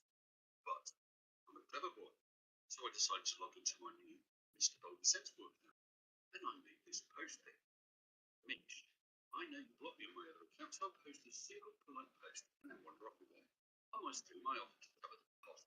If you return to a 2-hour uncut video, bonus pension free 2 hours. I feel $150 too much to issue your evidence, but I will contribute something of your time as well. I will therefore here and now agree to the following. Upon you posting a 2-hour uncut, unedited video of this pendulum swinging, I will then PayPal you within a couple of days, but as soon as possible, your account $100 Australian to cover the ticket, fuel, and a little something at the time. Additionally, if you chose the pendulum but not left, we will $100. Maybe a total of $200. Each video must not be spread up so that there are no items over the length of the time of the film. I will require a 30-second close-up of the top mechanism so we can see what it's like. Close-ups of the pendulum starting and ending swing position, which is a bit. So if you show this 2-hour uncut video, I shall pay $100 Australian. If it doesn't possess, I'll pay you. I look forward to this. You can screen grab this post so that you can hold me to this promise. I screen grab this too. Unfortunately, it appears Mitch is a bit cleverer than I thought, and he's already blocked his whole sensible that post never stood. Therefore, that offer brought. Well, a short time later, I found that I had not one, but 2 more emails from Mitchell. Like I said, I won't be watching your video. If you're calling foul on what I've shown, I will happily return to the museum for the full unedited 4 hours and live stream. But since you are calling me, you'll have to be financing it. It's $52 and $50 for petrol and $50 for my time. I think you'll agree that is very fair. A $2 discount, $150 to my PayPal. Provides a link and says, "What's up? Shut up, princess." He then followed that up with, "Someone has informed me that you publicly requested I return to the pendulum filming for 4 hours uncut. Can you confirm this is your request? And if so, there shouldn't be any problem providing the funds to get me back. You're running away now. Needs to be part of this.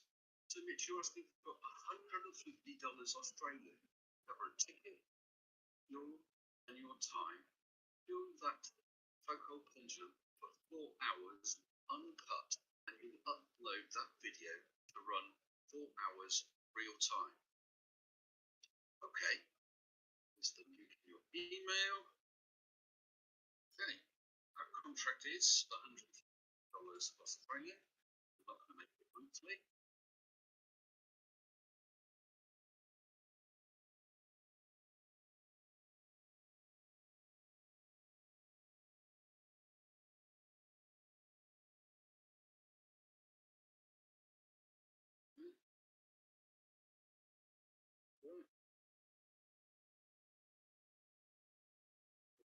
$150 Australian, and I'll put in that partner. Please, Nick. Thank you. Nice doing business with you. Here is my. Unfortunately, I can't post video to let you know I accept your. It's only wise if people let Mitch know points about this video where I have hired Sweet.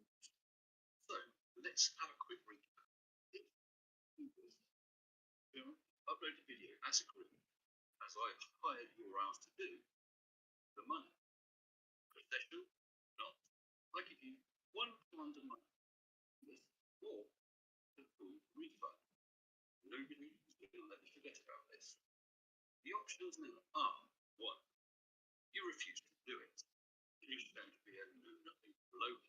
I would expect $150 Australian to be returned immediately. Otherwise, that will be fraud on you. Then, you are shown no nothing below hard. Not back up his claims. If you just copy that princess, what would you do? You film the problem. Well, you're going to have to play the video. $50 Australian to be there. With everybody will see out the evidence. If you upload the film of the pendulum that is not, this will show either that the pendulum is effective in the that they were real only, or that you must have been in a video. I don't know online where it is you.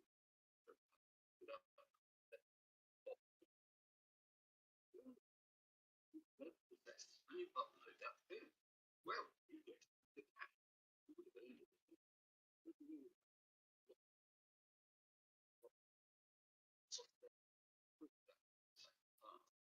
What's more, you wouldn't have 4 hours, but what would you have paid for?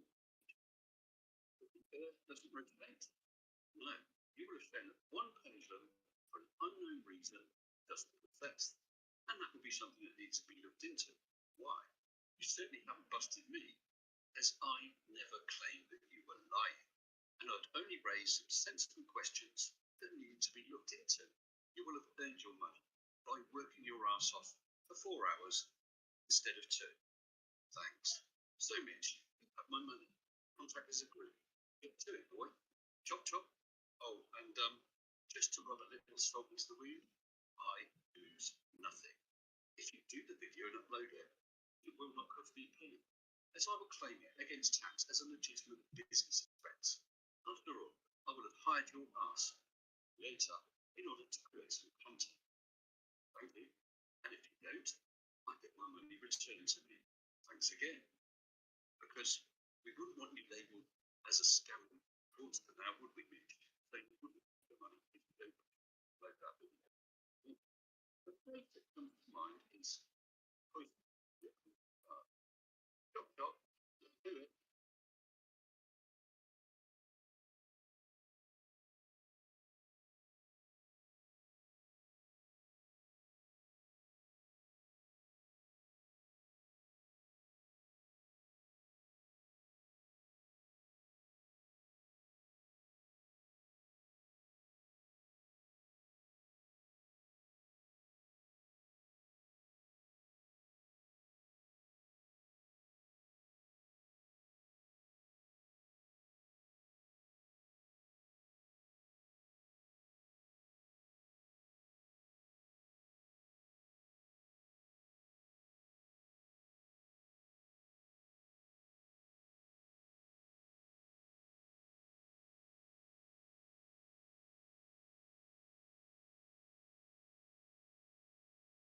Be quiet in here. Or am I broken?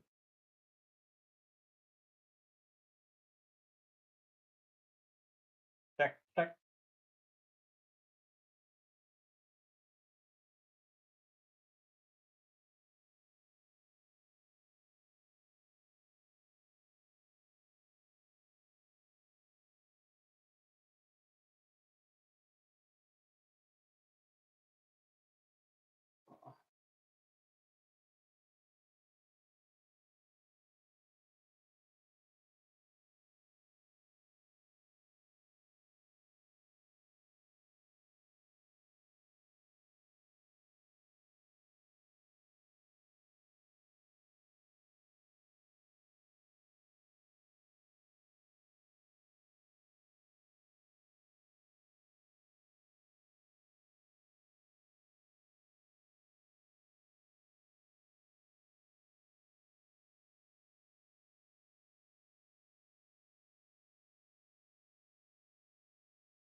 I unmuted you, Branch, but why were you muted?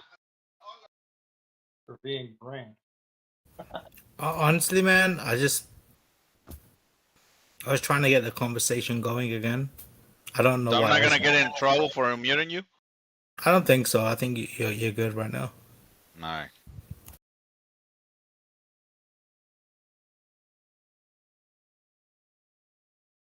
Unless you want to get into trouble. No, because I don't know if like one of the, like Gio or somebody mute you and I'm Well, going against we their could mute. have a debate. Do you want to have a debate? I don't debate lovers. Well, I don't debate fluffers. I don't do that shit anymore. Nor do I. That's why this is probably a really good debate to happen. Because I don't. You don't. Debate about what? What do you want to debate about? I don't know, man. Like, the interesting thing I find is that, like, how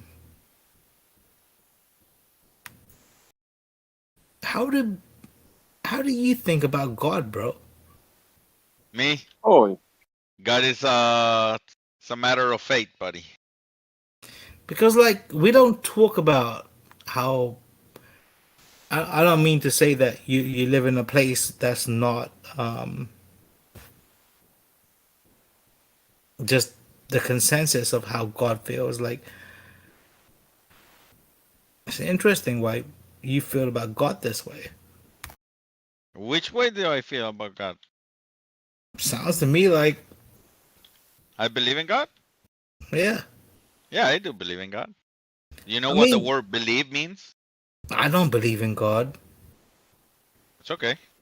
I do. I like to believe in God. I think that God is something we should believe in. But there's just not enough evidence? Is that what you're gonna say? No, it's more the fact that it sounds like bullshit. There isn't. To you, right? I mean, let's imagine it this way, yeah. Let's say like you wasn't believing in God, and then somebody else came over to you and started telling you, you know what? That there's this one motherfucker that I think he knows what's up. I don't know how that looks like. Would you start believing in the next man's God? You know what's funny? I've thought about kind of what you're saying before. Yeah, no, yeah, yeah. No, go ahead. You know what though? I will be honest with you. I should probably just stop talking because if Gio doesn't like it when I talk, nobody else in the room will either. I don't know you well enough to not like it. But that's probably a bad thing. Whatever. Yeah, but I've thought about it before, and God, the thought of God or whatever is inevitable, right? Like, what I mean is, there's absolutely no, I don't know, possibility of any humans, right, appearing on Earth and then not almost immediately wondering where they came from, and then assigning that name God. Nah, man. Like honestly, what I think what happened was like I think what you're talking about is religion. Adam was chilling, right? Adam was just Branch. chilling. I think what you're talking about is religion, not God. Oh, yeah, he's talking about religion. Yeah, I'm talking about like spirituality and Yeah, God yeah. is like it's just the creator things, right? Then you can start arguing about religions and stuff, but first you argue about I mean of the creator. That's what God means. I mean, You were saying you were asking me what if somebody else with a understand- different God comes in like The thing I don't understand is that isn't all of religion about finding your own path to be spiritual? Right? Like, Yes, God. I mean, what other path is there than finding yourself? Finding yourself. It's so important to find It yourself. definitely is. I think that's I think finding yourself is the most important thing that any of us can possibly ever fucking do. Yeah, as long as there's a God who wants you to find yourself. I mean, I think that's what Otherwise, what's God the wants point of us to finding do is yourself? find ourselves. I mean, the fact that you don't understand that kind of makes me wonder what the fuck you're talking about, bro. Continue to wonder. You Oh. don't think understanding who the fuck you are isn't one of the most It's, important things you can possibly do. it seems to be one of the most important things that you could do for yourself. It's what it seems to be that you put importance to it. Yeah. So what's more important than that? To you, I don't know what's more important What's more no, what I'm than that. asking you is what is more important? My family eating is more important than me finding out how I feel. like there's a lot of things more important than finding myself. So finding yourself is one of the least fucking things you want to do in Yeah. life. When I'm driving down the road and if my car starts breaking down, I'm not like, fuck, man, I just wish I knew myself better. like I do hear what you're saying, but come on, man. I mean, put it into a perspective, not just say such a broad statement. You know? Alright, but it sounds to me like you got this shit covered, bro. I don't need to say Yeah. shit. I don't need to. No, I mean, why would you need to say anything? If you are at peace with yourself and you found yourself, and then words do not need to be said. Yeah, Branch. I mean, I did try to find myself, but the waters are muddy. You didn't find yourself? Can't find myself, bro. It's hard to do that. Like I think How that you find? I don't think you can ever find yourself. So you don't live at peace? I think that the more you try to find yourself, the more you find that there's shit to fucking learn. I don't think there's a limit to where you can find yourself. So what you're seeking is like some sort of unlimited journey. You don't want a limited journey. You want an unlimited journey.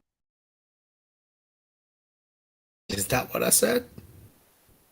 Or do you want a limited journey? Do you want there to just be an end? Like, do you want to just have an end? I mean, when you talk about there being an end, why does there have to be an end to anything?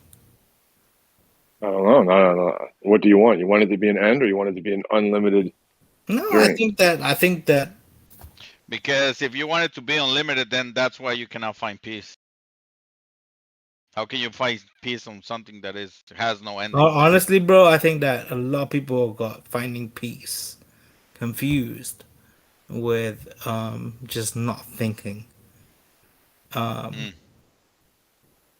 lot of people out there think that finding peace and finding enlightenment is just turning off your mind, and that's not what's up.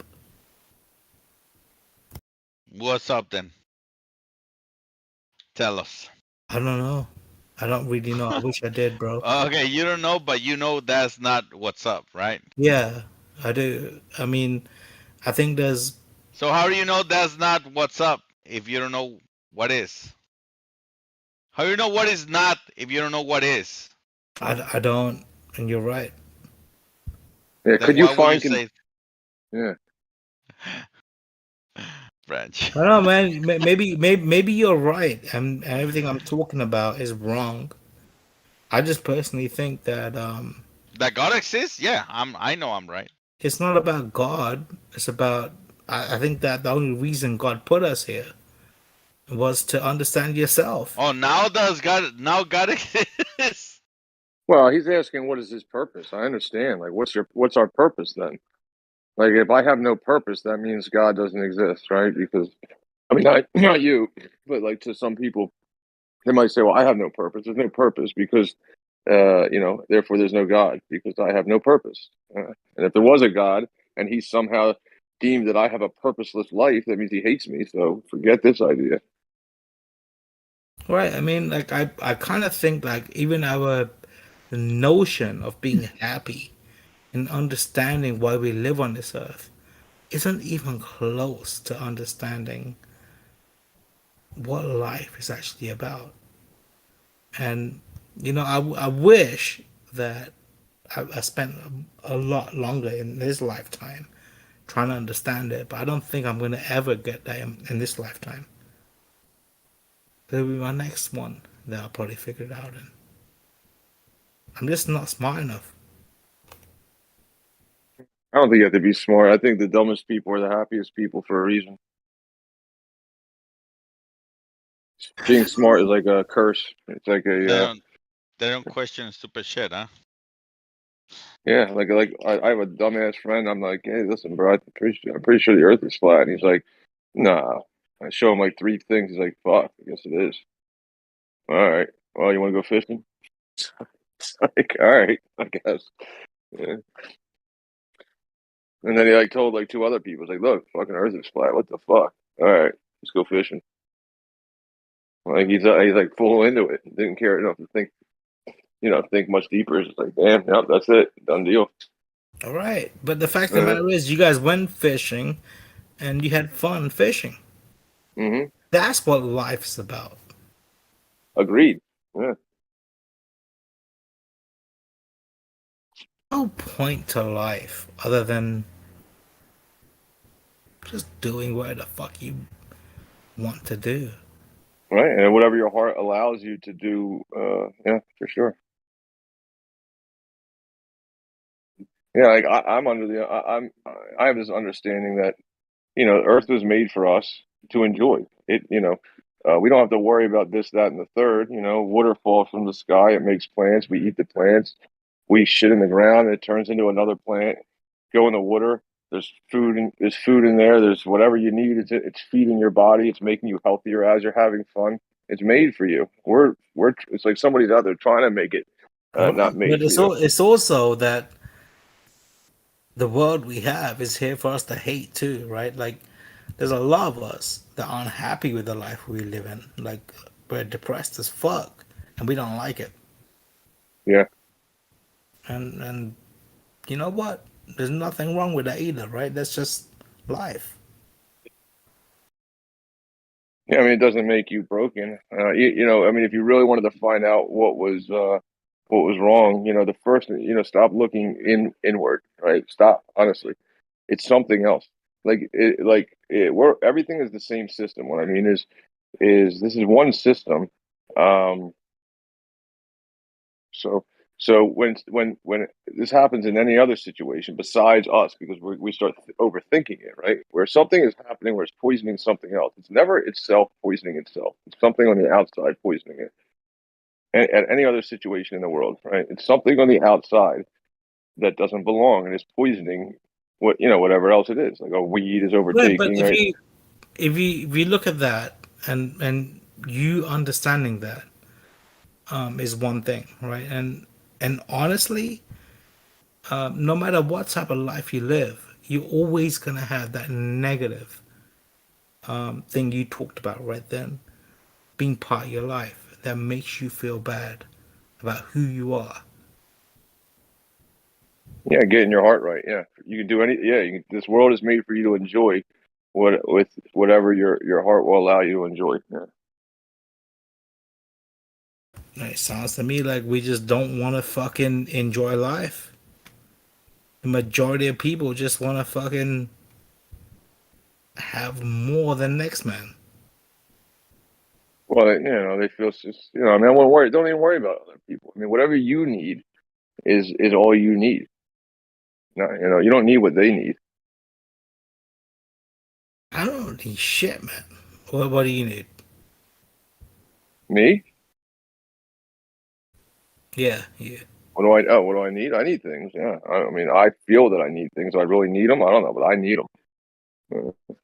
I need enough money that I don't have to worry about, so I can enjoy the moment that I'm in. I mean, if you want to just go right to money, I need other things, but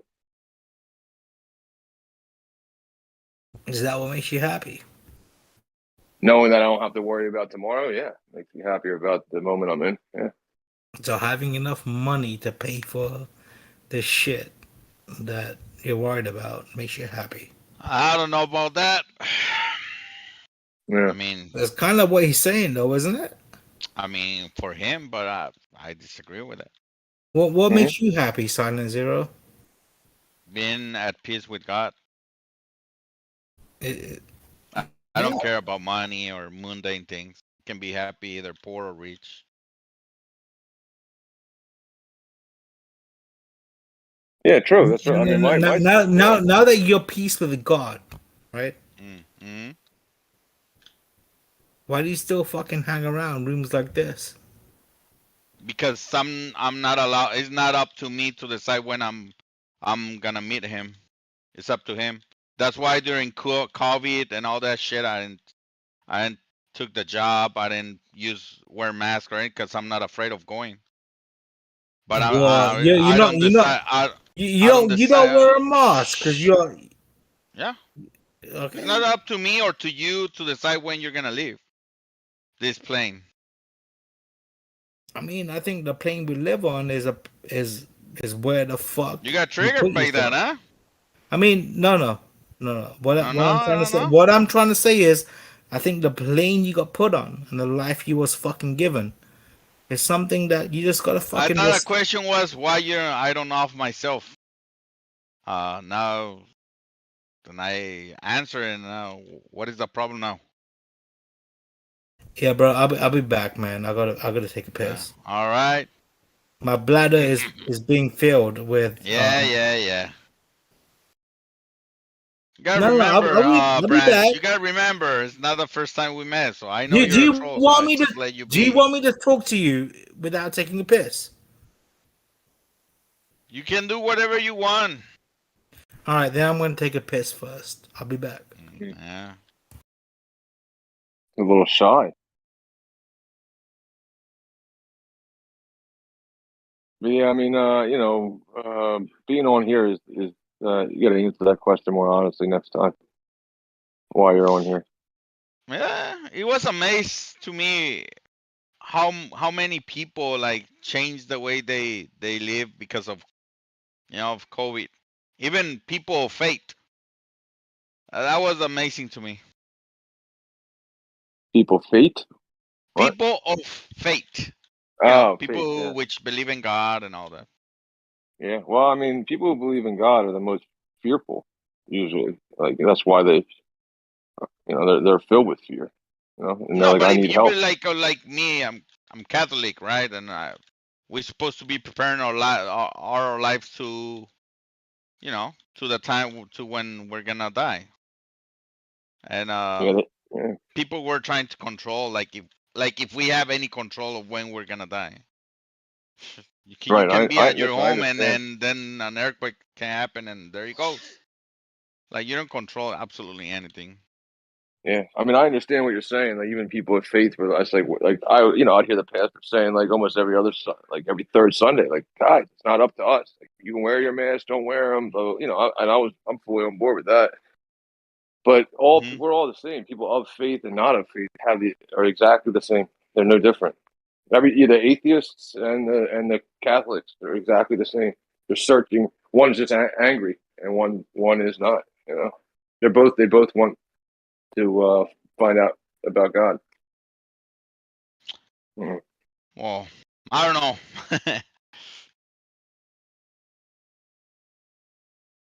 Yeah. But yeah, as far as like why anybody's on here, I mean, the answer is not a good answer. Like, why are you on here then? I think it's not a good, to answer it honestly. I don't think it's a good answer. I mean, honestly, we're here because we enjoy the conversation. Yeah, maybe that's what it is. Why else would we be here?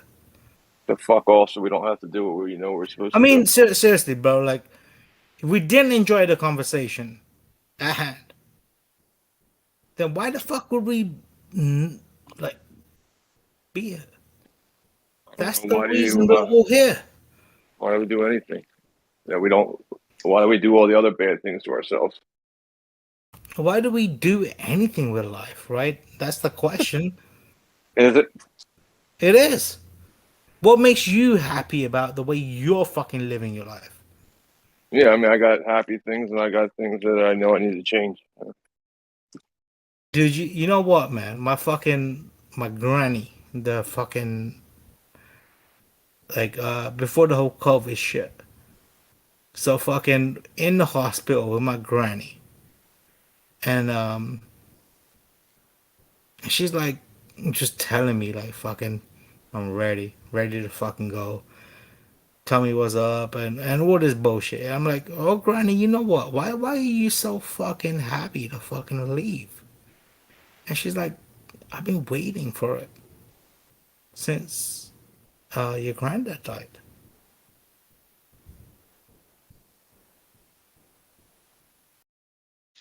Yeah, she made her happy. She just turned fucking 90, bro. My granddad She's died been when, waiting for it. and you know what? And then I was like, and then And did you ask her why you don't off yourself? No, huh? no, Yeah, that doesn't mean that'd be that super you didn't weird make for her me to happy. ask her that. There you go. Why you are asking that question to me? But she asked me. She actually said, "I know why you're asking me that though." And I was like, "Why?" And she was like, Because you're a fucking idiot.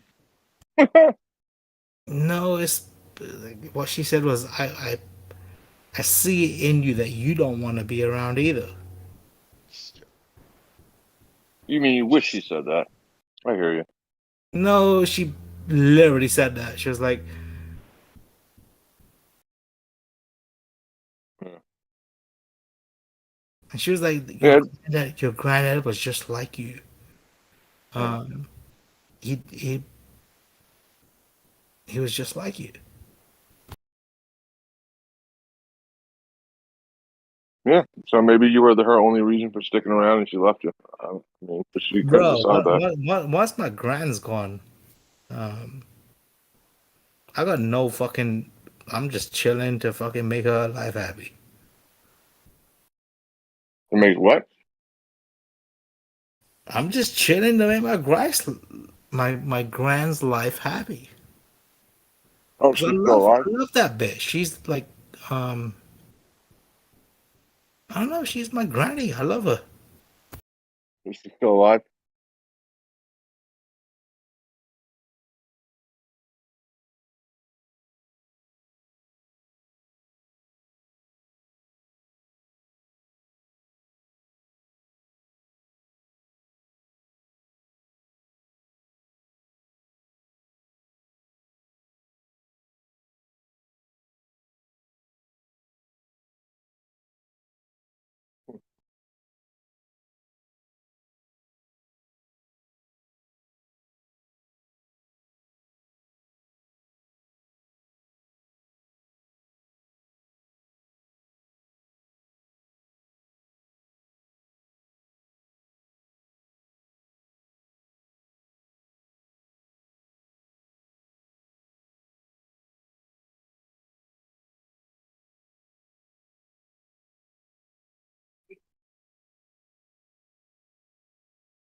What did you just laugh about?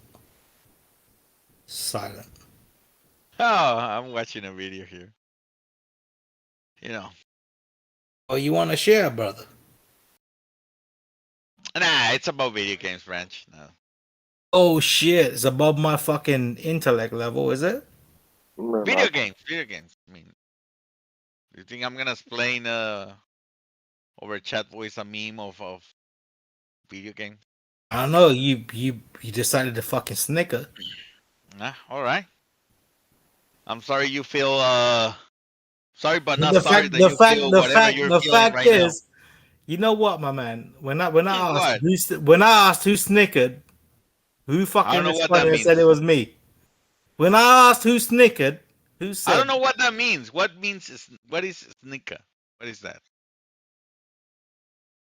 I don't know. It just means being a dick or some shit, like making a point. I don't know. Oh, you're saying that I was a dick? Why? Anally, possibly.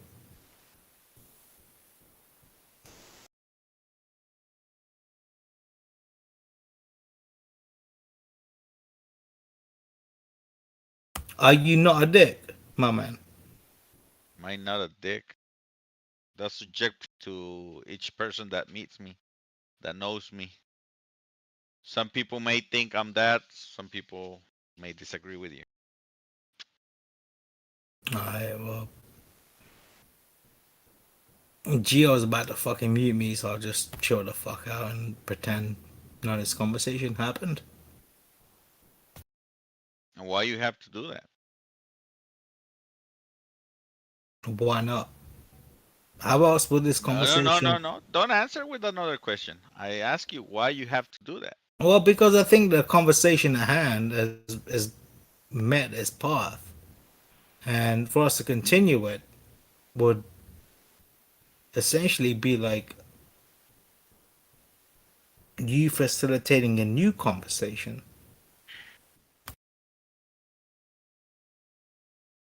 Are you on drugs? Am I drugs? Are you on drugs? Am I on drugs? Yes, I am. That's why your behavior is erratic. Yes, that's exactly why my behavior is such, because I'm on drugs.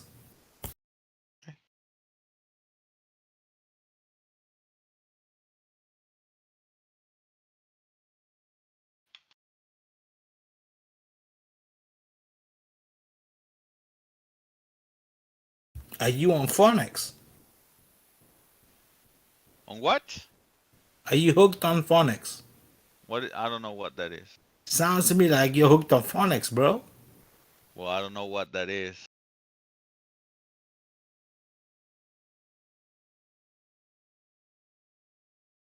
Google it.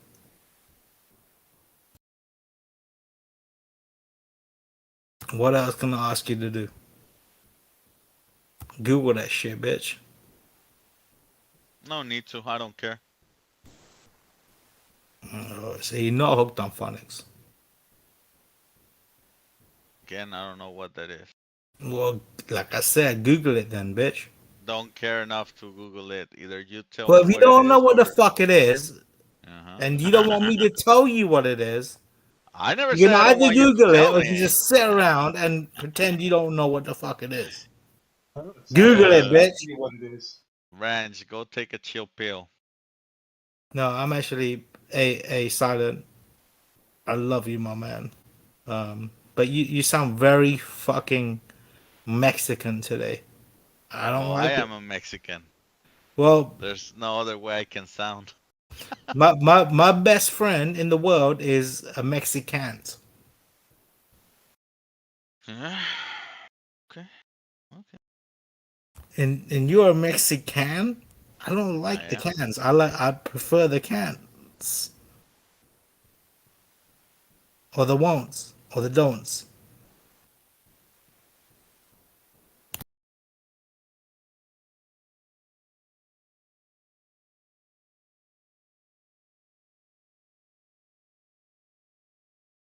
You know what's funny about my best friend, who's a Mexican?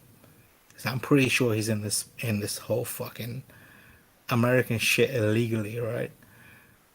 But he won't admit it to me. And it's the funniest shit because he knows I know. And we all know. But we don't talk about the fact that he's here illegally. Well, he's your friend? Yeah, he's my friend. I don't have a lot of friends. So I should hold on to him. Does let me ask you, Branch, serious question. Does your view on things in the world, or say in this case immigration, does your world view change because you have friends that are illegal, or you know? No, I mean, that's not even shit that me and my friends talk about. Like, I Yeah, don't but even. you know your friend is in the wrong, right? That's Yeah, what but I'm I'll saying. be honest with you. Like the friends I'm talking about, I don't think we've ever once talked about religion. It's just shit we don't talk about. Fucking ranch. I don't know, man. Ah, I cannot have a conversation with you. You jump from one thing to another.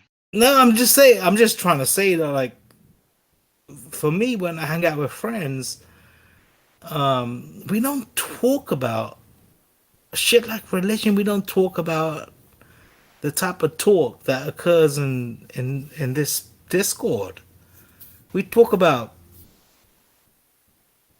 I don't know. We just talk about stupid shit that makes no sense, but we enjoy talking about it because we're friends.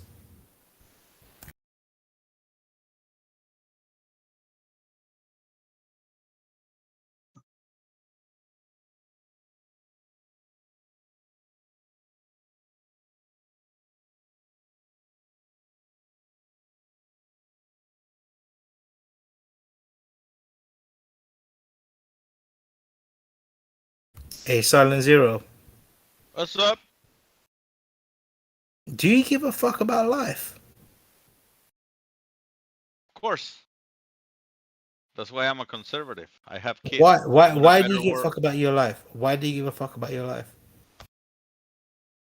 About my life? Right.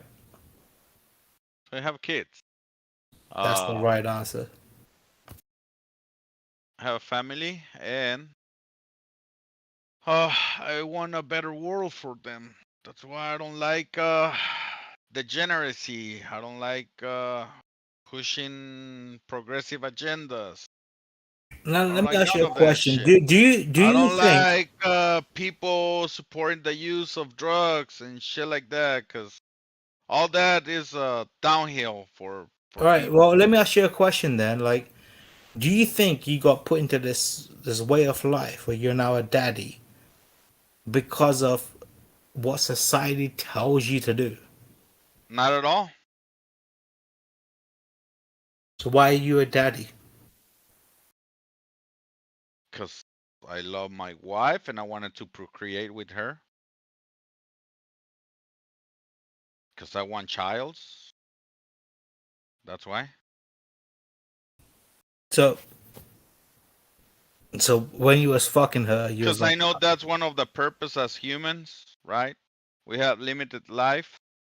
So one of the purpose that we have in this life is to procreate, that the human race keeps going.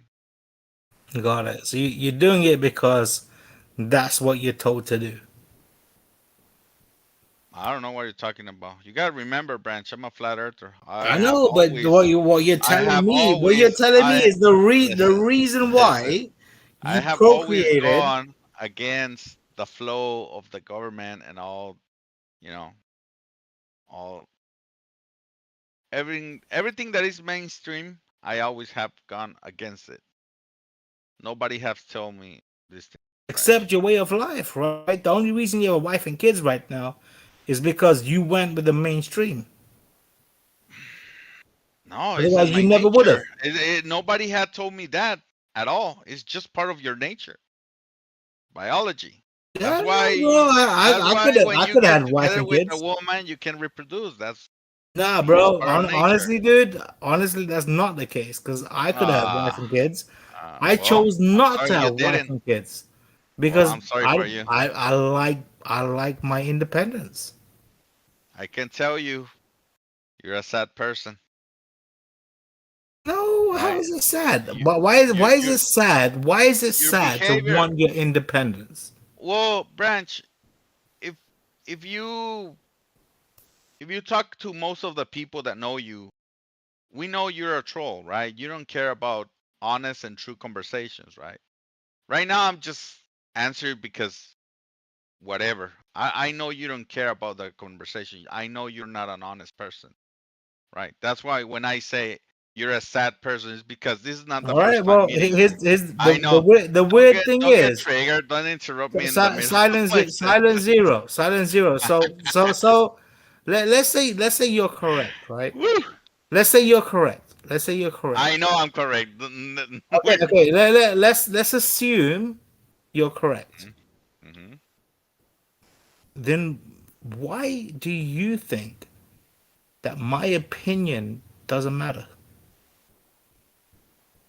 Based on your behavior, that's why it doesn't Okay. matter. If you were consistent and you were an honest person, then it will matter. But when you like to troll people and then you demonstrate that you don't care about the conversations that people are having with you and shit like that, then you lose. Does it sound like I don't care about the conversation me and you're happening to have right now? I know you don't care How'd you know that? because you have changed several times, or each time I'm giving you an honest answer, you try to switch to something different. So that tells me that you don't care about my answer. Okay. So, regardless of what answer I give you, you're always gonna assume I'm wrong. Well, you know, I can, like, I'm a person who can detect when somebody is taking me seriously or not, right? So it sounds to you like I'm not taking you seriously right now. I'll go 50-50, but right now, like the Don't question that you go just asked me, 50-50, the question motherfucker. that Either you there you do go, or you there don't. you go. Either you do or you don't. No 50-50. No, because no, I'm gonna tell you why 50-50 branch. Because some of the questions you do ask them honestly, and then when you start listening to the answer and you don't like it, for some reason you tend to change to a different subject. And this is not the first time. You always do this shit, right? So that's why I say 50-50, because sometimes you are like you honestly ask the question, but then you disregard the answer. There you go, All right. 50-50. You know what, bro? You win. You're right. I'm a fucking dick. I don't know about that. I don't know you in I person. actually This is appreciate the chat. Maybe the fact that you talked to me this long, because like in Geo's room, I am the dick, and I appreciate you talking to me, man. again, Branch, I don't know that if you're a dick or not. I don't know you in person. Unless, we meet and we hang on and like start knowing you in real person. Because in real person is different than online, right? In real Definitely, person, bro. Like that, you definitely. Like I'm like the nicest motherfucker you would ever meet in real person. maybe again, sure. Like But here online, you demonstrate something different, Branch, and I you can definitely ask do. a lot of people. You can ask this, and they will tell you the same. No, you're right. I do.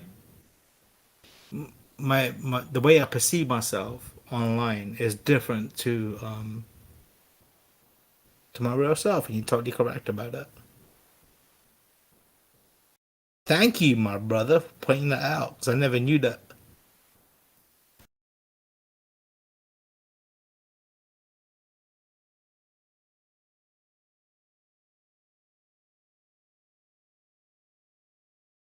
I'll ask you this though, yeah?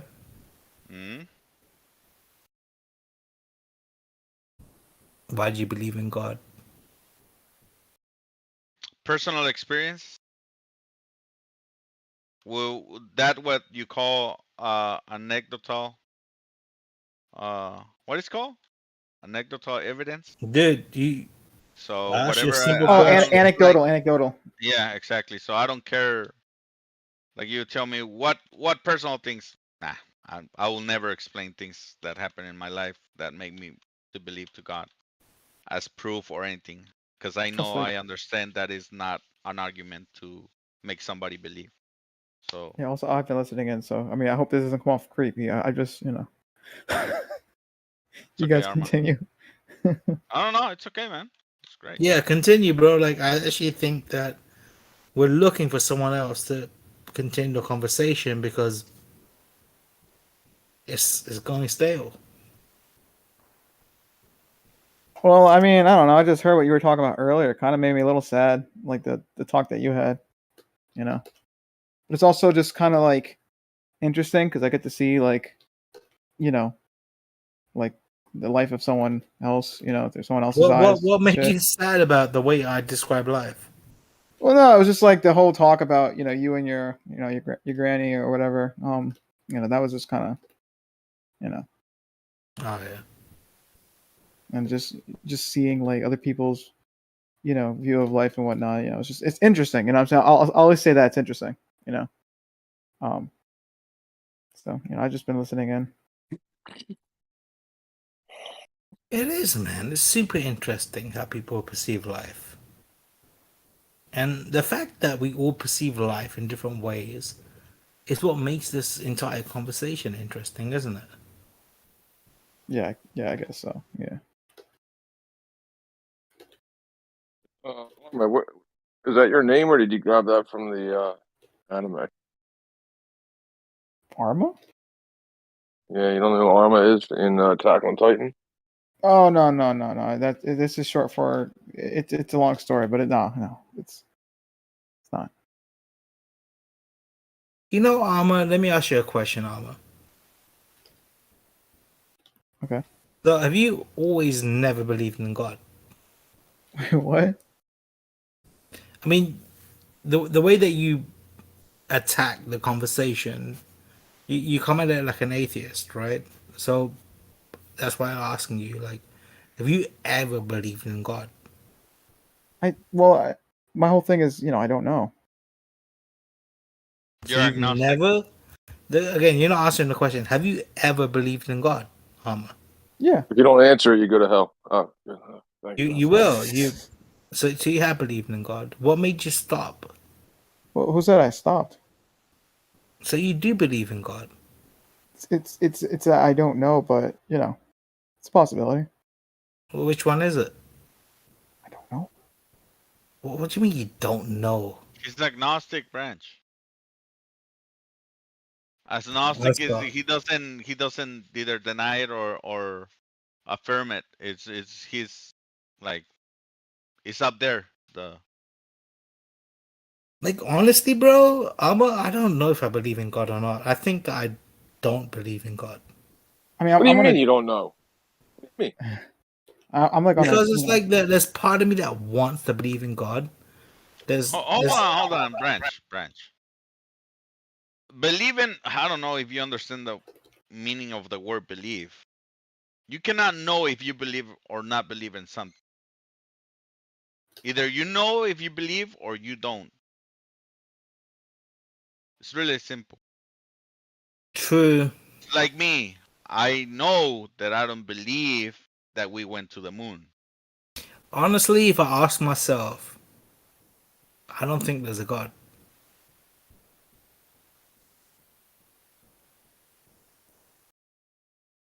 Yeah, I mean, maybe. Who knows? Probably not, but also I can't say for sure. I don't technically have that information. I'm really just guessing, And none of us could really have that information.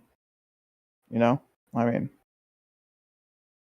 if you really think about it, from like I always tackle things from a game design point of view, but if this is a game, there was never information that really confirmed or denied it, So we just kind of have to guess. That's how I look at it, though.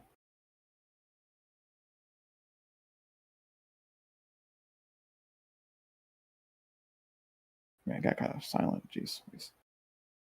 Oh, no. I mean, the silence was because people are just trying to understand what you said. You still a Glover, Arma? Yeah, I'm a Glover. Bro. You think I'm gonna fucking change the flag? Get the hell out of here with that shit. Pretty sad, Arma. Flat Earth, get the heck out of here with that. Didn't we demonstrate to you how it works? You guys didn't demonstrate. Program? No, you guys didn't demonstrate anything. I literally understood. Now I understood what you guys. Huh? No, I understood what you guys were talking about, but it wasn't the same thing. No. You saw it with your own eyes. Things disappear bottom up on a flat surface. Are we really going to change this into a flat Earth debate after we were just having having this nice philosophical You're talk right. slice of life. I apologize.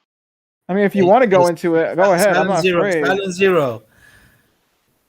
I mean, You're claiming let's talk. on Let's one talk hand, about. Let's on talk. one hand, Why? you're claiming there's no evidence of Let's say. God, Hey, and on the other hand, Silent Zero. you're Let's say you do believe in a God. Silent Zero. Let's say you do. Let's say you do believe in a Say God. you do Silent believe in Zero. it. Oh, Do I okay. believe in? Let's say I Why believe in is what? why would your God be different to my God? Silent Zero. What do you mean? I don't even know if you I'm have. a Hindu What? and you're That's religion. That's religion. okay. Well, why is it that your God and my God is different? I don't know. They may be the same God. We just have a different representation of the same God. But I'm pretty sure my God is better. Okay, that's up to you, my man. I'm not gonna If your argue God, with that. listen, if your God is better and provides so willingly, then why are Hindus always so damn cheap? I don't know because they're poor.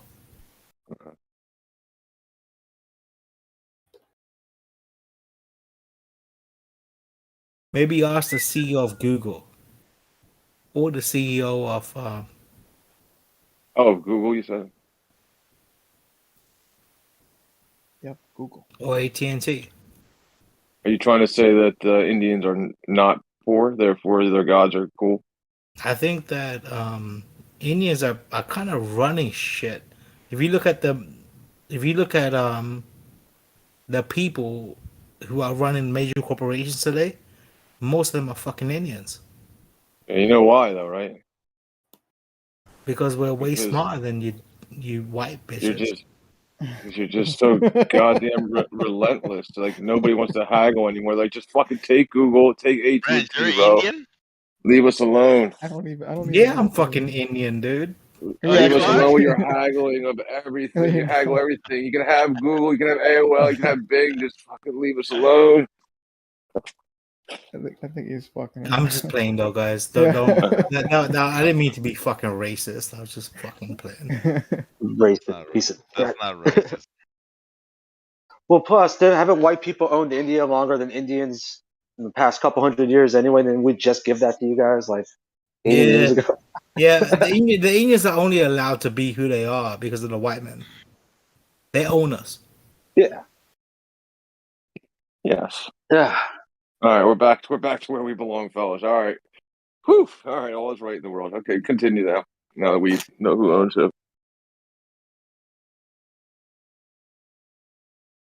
We got it all sorted out. Close one. Well, thanks for clarifying that shit, Mr. Tanks. Great job. Just doing the white thing. I mean, right thing. Doing the right thing. Well, why are you so white?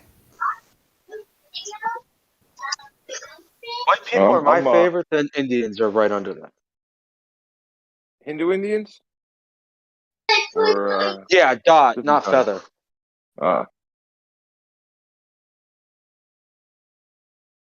Oh my god, I'm so sorry. Like, let's not make this a racial thing, right? We're all fucking people, aren't we? Gives a Yeah, all right. what color we are.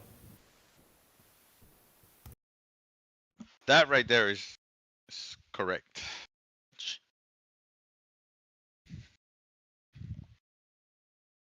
Plus, racism is not about, has nothing to do with talking about color of the people. It has to do with how you feel about the other color of the people. Bro.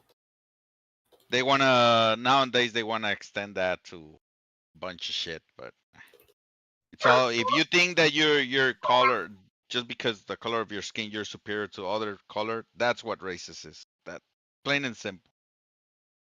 But you know what, Silent Zero, like outside of the white narrative of it, like other nations are very racist. What I find weird is why white racism is taken so much as an offense to any other type of racism. What do you mean white racism? Like racism is there's no such thing as white, black, green, whatever color racism. Racism Oh yeah, means don't forget the support. Martians. Yeah. What he's saying is like white people get pegged for it more than anybody else. But yeah, I mean, dude, because they East allow Asian it. countries are extremely racist. Second, I said East Asian countries like Korea, Japan, China, they're extremely racist and prejudiced towards other Right, people. and I come from a country like that, right? And I get the racism that occurs within. Everybody's racist, right? I mean, there's And always going to be groups of.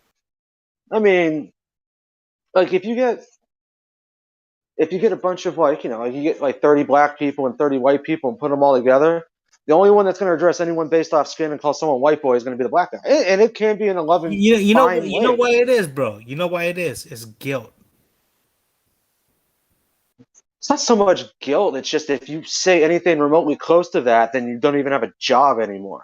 If you're a certain, I think that kind of narrows it down, doesn't it? The reason why there is this notion of white people feeling that type of racism, it's purely because of guilt. like white people feel no, it's because it's There's no taught white that guilt. only white people can be racist. Yeah, I'm not guilty about shit. This is a White- lie. They feel guilty because they did enslave people. I agree with Branch. That white a lot of white people has been like they believe that they owe something or something because people in the past have done bad shit. Right. But you can say They believe, hold on. so therefore they But you can do it. hold on, thanks. But you can say that of any culture or any in history. Like each culture has done bad shit to other people. It's not. Yeah. It's not. Yeah, they don't like- believe it. No white people have. There's no white guilt, man. There's no white guilt. No, they believe. I this mean, is like. some I'm people may trying have to round it off. I know. No, they don't have. I mean, they don't have it inherently. And this is what. This is all it is that you, whoever the color person is of color, right? You are putting it on them and saying you're guilty. They say, okay, well then, if that's how you feel, let me make it up to you. Here, what do you need me to do to get rid of this guilt that you're putting on me? I don't feel guilty. I don't feel it. But whatever you hear, what do you need? You feel it. You're projecting. I'm not saying you feel guilty. No, but I'm saying you. It's not me or you. It's whoever I these don't. two I people mean, are. honestly, dude, like, I'm so above the whole fucking race thing that I just don't give a fuck. No, it's super corny. Yeah, somebody told these people that they should be angry at somebody. So then they said, "All right, fuck it. I'm angry at you. You did this, this, this. I didn't do shit. Yes, you did. Here, I'll show you how. Fine. All right, fine. Fuck it. You got all this shit here. Fine. I'm supposed to feel guilty. What do you want? You want money? You want to fucking what do you need? No, I need you to Yeah, take but action. All right, I'm done. the fact that you're talking about it this way, like, why are you talking about it this way? Like, that's exactly what Salazar was saying. There's the reason that you're. Why are you capitulating to their forced guilt? I don't to get it over with. I'm not doing it, but others do. They don't, but they're not guilty. They don't feel guilt. They feel like I just want to just move on. What do you need me to do? If you feel so strongly that I'm the guilty one, let's just fucking get over it. Somebody who truly felt guilty wouldn't. How many guilty people do you know who are just remorseful, who truly did it? I'm so sorry, I did it. Fine, fuck it. I confess it was me. Never. It's always a person who's just like, what do you need me to say to get out of this trouble? The people who didn't do it and don't feel guilty a point. do it That's easier. a point. That's a point. Yeah. The people who don't feel guilty can much more easily lie. Like when not lie, but like what I mean is much more easily say, all right, let's just make a deal. But people who are like, vindicated in their ways, yeah, there's no white guilt. Nobody feels guilty. It's ridiculous. Yeah, and it's like another weird conceived notion that only white people had slaves, or like we invented it in England or something like the 1200s. I mean, the whole one race. Here's one thing. One guys, race owning another race is a very rare occurrence, and it really only happened that one time for a few hundred years. I hate to put it this way, but like, if there wasn't a comparison of races, if there still wasn't racism, right, then Trump would never have been elected as president. That is absolutely retarded. Oh my god, I can't believe you just said that. That's the dumbest thing I've heard in a while. Trump was elected as president. Let me ask you a because of question, racism. dude. In like Trump was elected as president of America See, Branch. because of fucking racism. See, Branch. This is hold on, guys. This is what I'm talking about. Why nobody takes you seriously?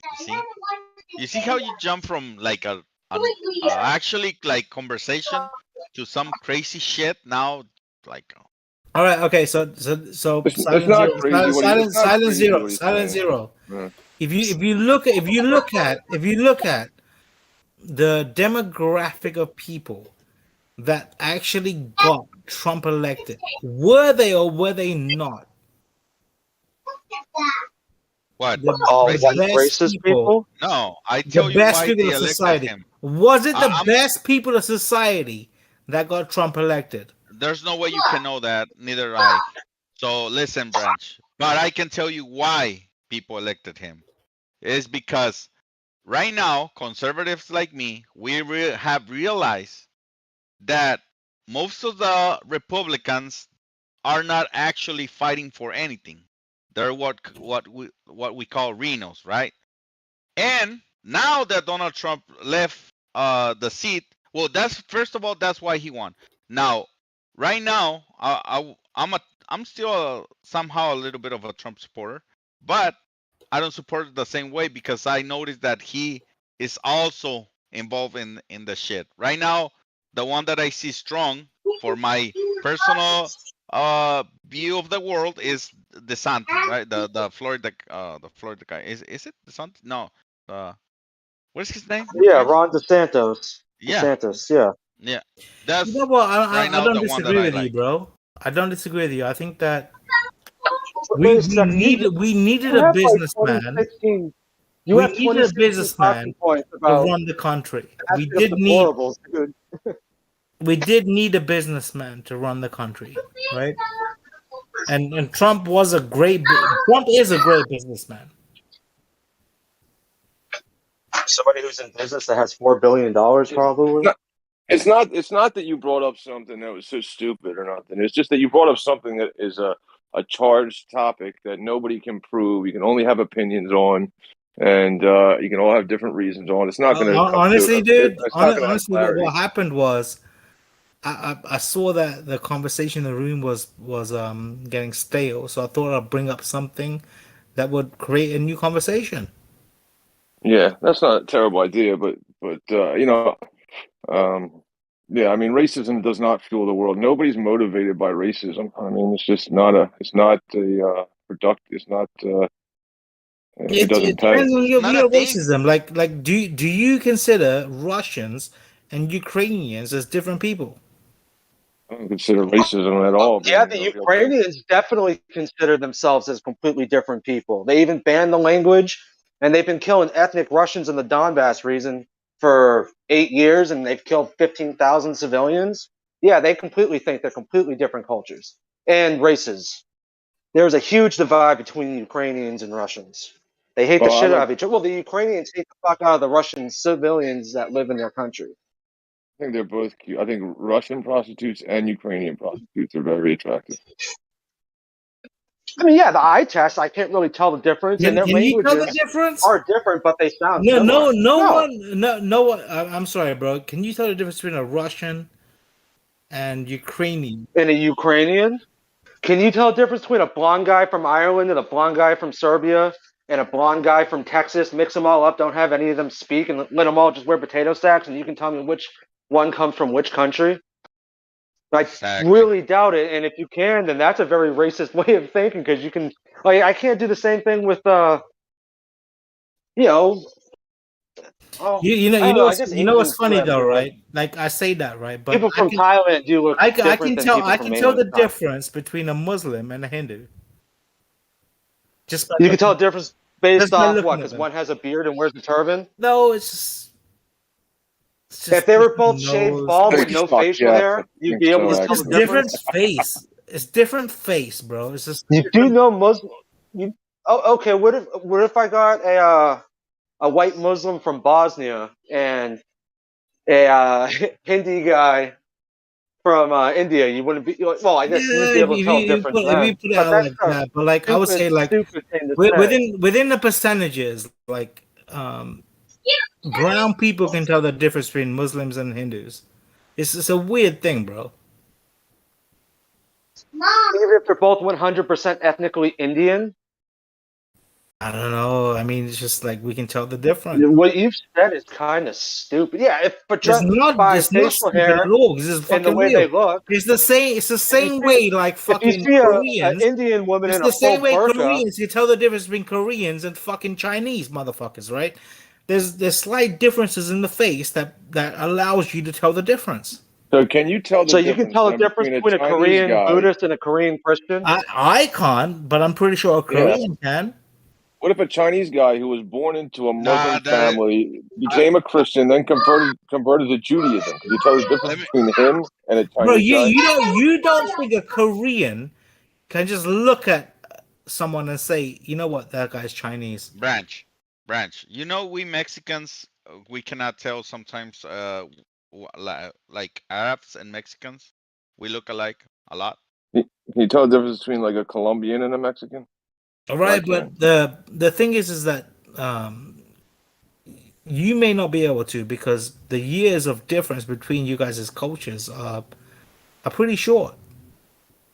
You know, there wasn't time for your people to look different to that people. Your people.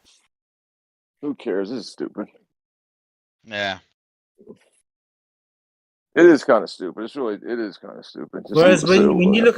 look at like, you know, Pakistan versus India, you know, there's a definite fucking distinguishing fucking place, and that shit happened a long time ago.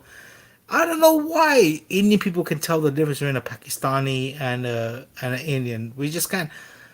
It's just the way it is. I can definitely tell the difference between a Pakistani and an Indian person. You guys all look the same so much so you have to put a dot on your To head or you a it feather. looks the same, but they look like the same. I look at the facial fucking shit. Like I look at the facial.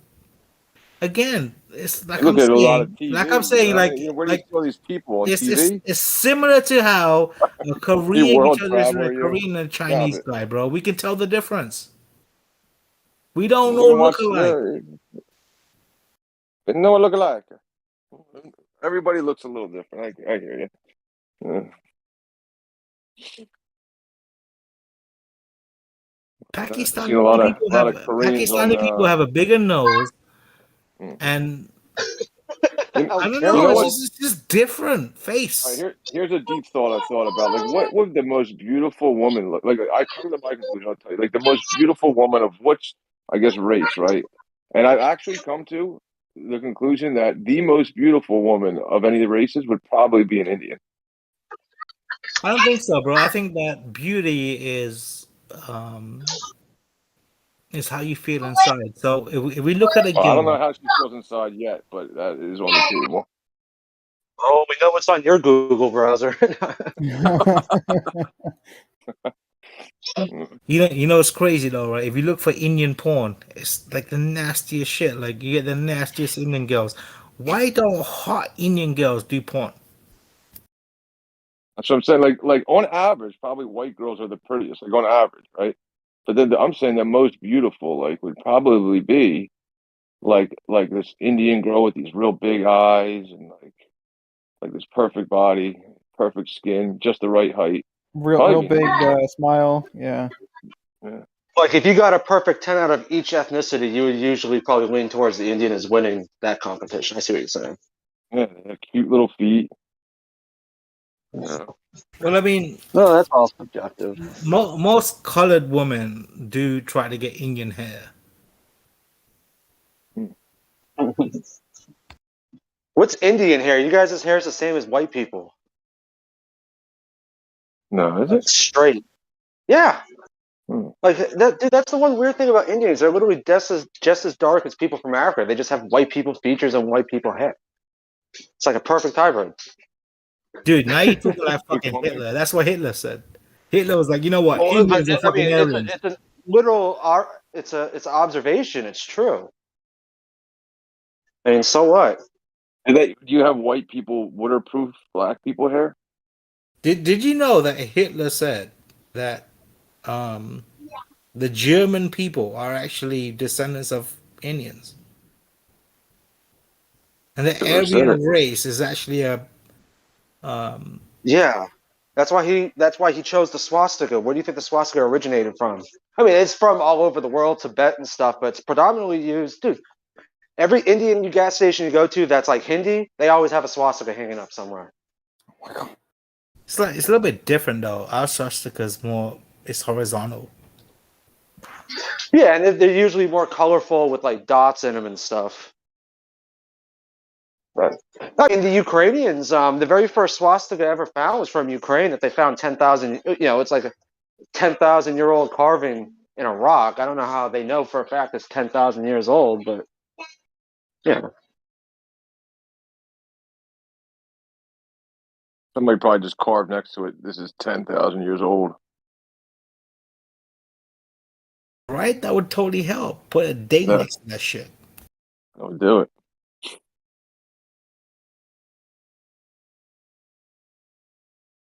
Yeah, what did I hear recently that the procession of Polaris was just about to move, where we would all be able to view that and see that it moved right at this would be like next year or something like that, and then they took out those Georgia Guidestones. Oh yeah, dude. That's one of the main reasons why I think the Georgia Guidestones got destroyed. Well, see, the funny thing about that day is the Georgia Guidestones blew up. That Shinzo Abe guy got shot, and then 99% of the world was in daylight simultaneously, all on the same day. Yep. Was it July 8th But that the Guidestones got blown? Was it the 8th? No. yeah. I'm It was either the fact-checking 8th you. or it was within 24 hours. All those events were in 24 hours of each other. But I've been looking for a while. The Georgia Guidestones, for real, that's really the only monument I could think of that has any precedence that people know exists, that has a little pinhole for the North Star. And the Georgia Guidestones, yeah. This is July 6th, so they took it out before the day of the sun, the sunlight. Yeah. Or I think it was day before. Oh, okay. They took it out that night, like midnight, like July 6th, if that's the correct. Right. They took it out in the middle of the night, so that would really be like the 7th, and the next day was the sun. Yeah. And that's what it says in my quick search. Guy, but it's very close together, yeah. Yeah. Okay. No, that's fine. I mean, it's it definitely has ritual written all over it. Those events. But the Georgia Guidestones, they were erected where people could actually go out there and look at them in 1980, and that's 40 years ago, right? Or a little more, 41 years ago. Whatever, it's right around there. And the globe math predicts that Polaris supposedly moves 1 degree every 73 years. Which means in 40 years, it should have moved over half a degree. It hasn't. It's always been pinpointed right in the same spot of the hole. 1 degree, he said, every 73 years? I mean, I don't make that claim. That's what you guys make, and I still don't understand that. How much because did Polaris move? 73 years. It's going to stay 1 degree every 73 years. But if it's 1 degree every 73 years, how did the Vikings use it for true north in 800 AD? And then you got to think, where does the swastika come from? The swastika is literally just, the Big Dipper going around Polaris. It makes an exact swastika based on what time of the year it is. All you do is just time lapse it. And they got swastikas that are 10,000 years old. I mean, Inuits used Ursa Minor 5,000 years ago, blah, blah, blah. There's no proof that Polaris has ever moved. But no, man. I think the swastika came from Hitler wanting to be the race that he thought was the best race in the world, which was the Indians. He wanted the to be an Aryans? Indian.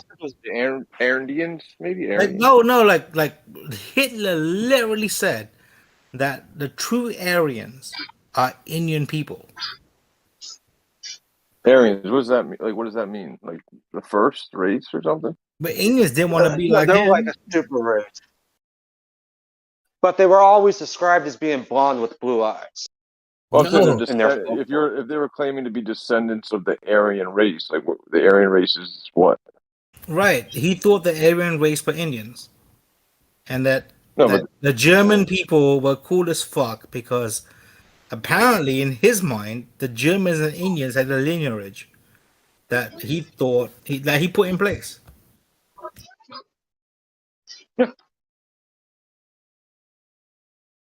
you know, a lot of most Indians voted for Trump. Yeah, a lot of Indians didn't fight. Indians didn't fight for fucking Germany. Indians fought for England during the. What does Trump in Germany have to do? Well, not only that, more They African probably voted Americans for voted Hitler for too. Trump than they did George Bush, or they did George Bush Sr., or Ronald Reagan, or any Republican that ever ran for office ever. Trump had more minority votes than all of them. Yeah. It's just the thing is, I'm done with the guy. Like once I figured out why he was the president, I'm like, yeah, fuck him because he's just as bad. Well, who knows Because if he knows he's why he was being puppeted? These the people thing at the top are very no one's tricky. gonna. Yeah, but nobody's gonna buy a vaccine from Hillary if she's the one pushing it. Now, if fucking cool conspiracy Uncle Trump is doing it, he's gonna get a lot of people that would be very hesitant in the first place to go ahead and go along with it. 'Cause he's Uncle Trump is pretty cool though. You gotta admit that. Yeah, he's a decent dude. Yeah, my dad met him a couple times. I mean, not before he was president, but you know, I mean, or he's just a dumb dude who's just saying like, oh, listen, man, these guys are the best. I hired the best. They're doing a good job. Take it. It's fine. He doesn't know shit about shit. I don't know. Check it out. Take it. Maybe don't take it. Do whatever you want. he was anti-vaccine in 2015. He was doing a rally with some kind of Christian group or some. Yeah, but I mean, he's And just a human. If you got like 200 experts around you all day, every day, telling you, listen, Mr. President, I know you were anti in 2015, but this is a serious thing, and this is double checking. It's super safe, and look at all these benefits. There's no downside. I promise you. Like, you know, what are you guys? You're just a human. Like, yeah, but he's still saying all that today. Like a month ago, he promoted getting a booster because he got it. And I mean, the science is clearly, it's all settled on how bad they are. I mean, yeah, Bears numbers don't I lie. agree. It's all common, and he's still kind of like either acting stupid about it or still trying to get more people to get. I don't know. I lost all trust for him. We don't know because he can't. Well, it's funny that like I mean, all I would say about it is this: it's funny that now that his voice got taken away, we don't trust him anymore because we're hearing these things about him, and it's just a little sketch. So you trusted him beforehand. I trusted what the words that he was saying. And just I was because up until the pandemic. Just because his voice has been taken away, have you stopped trusting him? You can't trust, and you can't trust anything because it could be just you know, what do you call that? Little pieces that they want you. You're being fed now. You can't hear it right from the source. Like, what is he really saying? What are his full feel? You can't find out. You got to only hear what they want you to hear. So therefore, no, I don't trust his words anymore because they're not his words anymore. Well, he was booed at his own rally when he started talking about, you know, getting your booster. The whole place started booing him. I was surprised. I'm like, oh. He's like, okay, but it's not forced. I would never force it. That's bullshit. Yeah. If you want it, you know, I mean. Right. Well, he has to speak to everybody. I feel like people who are for it and not for it. Right. Half of his supporters could be for it, and they feel that they have enough evidence that shows how great it is. And half of the supporters are saying opposite. He told everyone to get a booster, even though he doesn't believe in getting a booster. No, he doesn't believe in forcing you to, like, if you don't get it, you get fired from your job and locked inside your house and can't go to a store. Honestly, bro, it sounds like to me like a great person to believe in. Someone who's not part of his word. I don't know. But yeah, I mean, he's saying get it, but he's not saying I'm going to like send troops to your house and tie you down to a table and jam it into your arm like a lot of other people have said and are Yeah, that's doing. crazy. You know, New I Zealand. mean, that's crazy that we're even talking about that. That's how Yeah, I mean everybody should be on the board. interesting thing though is that he didn't even have a say in it, right? The whole fucking rollout of anything that did actually happen was outside of him, and that was the CDC that did it. Well, I mean, he's the one that came up with Project Warp Speed. He loved that shit. Once Project Warp Speed came out, I'm like, whoa, fuck this guy. And that was 9 months before he was out of office. If he really thought that shit, the vaccine was bad for people, he would have stopped the American people from getting it. You would hope yeah, so. that's why I lost. I lost all. Yeah, I can't trust him ever again. Now I look at him Did he differently do than- that? No, he than Obama. facilitated people getting it. Right, which is the Yeah. problem. He should know better. Well, should he? I don't know. I mean, all I'm saying is that he got viciously attacked. I mean, I'm sure, people cut him off from information that would lead him to say, "Hey, don't take this. This is bad for you." I'm sure they, plus he had a million other things to do. It's one person, and he is a person. That's all I'm saying. It's not, you don't put your faith in any one person, but. Well, when he got COVID, did he not put his faith in the medical fucking field to get him over it? No, because COVID's not real. There's nothing to put your faith or was in. he just one of those magical people that just got over it with nothing? You know what's weird about that? When he had it, do you guys remember when his hair was completely white? Like for a couple of days, like where we didn't see him, like when Trump has COVID and it showed him going in the limo and stuff, and he's waving. His hair was jet ass white. I'm like, why is his hair white all of a sudden? Now that he has COVID, he's got fucking white hair. And then once he's all better and he comes out, his hair's fucking bright ass orange again. I'm like, it was all a ritual, I believe. Yeah, I don't know. Maybe it was the magnified moonlight making it white. I don't know. It could have been. I don't know. I just don't know. But the bottom line to me is that he can no longer speak freely, so I can't trust any rumors of what comes out about what Trump said. Did he? I mean, yes, Fox reported that, CNN reported that he said this from Mar-a-Lago. Like, okay, can I hear him say it? No.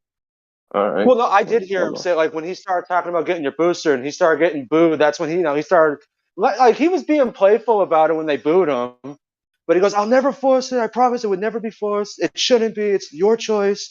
I got it. You don't have to if you want. Blah, What I'm blah. saying, it could be taken complete. All right. So he exposed fake news complete. Like fake news is not just a little bit fake. Like it's completely fake news. Right? News is completely fake. So why are we I mean. My bad, bro. One thing I don't understand is this. Why? If we're gonna say that Trump exposed fake news, how is America any different post Trump? If he really exposed shit, America would have been different. America is the same fucking America post Trump as it is now. Do you live in America? Like right now? Yeah. I'm in Texas. You don't feel that there's a completely different vibe where people are way more aware of bullshit now? No. Well, I mean, I guess that might be based on where you live and who you interact with on a daily basis. I mean, there's plenty of places where the majority of people hated him the whole time, hate him now, and always said he was racist, which kind of sounds like you. I think American people are very fucking fickle, and they'll just fucking roll with the fucking times. Yeah, at some point you just got to roll on. I mean, that's true. You got to just move on. Yeah. Well, American people are very, very spoiled. We haven't had a famine. We never had an actual war take place on our grounds, in our towns and shit. There's a lot of things that we haven't experienced, and on top of that, we dominate and buttfuck everybody on Earth. Yeah, it's never going to happen. Like you'd have to attack, to attack the United. You have to attack 50 different countries at once, and imagine you're going to win. We can call any of our 50 state friends to come back us up and get you from the north, south, east, west. You're fucked. You're not winning. Yeah. Nobody will ever attack. You know what though, guys? Bacon is here now, and I would love if we start talking some science. Thank you. Bacon doesn't talk science. He talks computer math. Bacon talks Well, science. that's also science. Have you ever heard of computer science? I have. Oh, I know computer science Stop way too chewing the well. wall. Stop chewing the wall, Sorry. Bacon. Hmm? No, that was my dog. He's a giant retard. He likes to chew the wall.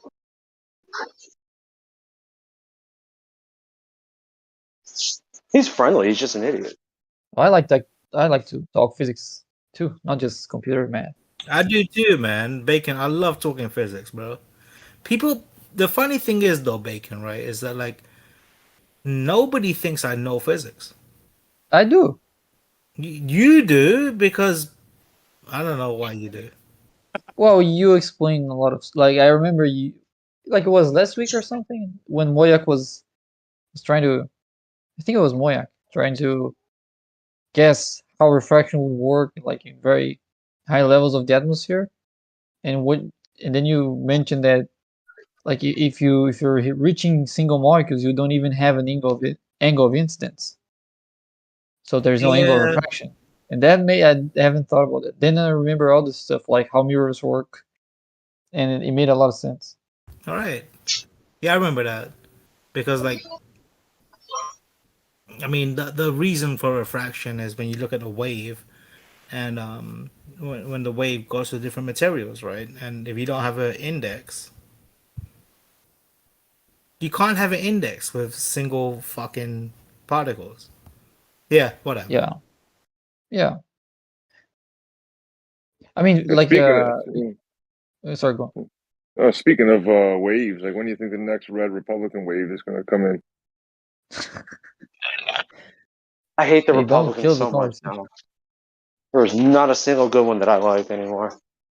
Not I mean, even you see, the. I like Rand Paul. I've always liked Rand Paul because of his stance on a lot of things and stuff. But he's too. I mean, I personally think he's got charisma, and I think he's very well spoken. I like his demeanor, but he's not going to get any attention from anybody that ever really do anything. You don't, so you as far as a don't think presidential run. you don't think Ted Cruz would be the next president? I think Ted Cruz is a scumbag. I think he's grown a lot over the last 4 years or 5 years or so. I mean, he's based on some things, but then I don't know. Yeah. I'm incredibly jaded with the whole voting system. I mean, It's all fake. whether It's fake. But you have to do I it mean, if you want to stay under the radar. Yeah. I mean, dude, I didn't vote in when was it 2021? Whenever Joe Biden went into office and that whole insurrection, was that 21 or 20? I can't even fucking remember. Does it also But- happen with you guys? Like when you learn a new word, you start to hear it all the time? Yeah. Kind of like when you buy a car and then you see that everyone's got the exact same car that you just purchased. Or It's a funny Because observation. I learned the word jaded yesterday, and that's the third time I hear about it since I learned what it means. I think that might prove the Earth is a ball. Nah, I don't see the correlation, but I'll take that. Well, that's fun. Well, Jay did. No, maybe you don't, but he did. Hey! Oh, shit, sorry. Now he's chewing on the damn coffee dude.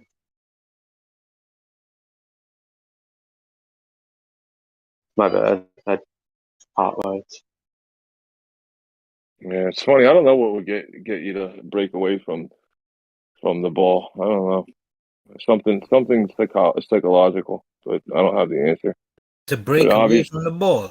To break away from the ball.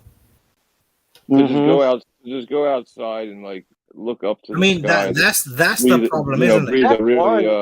The problem is that we believe in a ball.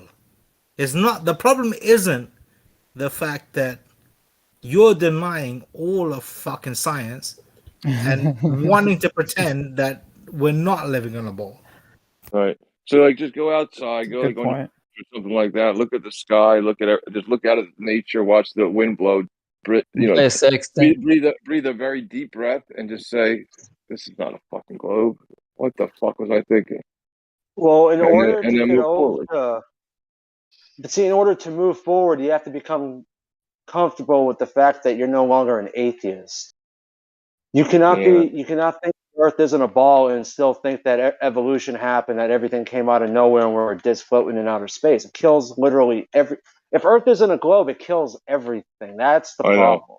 I do agree. I mean, I honestly, I'm not No, being a no, smart hold the ass. fuck up, It is man. what Shut it the is. fuck up. I don't Because see the you know what, connection. you know what. Hindus have never believed the Earth is flat, right?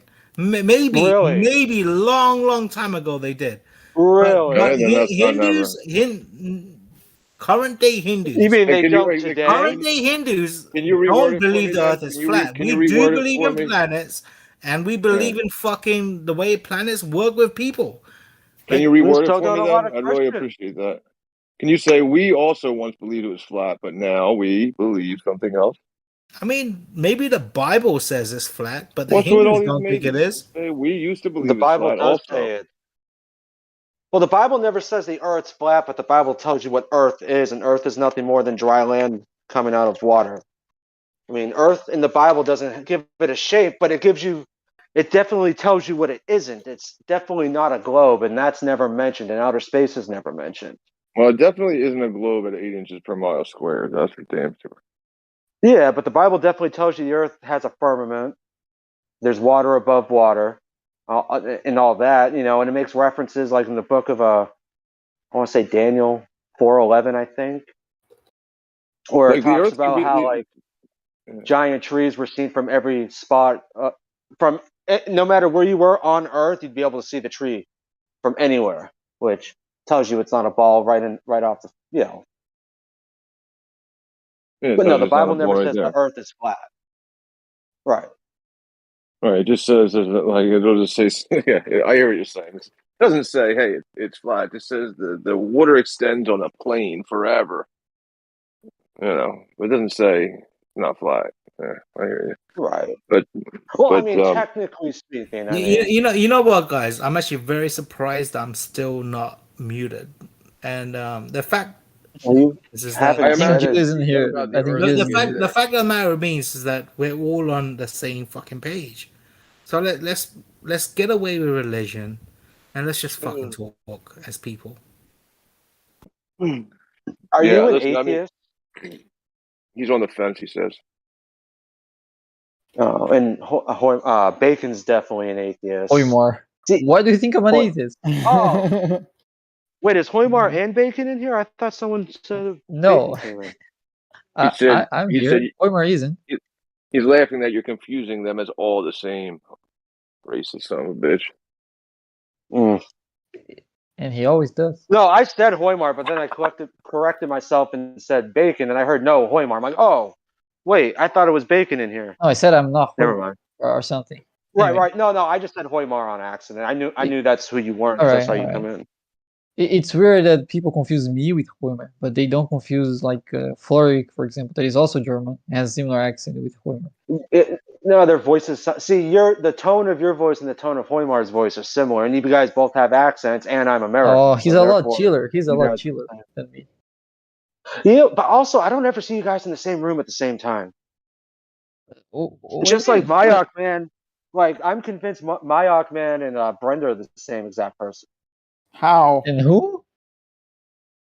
Brendan and Mayok or whatever. They got that same feminine tone to their voice. Brenda? I don't even. You guys are you're something else. Well, Brenda's a guy, You had a so stroke. Brenda's not a female. Well, however you look at it, they don't have the same voice. All right. I mean, I don't even know how you got that. They just got that like that feminine.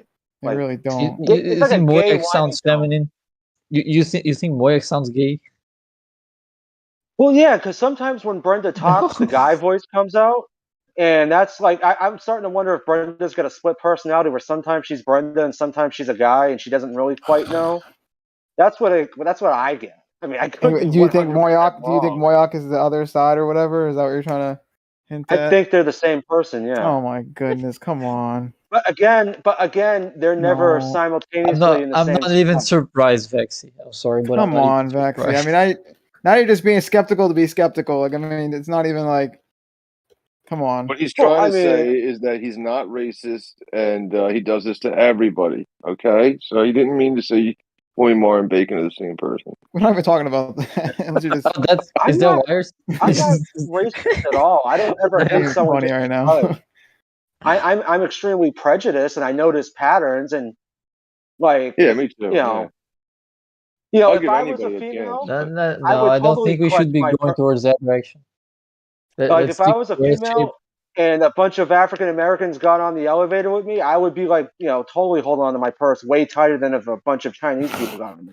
And that's just based, and that's simply, well, it's simply based off patterns and crime statistics. Sure. But we were joking about it earlier. That's why it's talking about it. Oh yeah, that's all. Yeah. I mean, Okay, let's stick to Earth shape, please. That's gonna get the other dude banned. He gets too fired up about the shape of the Earth. Banned? Not banned. Muted. I'm starting to wonder: is this the guy that I heard arguing about the GPS and blue shifting and how Ron Hatch disproved special theory of relativity because the GPS system didn't blue shift into the gravity well? Is that I think that's anyway. That's grim. Oh, okay. But who's the guy that was arguing for it? I feel like I haven't seen him on here since that time I heard him talking about it. Yeah, who knows? Or it could Anyway, have been just have you done someone that that changed styrofoam their ball name. thing? Yeah, we should talk about that. No. Oh yeah, because I was just going over that again. No. It's still it's still my it still stands because No, the no, thing you is can't the be ball serious, has to man. be in a very specific location to get the shape, and it can't deviate from that location. You And know, the thing is the sun will set like 4 hours before the moon sets, which means that they're getting further apart from each other around the curve of a ball, yet the shadow's not changing. So no, that's still 100% No, that valid. wait. I'm about to 3D The model one thing has him. nothing to do with the other. Like, if the sun, if the moon sets 4 hours after the sun, it doesn't mean it's getting their position, their distance is changing in the sky, because as the Earth spin, both sun and moon sort of move towards the same direction, roughly at the same rate, right? So yeah, their position in the sky relative to each other wouldn't be changing that much. So yeah, the shadow is not going to change that much. It takes a month for the whole position of them to make like a full cycle compared to each other. So Yeah, no, they're the 4 hours same. you're not going to It notice doesn't any change the difference. distance. They're the same distance and size, no matter what. I mean, that's just. What do you mean fact. they're the same distance? Why? Wait. What did you mean they were the same distance? No, I was referring to their ground position. Yeah, they're the same distance. You mean after 4 hours? Tonight's the last I think tonight's the last technical night where you can classify the moon as a crescent before it goes to a half. Because it's still got that like the bow in it. I could be wrong. It might be a half tonight. Maybe that was last night. But the thing is, like, there's a specific reason why. Like, see, I'm content with it at any time at night. But there's a very specific reason why after solar midnight it's definitely not possible. It's all because the moon would be 90 degrees further away than the sun, and the Earth would be blocking it at that point. Yeah, the whole Earth shouldn't have the same moon phases. That's ridiculous. If And what then, do you like mean? I said, Well, why not? you know, you guys were You think hyper focusing on the gibbous moon. You know, not working during the daytime. I mean, no, you guys were only starting to talk about the crescent. And then I got impaired. I mean, both are That's the pretty claim I was hearing. similar. I mean, you know, they're both pretty similar. If you can get a gibbous in the daytime?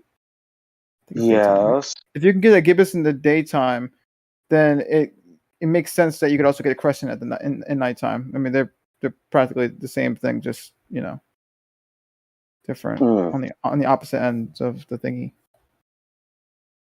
So I mean, if you can get one, the other should, you know, also work. Right, but what I'm saying is, as you rotate in a 24-hour period, they have to literally stay lockstep with the distance between each other. Because once you start deviating, then the shadow would change. But the thing is, there will be, you know, a good bit apart backseat throughout the day with the crescent and You in the you know the sun. motion. You know the motion of the moon in the sky is not the orbit of the moon. It's just Earth spinning. What do you right? mean? What do you mean the motion? Oh, like the moon going from point A to point B across the horizon? Yeah, that's not the orbit of the moon. The orbit of the moon is in the other direction. That's the Earth spin. No, of course it's the other direction. And you know that for a fact. How? How No, did you that's determine that the Earth was I'm moving? And explaining you that's the model you're trying to test when you're using that white ball and the light bulb. When you're trying to test the globe model, I'm trying to explain you how the globe model works. No, I What understand is the that, thing you should be that trying it's to not. replicate? Oh, If you're trying to replicate something else, of course it's not going to work because that's not what we're claiming. Right. Anyway, that's for Where's that example damn ball why anyway? people think the selenium eclipse has the shadow in the wrong side because they see the moon moving Not and they just think, well, that's the selenium orbit of the eclipses. moon. I mean, Like regular- honestly, what Bacon said, there's no way to say that what he said is wrong.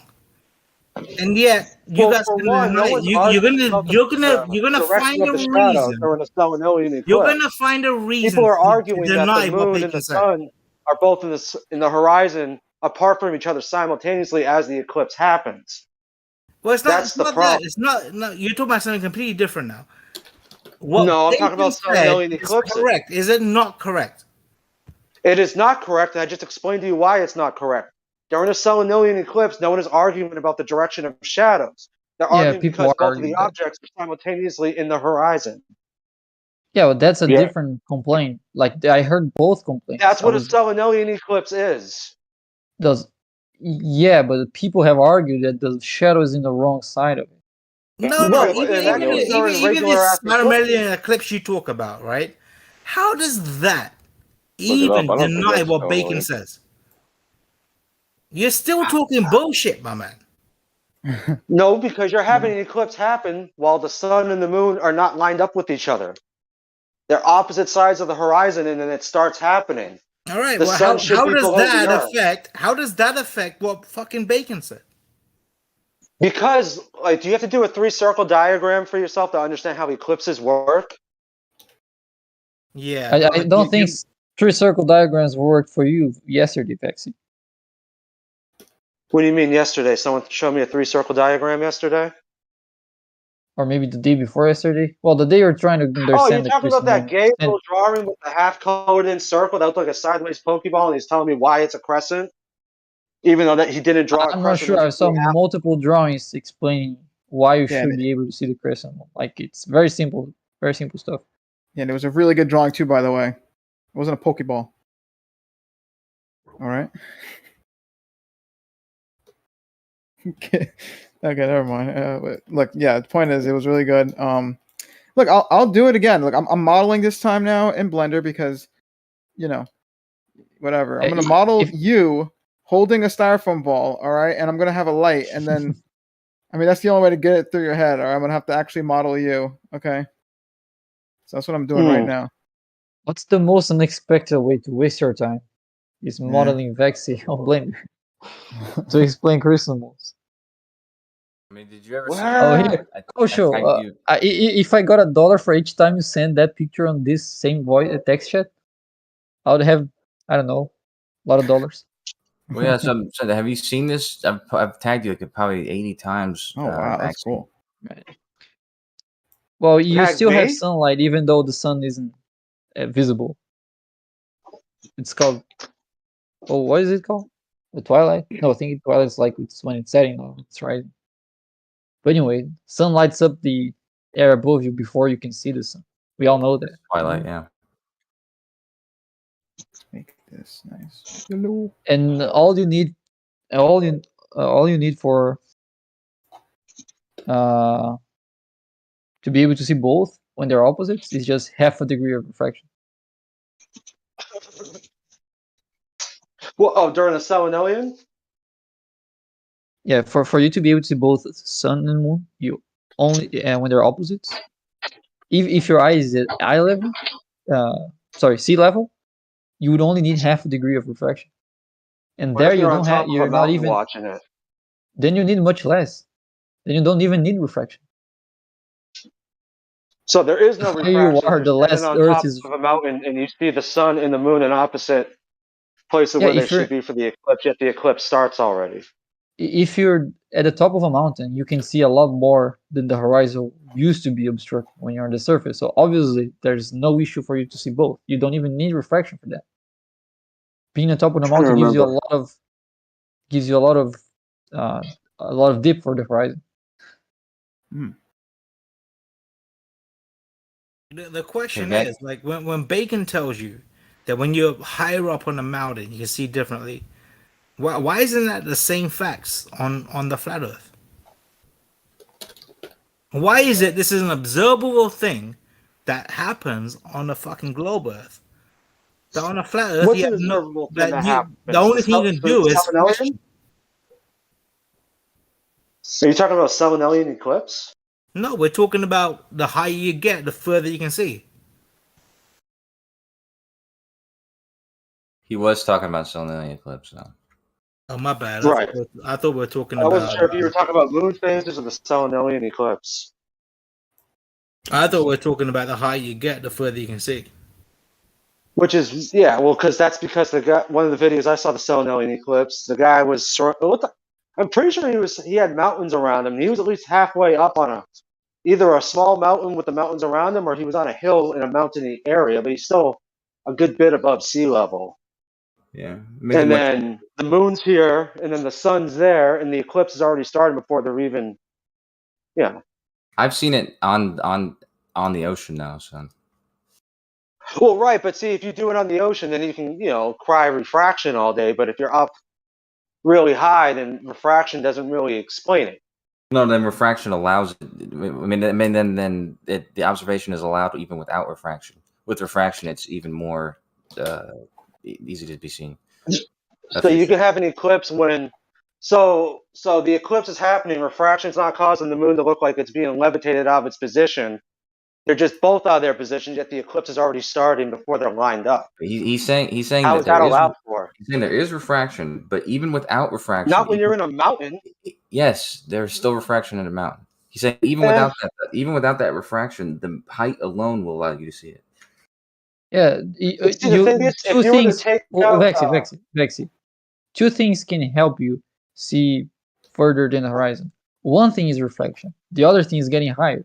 If you're going to the top of a mountain, you don't even need refraction is reflection. going to lift an object up over the globe, it should be all distorted and fucked That's up looking. what it does. Not with the Selenelian eclipse. You can see all the craters and stuff on it. You can see the man in the moon, all that shit. It's not fucked up looking at all.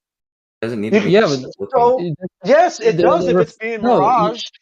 No, it's who's talking about mirage. First of all, mirage does the opposite of what you need for a Selenelian. I mean, you don't know half of the thing you're talking about, man. You just landed on the subject, and you're already speaking with confidence. A mirage is an inverted image, typically. You know, but that's a good point. Speaking with confidence doesn't mean you're right. But refraction doesn't require it to be blurred out or something like that. Like the image. Yeah, it doesn't require any kind of distortion. The image. It is a distortion. But if the Vexy, shut up for a second. Shut up for a second. If the distortion is homogeneous, right? It's the same distortion for every single beat of the moon. Then it's still gonna look like the moon, right?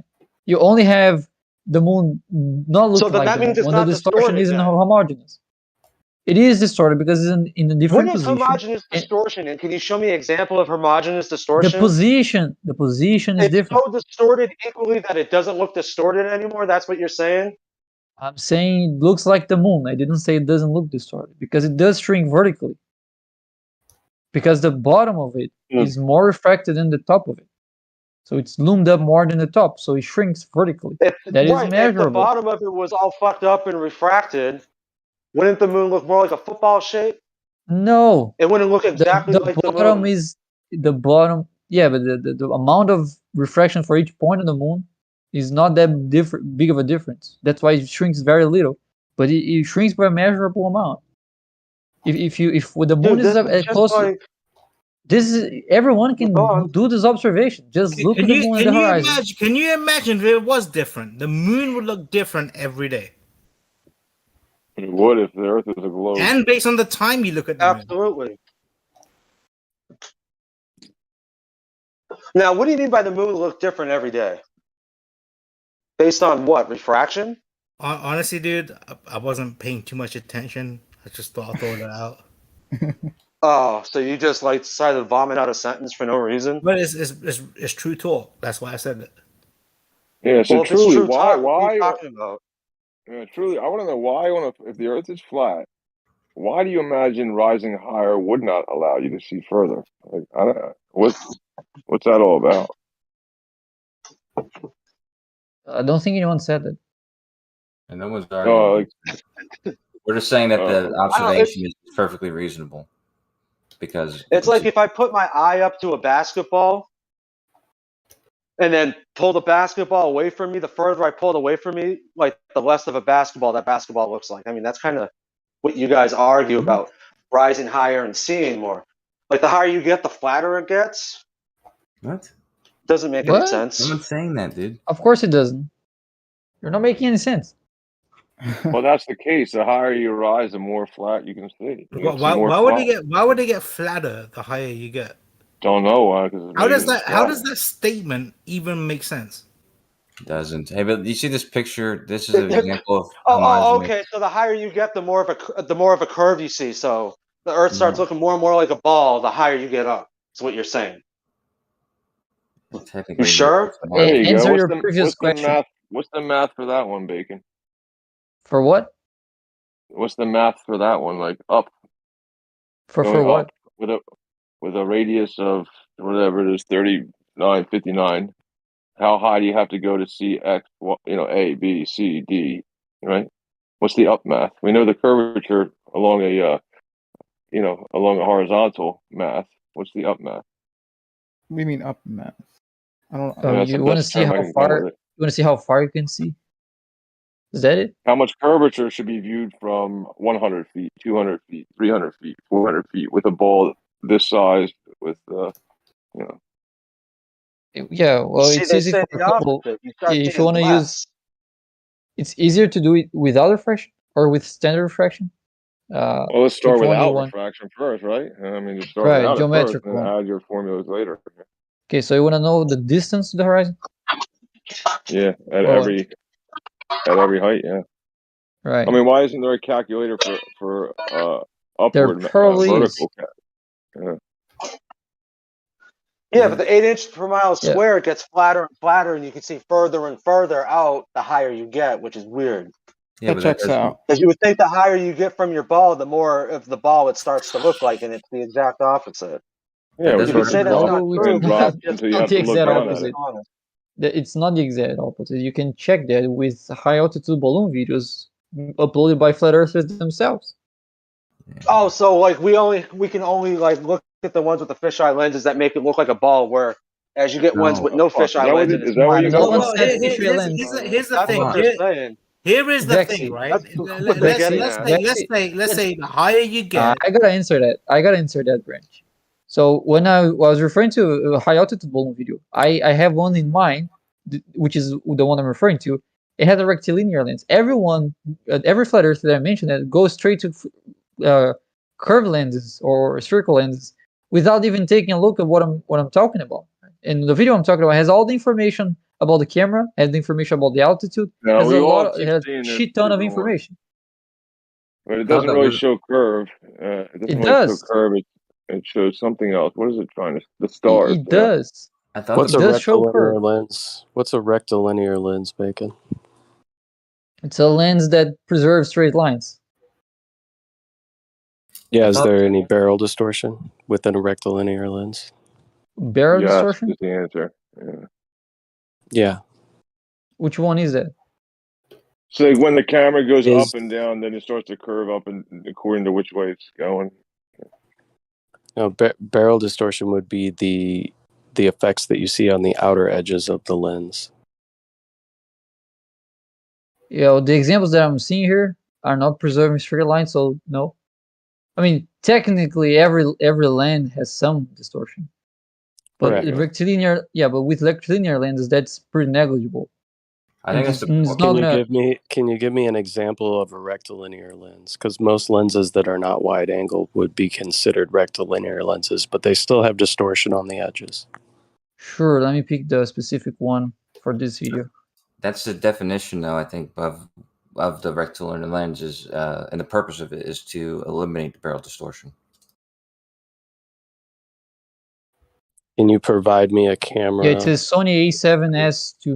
Let me. It's this one.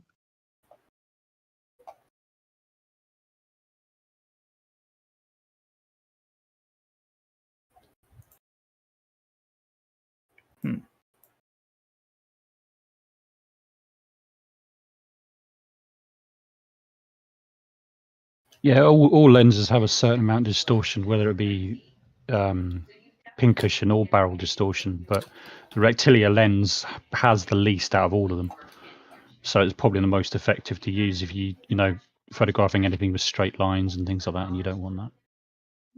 Yeah, well, then technically there are no rectilinear lenses, right? Well, I mean, but you know, yeah. it depends on how much distortion you're talking about. I mean, like somebody mentioned just a moment ago, I mean, the distortion is going to be hardly noticeable. Yeah, and you can that video that I'm referring to, you can pick different frames from different elevations, and the amount of curvature increases as the balloon gets higher. Barrel distortion isn't affected by that.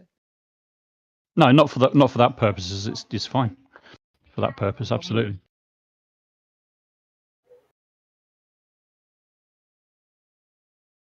And it's not that it has curvature, but I heard claims that there is not enough curvature for the globe. So what it did was work out the math that would be necessary to predict how much curvature should be seen by a camera, given the focal length, the size of the center of the camera, and the elevation of the observer. Do you have with those three? Do you have a specific image that you're referring to that was taken with this lens or a video? Yeah, it's the video. Yeah, I analyzed like at least 10 different frames from this video, and what I'm saying applies to all of them.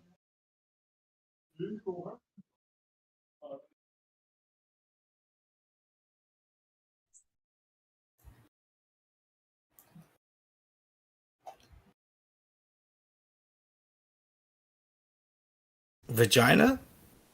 You also have a circle of vision, right? The farther you're seeing, the more that's going to be obvious. A circle of vision, right? So you can only see a specified distance in all directions, right? This creates a According circle. to what? Okay, so can you see common sense? Yeah, can you see if you're looking straight ahead, and let's say your limit of distance is 200 miles? Is it going to be limited by what? If you're looking straight ahead from you to the point in the center of your vision is 200 miles. So as you move away from that central point, you still only have 200 miles. What is causing that limitation of 200 miles? Who cares? That's not the point. What do you mean? What is causing the because limitation? I'm challenges this distance. The atmosphere. Oh, right. Yeah, atmosphere can limit you. You can see Right. trillions So of it's miles. as something gets further and further, there's more and more atmosphere, and at some point the light can get through. Right. So if that's the reason why something is no longer being visible because of the atmosphere, you wouldn't have a hard limit between where you can and when you cannot see, because you would Well, have let's say we're in a atmosphere 200-mile accumulating all the way. warehouse then. Right. Yeah, you know You're fog. in a 200-mile warehouse. That's fine. So when you're going to show, I'm assuming you're going to show this video that you're talking about, or did you already post it? Yeah, already posted. I want to hear the circle vision explanation. I'm sorry. Yeah, that's what allows the horizon to look curved on a flat Earth, which would require that it dips, or vice versa. If it dips, then it should look curved. and vice versa. Things do dip. Like, I mean, how am I standing, looking out my window right now, seeing the tops of trees that I know if I walk up to them, I'm looking out my window down at trees. So I know if I walk up to them, they're going to be 100 feet tall. How am I seeing the tops of them now? They do dip down in the distance.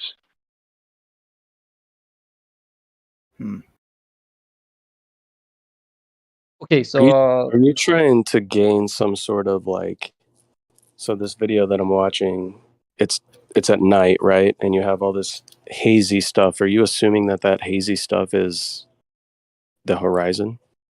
it looks all the like way the horizon. across? Isn't the definition of the horizon where the sky seems to meet the ground?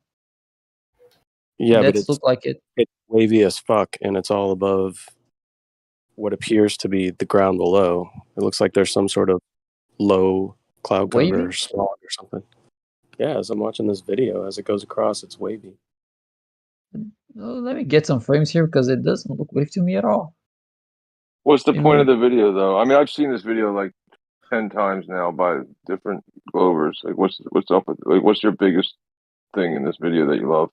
Yeah, is to counter the claim that we don't see enough curvature at the horizon, because from this video you see the exact amount of curvature that you should see. And how much is it that we should see? I mean, you know the height formula? That's what I'm saying there. Yeah, that's what I explained to you before. I got the math by using the size of the sensor of the camera, the focal length of the camera, and the elevation of the observer. All that information is on the video, so you can work out how the horizon should look from that elevation, given the camera information. Is it like Well, it's 4 different inches for every per frame mile drop? because it's different for every frame because the observer keeps getting higher and higher. But I created a render specifically for that, so I can render how the Earth should look like and compare side by side and overlay the images on top of each other and see how much I mean, curvature. it says the distance traveled. I mean, it doesn't altitude, all those things. But where is the calculation of how much drop we should see versus how much height we should gain? What do you mean drop? That's a picture. How are you measuring As you drop rise using a from, picture? I'm asking you. No, You said yeah, it's in that's not there. the argument. That's the argument isn't that it's dropping. The argument is that it's looking curved. On a horizontal, right? But this is a sphere that you're talking about. Yeah. Well, as you get So you're just away showing from me a drop sphere, in one direct. You're showing me drop in one direction only. This is just a long, very long sphere. I mean, I'm not get what you're referring to. I really yeah, don't understand what you're trying to say. So you said you had that this video specified somewhere the height formula that would be required of No. how much the ball would No. drop below their vision as they rise. No, the video doesn't specify any formula. It gives you the Okay. information of the elevation of the camera, and on the description it tells you what the camera is and what's the focal length being used on the video. And using those two informations, you can work out how Earth should look like from that elevation. You're saying that's the part I'm asking for. You're saying you can work out. Yeah. What's that calculation formula to work it out? It's not a single formula. I built a whole renderer for that. A whole what? Renderer. Oh, renderer. Yeah. Yes. It just renders a single sphere, but it's parameterized for those specific values. So it's the elevation of the observer, the size of the sensor, the focal length, also the dip and the rotation of the camera. Those two, it's going to be different for every frame. So like that doesn't really matter. Doesn't change. Well, it doesn't matter. I don't want the formula for this video. I want it just for in general. Like, right. So it's an algorithm that I use because it's not a single number.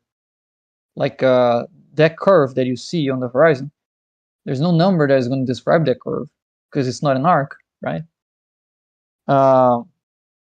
So I can give you the algorithm if that's what you want. We don't need it for this specific situation. We need it for the ball with the 39.59 rate Yeah, you radius. can use. I turn into a web page. So if you want to do it yourself, you can just plug whatever elevation you want and see how that should look like from that elevation.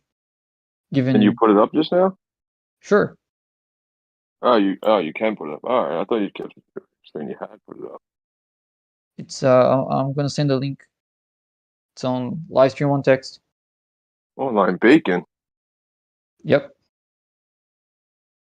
Yeah, I wasn't using those frames that are blurred, obviously. I was picking the ones in which you can see the separation between the sky and the earth more clear.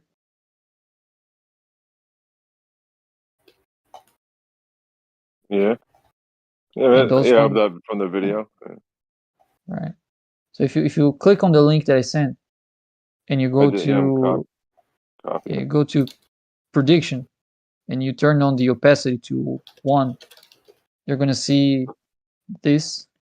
This website's broken. It's a black screen. Yeah, you File, have no to go file. to. It's not broken. You have to go to the last option, compare with prediction, and turn up the opacity to 1. So you're going to be able to see the prediction for the globe. Right? Let me show you. This website broken. Who made this piece of junk? Nothing's clickable. I got to put a picture in. I don't want to do this. What do you This is mean? not what I'm No, you asking don't for. have to put a picture on it. Just can you see? I don't know. I ain't gonna get a virus. I'm not doing all this. Get out of here. It's a web page. Is You it? can't put a virus just click on stuff Is that on a web reality, page. Bacon? Is that reality?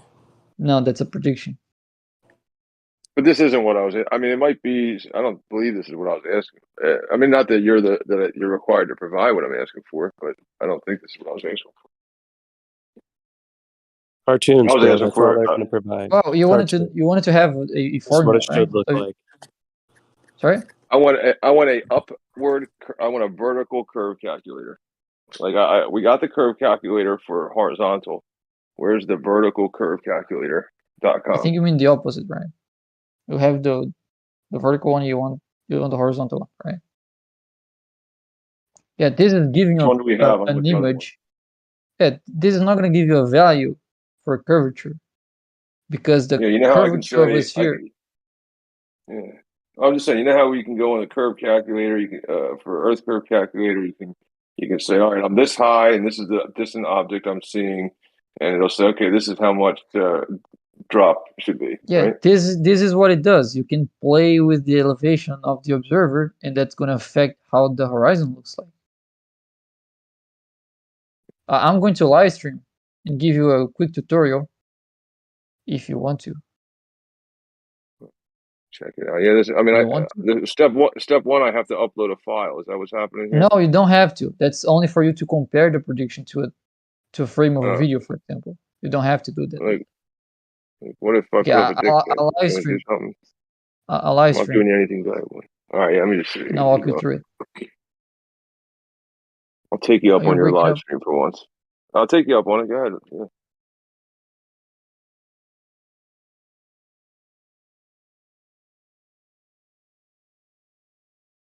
Okay.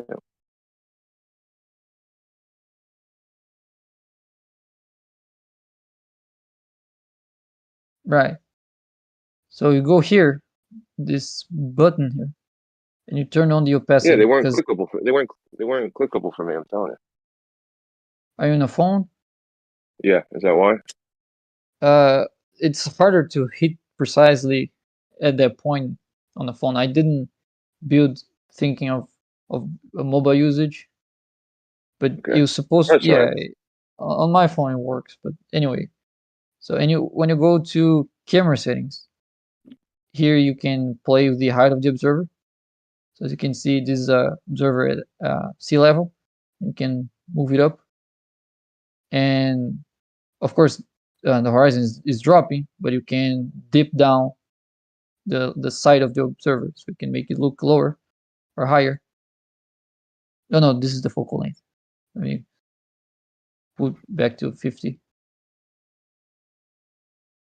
Right.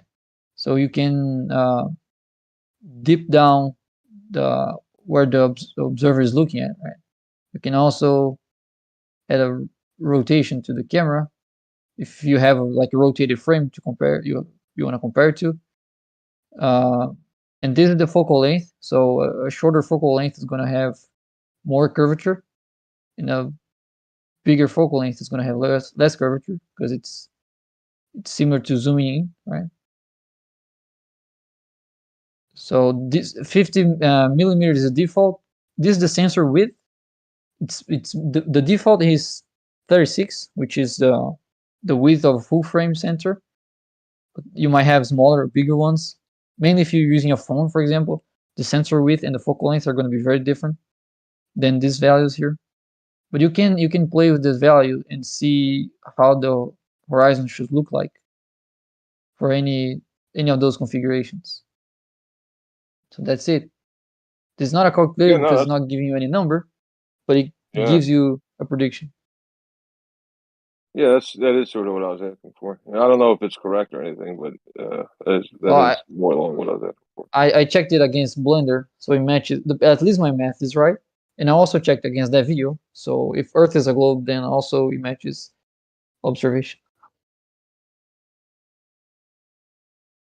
But if you don't like that video, for some reason you don't think that video is valid, but you think there's a better one, then let me know, because I would like to check other videos as well. But it's hard to find a video with that amount of information.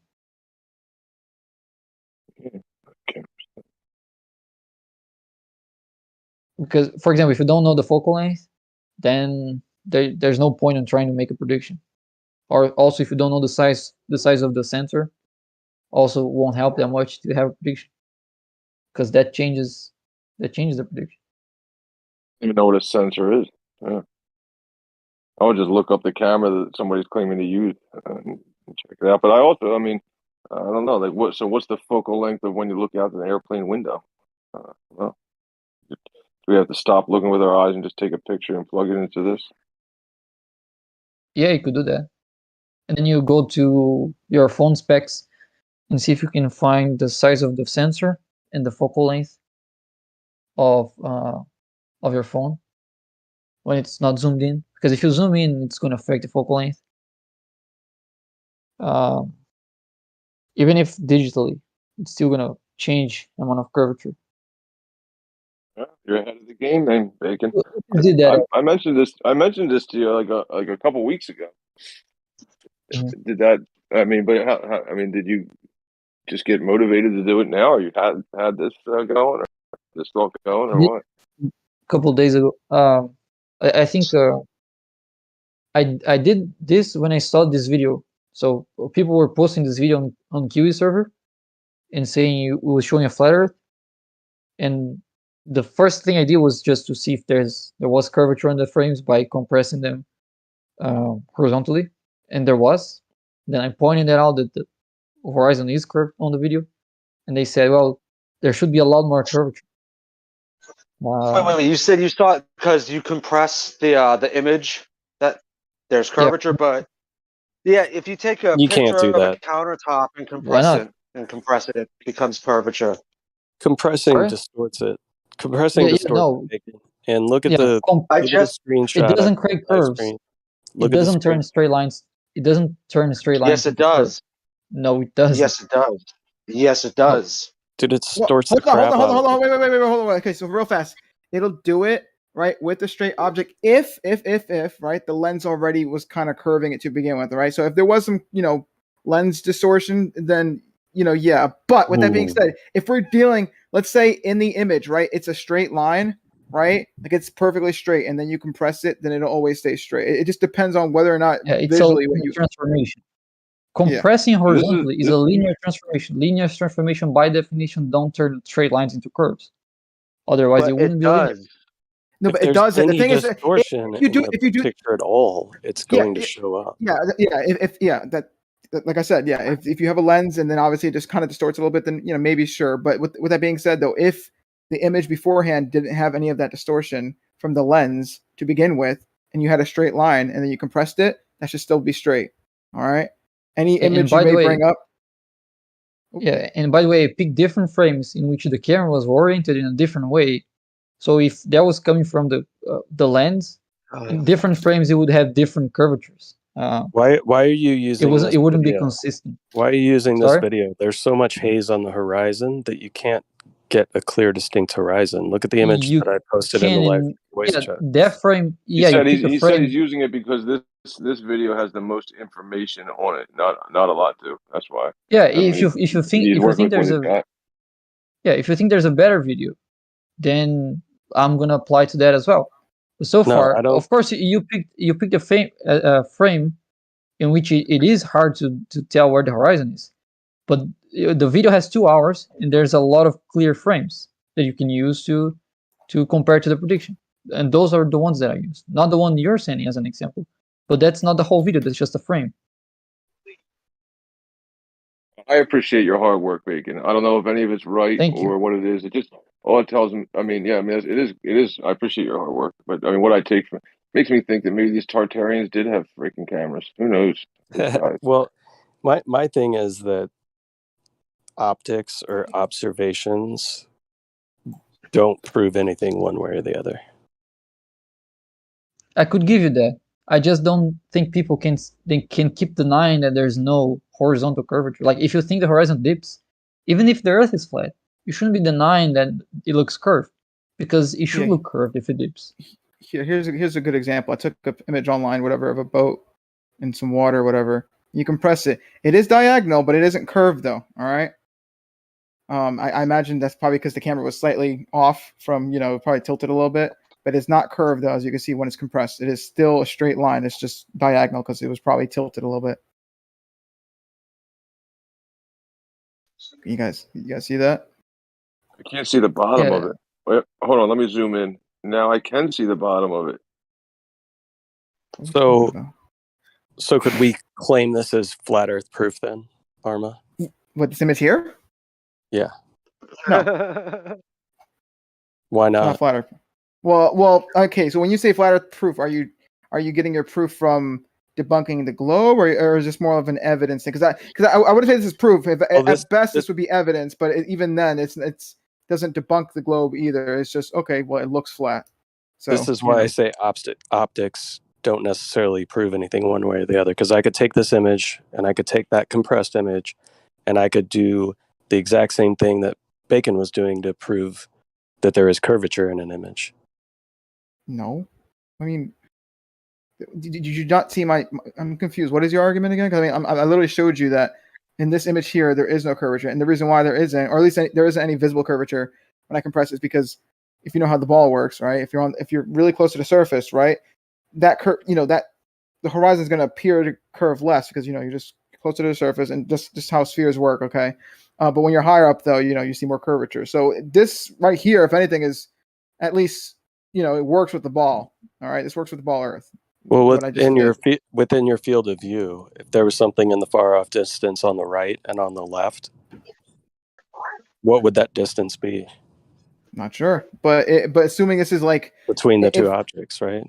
Yeah, probably wouldn't be anything crazy. Probably be like no more than like 7. Well, because once again we're pretty close to the water, so I'd probably say yeah, maybe like 7 miles or so from left to right, and with the human field of view, because human field of view is like 120, 130 degrees.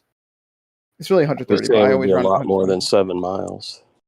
No, I'd be like I've 7. seen videos where you can see objects that are like 40 miles apart. Well, that's what I'm saying. It depends on also the distance too of the object. So if the objects are exactly on the horizon, like basically where okay, not exactly, but if they're at the point where they're they haven't disappeared yet, but they're if they go any further, they would start dipping below the horizon, right? Then that would be like 7 miles. But if it's past that and they're like really tall objects, then yeah, they could be further apart with with a greater distance between them. It just depends on what we're talking about. I'm specifically talking about if they're on the horizon at the point where they haven't gone over the the quote unquote curve. You know what I'm saying? So yeah, I guess they could be a greater distance between them. But at that point, you wouldn't see that curve though. You wouldn't see like that water. You only get this. You only see up to the point where until the land starts to drop, right? Because on a ball Earth, that's 8. Well, actually, I'm not even going to use 8 inches per mile square. But the thing is, if you're a 6-foot observer, right, the predicted distance to the horizon is like around 3 miles. So that's what you're going to see. You're only going to see about that much of the surface, or the water in this case, you wouldn't be able to see this, like the objects that are 40 miles apart. You're not going to see the water, and the supposed curve between them, because that's well beyond the horizon. Well, let's See, take you the compress clouds, the right? image. How far away is that cloud, would you say? That one that's predominant in the middle? I don't know. I couldn't give you really a number. I'm not really Clouds sure. are tricky, dude. They could be like Definitely, all kinds of different height. definitely a bunch of miles Right. away. So Yeah. the shadow of the cloud is not on the boat, right? The boat's so it's- probably, let's say, roughly 3 to 5 miles away. So let me let's say cloud's probably 25 miles away. maybe. So if you look closer, you see that little dot cloud that's below it, and then you see another cloud that looks to be kind of similar shape to the big cloud. Okay. All the way off in the distance, just above the horizon. We could probably guesstimate that cloud is maybe another 50 miles from this cloud. So Yeah, maybe. If that cloud that we're saying is probably about, let's say, 5 to 10 miles away, if that cloud itself is a couple miles, probably more, wide, that one in the distance, it's not necessarily the same size, right? So see how Okay. much smaller that gets, right? So let's say you're squeezing that 5 to 7 mile cloud. As it gets further in the distance, you're looking at 5 to 7 miles there, probably on just that cloud in the center. Okay. So you're probably looking at like somewhere between 40 and 60 miles. All right. I mean, first. Decide. All right. What is this expected elevation change at something like 50 to 60 miles? Not sure. But I mean, once again, we're also just throwing out numbers right now. We don't really know. But yeah, even then, I don't think it's enough to really drop that anything considerable. You know what I'm saying? Like I don't like. Yeah, I don't know. Yeah, this is why optics is hard to prove anything one way or the other, especially when you have to deal with just because lenses. you gave a really just because you gave a really like shitty like example, I mean, it doesn't really prove anything. I mean, Well, by compressing the image, like if there was curvature in that image and it's just hard to see, by compressing it, wouldn't that exacerbate the curvature? And it didn't. Yeah, it would make it more obvious. Right, but it didn't. It's just as flat as the image before you compress it. Because at this position, the curvature would be really, really, really, really subtle. So there's no way, unless you would have to have like a really great, like you would have to have What do you think the elevation of the photo's taken at? I don't know, but less than like 50 feet. I mean, you're literally it's closer to water. I'd say probably like, I don't know. Well, actually, maybe 50. I don't really know how tall boats are, but you get what I'm getting at. Like that 50, no more than like 50, 100 feet for crying out loud. I mean, you're not that high up. Well, let's take that cloud for another example. It's not really curving, but it has an obvious change to it. So if you look at the original picture and you look at the horizon, you can see the left side is closer to the horizon than the right side, right? Yeah. Of that big middle cloud. Yep. And when you go over to your compressed image, that difference is exacerbated, right? Yeah, but it's still more or less straight though. I mean, you look at the cloud though. I mean, granted, the cloud isn't like a straight line or anything because it's a fucking cloud. It doesn't really have a shape like that. But yeah, I mean, you could still see though that it's more or less though like still like a weird. It's a weird thing going on, but it's not like curved though. The whole point of what I was trying to get at, and I think even whatever, the point is if you take a straight line and you compress it, it still stays straight. All right, it's only when there's a curve. And when you compress it, that curve becomes compressed as well, and therefore it becomes more exaggerated. All right, that's literally it. All right, and we're not getting that in this image. Yeah, I just enjoy the fact that you said if you take a straight image and compress it, it remains straight, and then you used a horizon as an example. Yeah, that's fine because at this elevation, it's more or less straight. I mean, you're not gonna. It's gonna be a very very subtle like curve, and that checks out with the math too. That's how it would be on a ball Earth. Now see with the countertop or something like where like literally put a level on it so you know for a fact it's straight because you only need like get a foot long or 6-inch level. Yeah, But the thing is when you're doing your it to a camera lens countertop, isn't fucked up. well, I'm Yeah, not make sure done. When you get to the countertop, you're literally my putting the center of the lens directly at the countertop. You're not above it, and then it might not. Maybe it won't. You got your camera on, Maybe just it so you won't know. have any bend in it. Oh, do I? Yeah, Oops. you got your camera up. Oh, But there okay, we go. yeah, the thing is, okay, so if your countertop has a little bit of bend to it, all right, because it is possible. I know it's said it doesn't have bend because it's got a level sitting on that says it's not. It's just the center of your camera lens is directly lined up with where the countertop is. It's at the exact same, vertical height. okay, but that It would be like it would be like if that picture of if your phone was like in a case, in a waterproof case, and half the lens was covered in water, and you're shooting straight, looking exactly at where the horizon is, right? You get what I'm saying? I guess. Let me see if I can find a camera. Good afternoon. Did you prove? I looked at your picture. Did you prove a flat Earth today? No, don't jump in. All right, I'm having a totally different conversation. Like, don't even, whatever. I'm looking at your boat. Well, Is that? if the Did you do horizon that was yourself? curved in that picture, you'd see it. I see it's off kilter when you condensed it. Yeah, because the camera is probably tilted a little bit to the side. I mean, it's really hard to get perfect, precision like that. So because it's flat, are we flat? No, that's not the argument. The whole argument is that if an image has a curve in it and you compress it, that curve will become pronounced, right? Now, if an image has a straight line in it and you compress it, it still stays a straight line. That was the whole argument. All right. Now, yes, you could argue that, if we're on a ball, right, that this horizon should have curve in it. And it does. It's just very, very, very, very, very, very, very subtle. All right. To the point where even if you do compress it, all right, it's still a very subtle curve that's compressed. Where is the subtle curve though?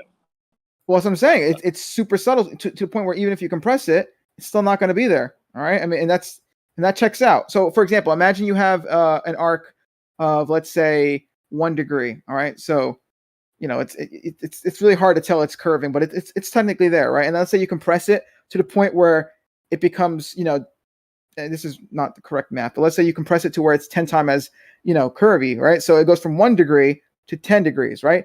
10 degrees of arc is pretty obvious. It's like, okay, well, not like super obvious, but it's pretty obvious. Like, okay, that's 10 degrees of arc. You could tell that's curving. Now imagine you take an arc of 0.0001, right? And you compress it and it becomes 0.001. Okay, just one less zero in that. Okay, that's all you need to know, right? It's still very subtle to the point where you're not going to be able to see it. All right, the whole point is that when you're down to the surface of the Earth, even when you make it 10 times more exaggerated, it's still a really subtle arc. All right, it's still 0.01, which is subtle. All right, so you got to understand that this still checks out with the ball Earth. All right, there's nothing wrong with this. When you say it checks out with the ball Earth, have you considered measuring the distance in this photo? How many feet or miles you have there, and then according to your globe model, which is supposed to curve? In terms of the left to right curve, in terms of not seeing any left to right curve. What's the distance in this photo? I don't know, but I'm just saying in terms of not being able to see left to right curve, roughly around sea level. All right, this checks out. That's all I'm getting at. I don't care about the specific. If it's 10 miles, there would be 66 feet of curve in the middle. And it's not 10 miles because this boat is pretty big, so maybe it's, I don't know. Yeah, but if you the actual picture, you do see actually a lot more horizon. Unfortunately, I kind of got like in terms of quality, kind of went to shit. But the actual image, you actually do see a second boat in the distance, even further. So I actually imagine this image. You should have used that one. That would have been a better observation. Well, it's because it's a really large image, and so I was trying to make it where it's not too large. You know what I'm saying? I could show you guys the original though if you want, but. So basically, you said there is curvature, we just can't see it. That's what you're saying. Yes, that checks out with the ball Earth. All right, it gets to the point where if you're at the surface, you cannot make out the very subtle curvature. All right, it gets to the point where it's practically flat. All right, 0.0000001. We're ants on an anthill. Can't see nothing. Well, I don't know if it's that many zeros, but there's still, yeah, it's very subtle. Carry on. But anyway, that's besides the point. Where did fucking Vaxi go? Shit, I made this entire freaking. I made a whole 3D model and shit. Also, I killed the check. I know. Also, Bacon left as well. Feel bad now. You didn't want to have to defend your flat Earth proof. It's not a flat Earth proof, for fuck's sake. That checks out with the ball. I'm telling you. Like even if so does no detectable rotation also checks out with rotation. Okay. It's there, but you just can't tell. That's the science. Right. No detectable spin on the axis checks out. No detectable motion around the sun checks out. Totally fits with our model. It's expected. Look, I'm not getting into this. All right, I literally just come here to debunk Just a thought. points. Take the original picture with the two boats, and let's compress that one and see if you can get a curvature out of that. Be interesting. Yeah, that's what I did. I mean, it doesn't matter if it all it is that there's less pixels. I'm still gonna get the same amount of whatever. Like it's. If you can get an observation of a 10-mile stretch, there should be 66 feet of bulge in the center. That makes sense, right? But it's all, remember, it's also a ratio thing too. All right, so it's 66 feet ratio. as compared. Yeah, 66 feet. All right, and let's say I'm pretty sure this math is technically wrong, but let's just say it's 66 feet in the center raised, right? And let's say the ends are, I guess relative to to the 66 feet, are lower, right? So if you think about that now, right, that's 66 feet, right, vertically compared to, and let's just see 10 miles converted into feet. Calculator. It would be a 520, 580. The edge of a sphere. You're looking for the edge of a sphere. Hold on, times 10. So you have 66 feet as compared to 52,000 feet. All right, you're not going to notice that curvature. I know, at 66, feet sounds like a lot, right? But if you're actually looking at a line, if you're looking at a line, 52,800, yeah. So if you're looking at a line, right, where it's the length of it is 52,800 units, all right, and then vertically it's only raised about 66 units, you're not going to notice that. That is the most subtle. That's practically flat, all right. That's practically flat. Right. No joke. You're selling Neil deGrasse Tyson. So you wouldn't see a 66-foot boat on that horizon. I don't. You know why? Because McToon has pictures of his spherical lens and condensing it, and he's showing a demonstrable curve in all his pictures.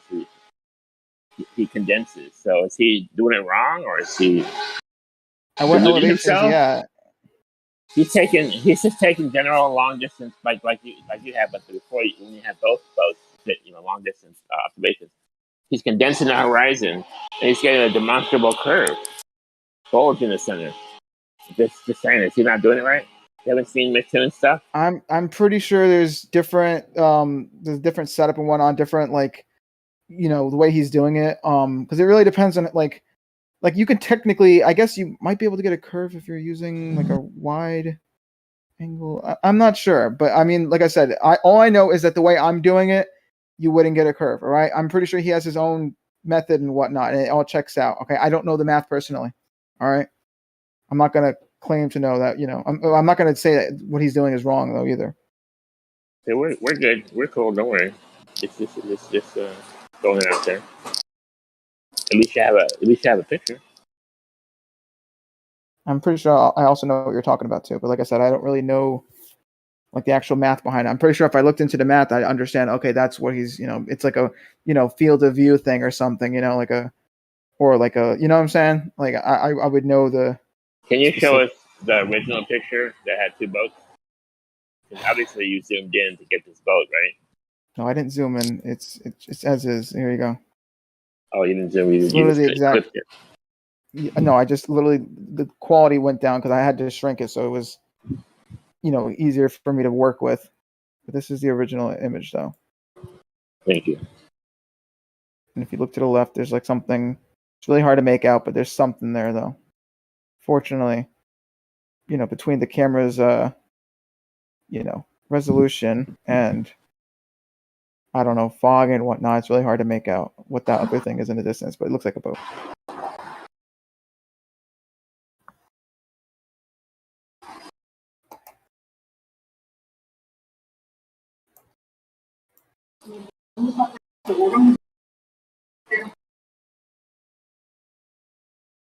Still feel bad that I killed the jab. Bacon's gone. Vaxie's gone.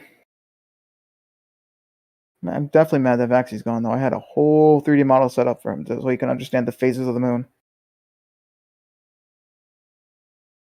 He still doesn't understand. What about the phases of the moon?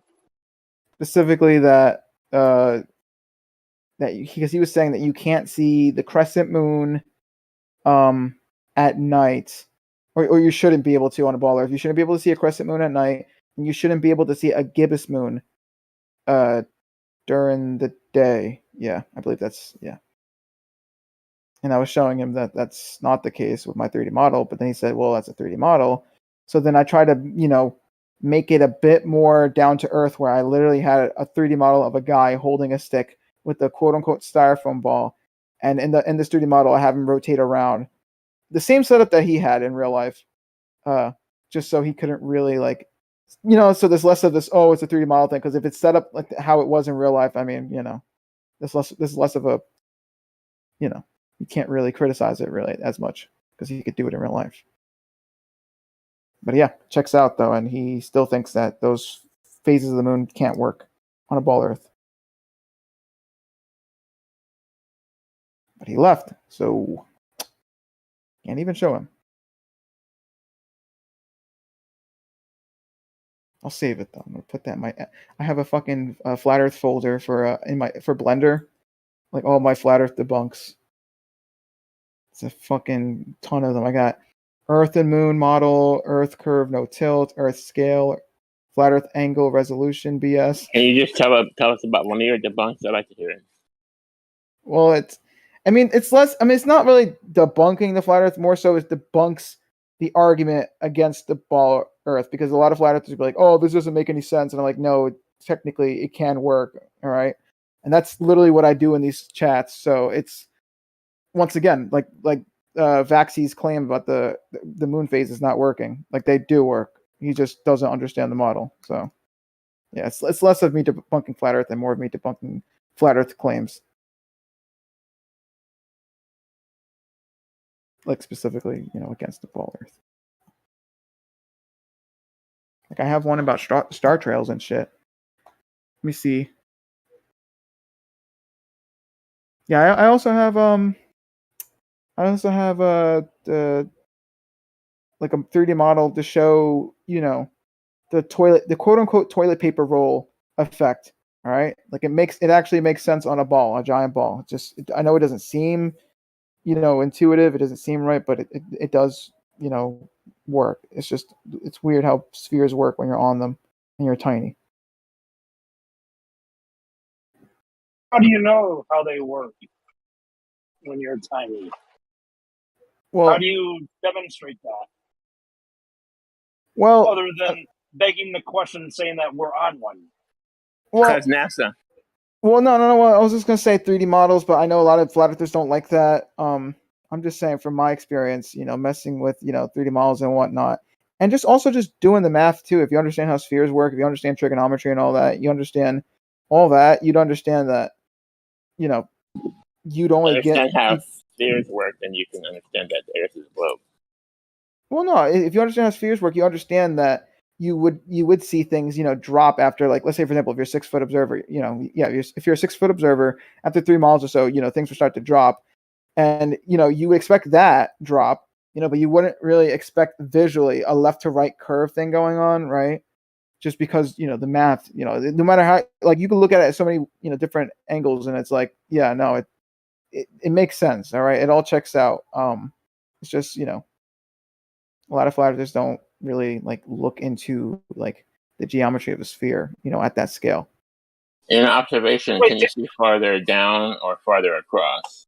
Farther straight forward or farther across? Or is it the same? Say that again? When in observation, can you see, let's say, over the ocean, Can you see Uh-huh. farther down straight or farther left to right?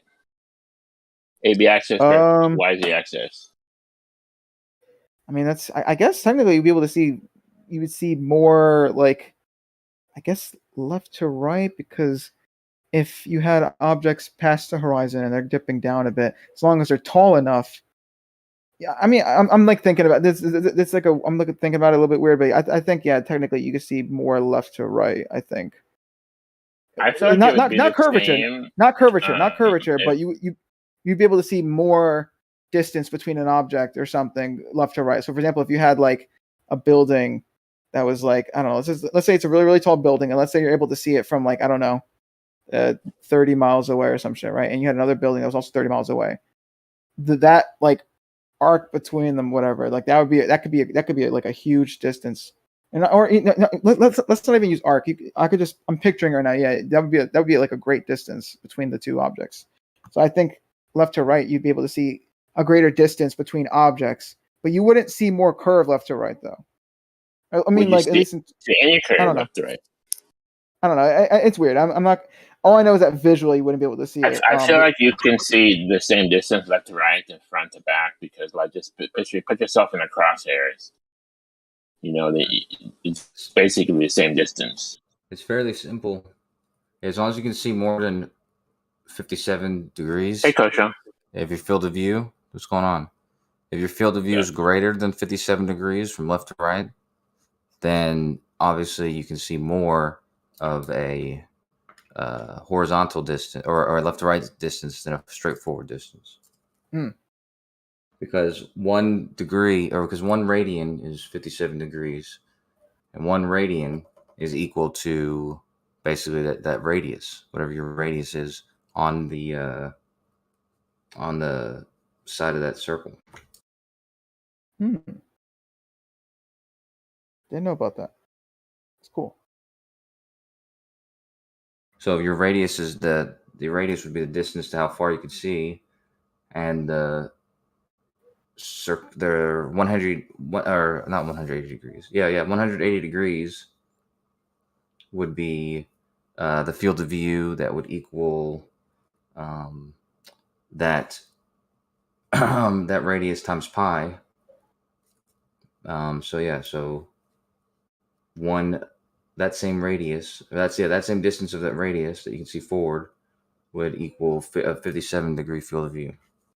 Yeah. Well, I mean, I think what I was talking, I think at least the way I was picturing it was even things like past like the horizon or some shit. I don't know. I was thinking about it weirdly, but like things past the horizon, like obviously that would be greater than, you know, the radius, you know, that, you know what I'm saying? Because we are talking about like the circle of like you know, of horizon around you, like, right? Is that what we're talking about?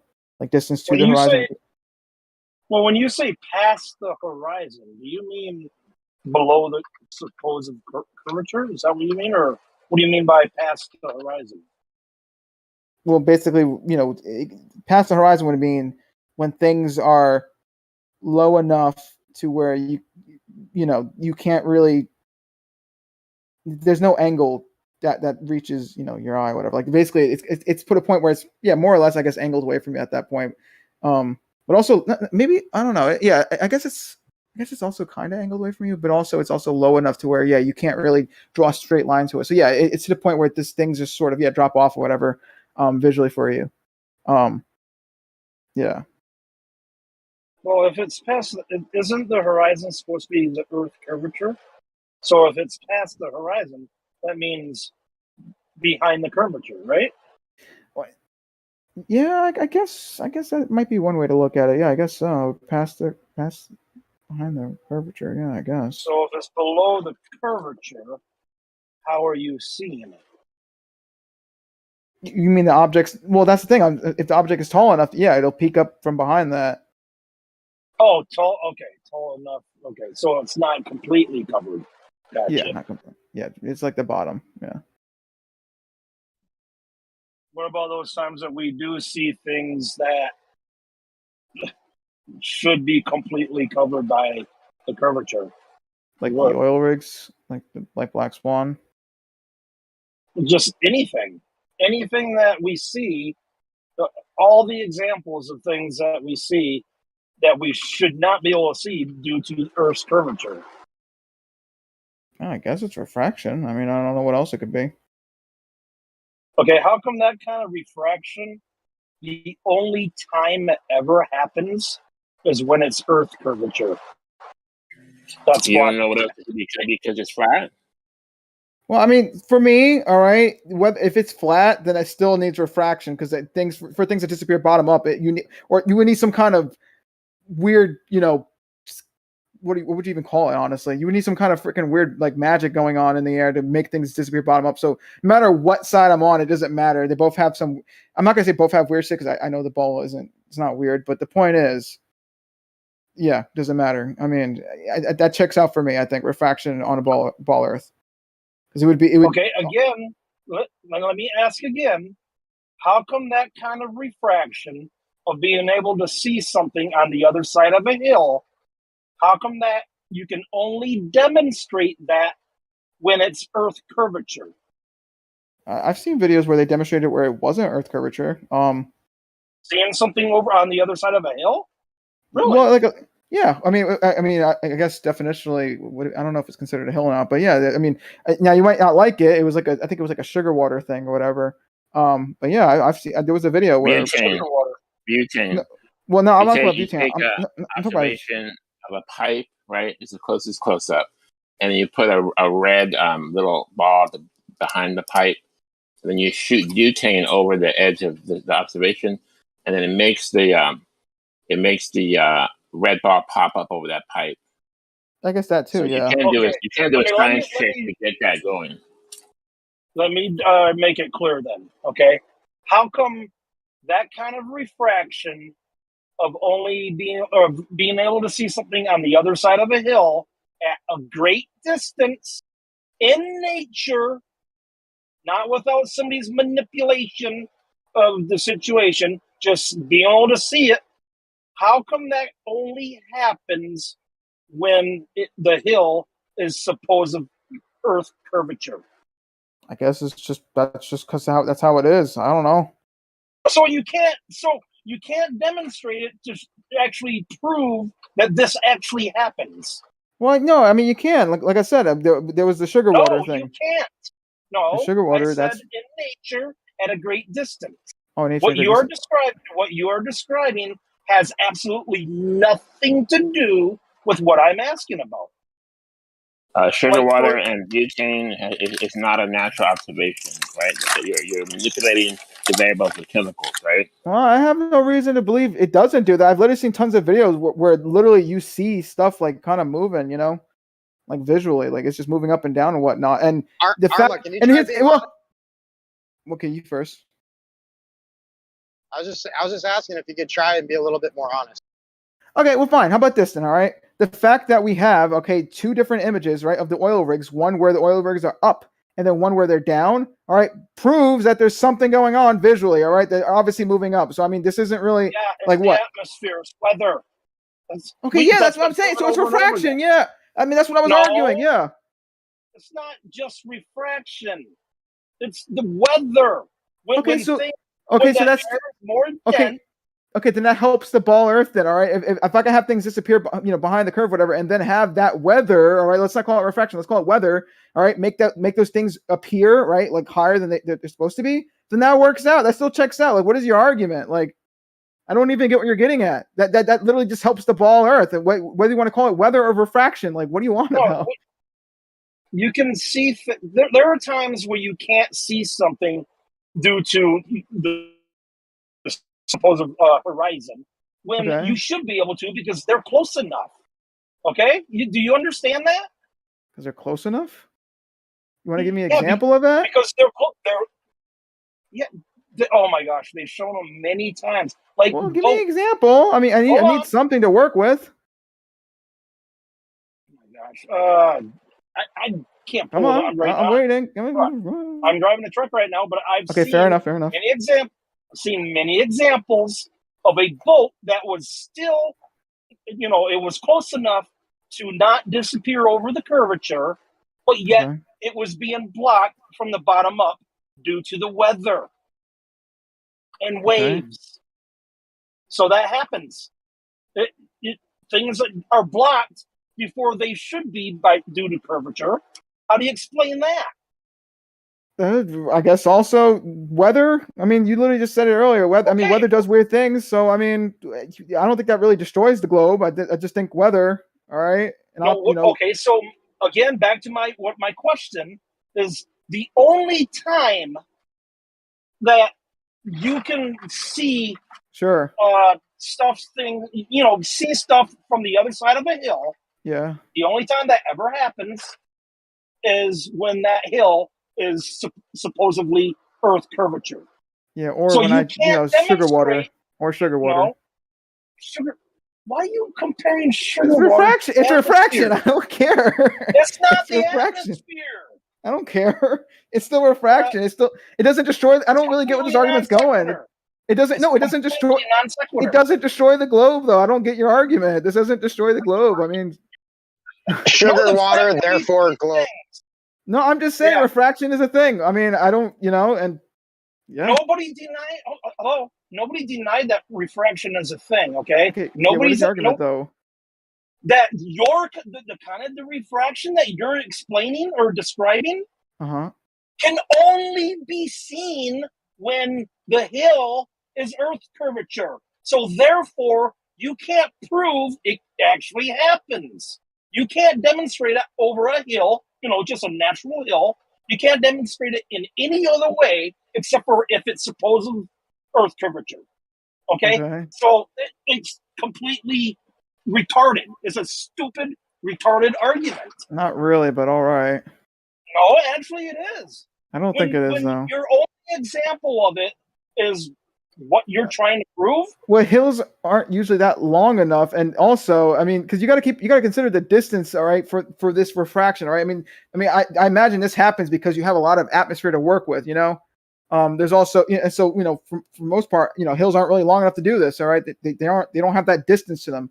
But also, all right, I still think this is a moot point though, because I still see the oil rigs in different vertical positions, all right, in those two images, right? The oil rigs are higher in one, in one, day, whatever, and then next day it's lower, and you said that's weather, whatever. Okay, whatever, but that's still whatever point you're making now doesn't really destroy my, this other point that things can move up and down, at the horizon because of some kind of weather or refraction. All right, I mean, you could claim that maybe it's making the things lower, all right. Because on a flat Earth, they would have to be the case. Things are lower than they need to be. Let me put it this way. You apparently aren't understanding what I'm saying. I just don't think your argument's good, but go on. Let me say, when you claim that we can see things that we should not see due to curvature, that we're seeing something on the other side of a hill, okay? You understand that, right? When you claim that it's Earth curvature, you're literally saying we are seeing something that is on the other side of a hill. You understand that, right? I guess that's somewhat, okay. Okay. So that is what refraction claims. Just yeah. So here's the problem. The only time I already told you something. I know, I get that. But hills aren't long enough. Usually hills aren't that long, all right? And you don't have I get where you're getting at, but hills that are miles long. Yeah, but but they don't have this. Look, it's not the same. I get where you're getting at, but it's not quite the same. And even then, who's to say that they don't happen? It's just we probably don't really notice them, or we don't really give them because nobody's ever seen it. That's not true. I mean, there's no documentation of it at all. Because it's probably not noticeable. It's probably not noticeable. I mean, if that was to happen on a hill, whatever, and then it's just slightly higher, whatever. I mean, you probably wouldn't even notice that. You're just like, oh, whatever. It's a hot day, whatever. Everything looks fine. I mean, on those days where the oil rigs are higher or whatever, excluding the black swan, because that one, everything looks really fucking warpy and shit. Normal refraction when things are higher and whatnot, you don't really notice it to begin with. It's only when you actually start running the numbers you realize, wait a minute, those should technically be lower. All right, so if it's why would anyone take a picture of a fucking hill, and the stuff behind it or whatever, if it's not really a noticeable thing? I mean, hey, bro, what? Well, why isn't what? it? The whole point is with these images where things are higher behind the horizon, it's not normally a noticeable thing. It's only when you start running the numbers where it's like, okay, that it should technically be hidden. You know what I'm saying? It's not noticeable thing. So I'd imagine it'd be the same thing with hills. You know, it's not, you're not gonna really notice, you know, like, oh, well, you know, that thing is a little higher than it's supposed to be. Like, no one's gonna fucking take a picture of that. It's just a silly argument. It's not, you know what I'm saying? Like, I don't even know. It's a dumb argument. No, it's not. It pretty much is a silly argument. Also, who's muffled like that? You're claiming you can see over a hill. Okay. And that the only example is Earth curvature. So you have nothing to support your argument. Nothing. Look, I'm not even No arguing. examples. I mean, this isn't even really my argument. I mean, I'm only jumping into this because I guess someone brought it up or whatever. But I don't even really care to argue this. I argue for refraction causing like obstruction of our view when we want to look at the horizon. If you don't want to actually break it down, but you're going to argue for it being the reason that, you know what I'm trying to say? All I know is that oil rigs appear higher and sometimes lower. All right, that's all I know, and that's all I care. All right, I don't care. You know. You can say, Arma, you can say you don't know. That's a fine answer. Why isn't my argument valid? How come you know the fact that oil rigs are higher and lower? All right, sometimes how come that isn't a valid argument for okay? You know, I mean, you could argue that it's, you know, that's all refraction, and there's no curvature at all. Okay, that is due to refraction. Hello, that is due to refraction. It's due to the weather and everything. But you're claiming you can see something on the other side of a hill. You have no example to demonstrate that you can, except for Earth curvature. I guess. Like, I'm looking at it from the point of, okay, if it's a flat Earth, right, and you know, and the refraction is doing the reverse, where things are actually sinking, right? Then I don't know. I mean, this is okay. I mean, like, I don't know. I mean, this is a weird argument. I mean, I'm gonna tell you why I don't know, bro. Because when no, I'm not gonna do that. Never mind. My bad. Yeah, good. Get out of here. All right, anyway. Can you tell us more about the sugar water? Yeah, I said sugar water. I have a question about. Do you want to tell us about trick water? It's just that, you know, you got refraction going on. That's it. I don't know. I have a question about refraction. Let's take the black swan, right? So you're saying that the rigs at 10 miles are being lifted up about 45 feet, so it looks flat. Okay, correct? Relatively flat, because realistically, it still cuts off at some point again afterwards. So I mean, you know, but go on. But if the 10-mile observation was being lifted up 46 feet to make it look flat, wouldn't also the water in front of the rig also be raised up, which means it would still block it if it was curving? Because the water in front of it needs to be raised up also, not just the rigs in the back, which means it would look like it really looks. I mean, that's kind of a good point. Maybe at first looking at it. But I do think, though, that let me see. So if you raise the stuff in the back, and you've got the water that's also being raised as well, I'm not 100% sure that's like how it works out. Because I know okay,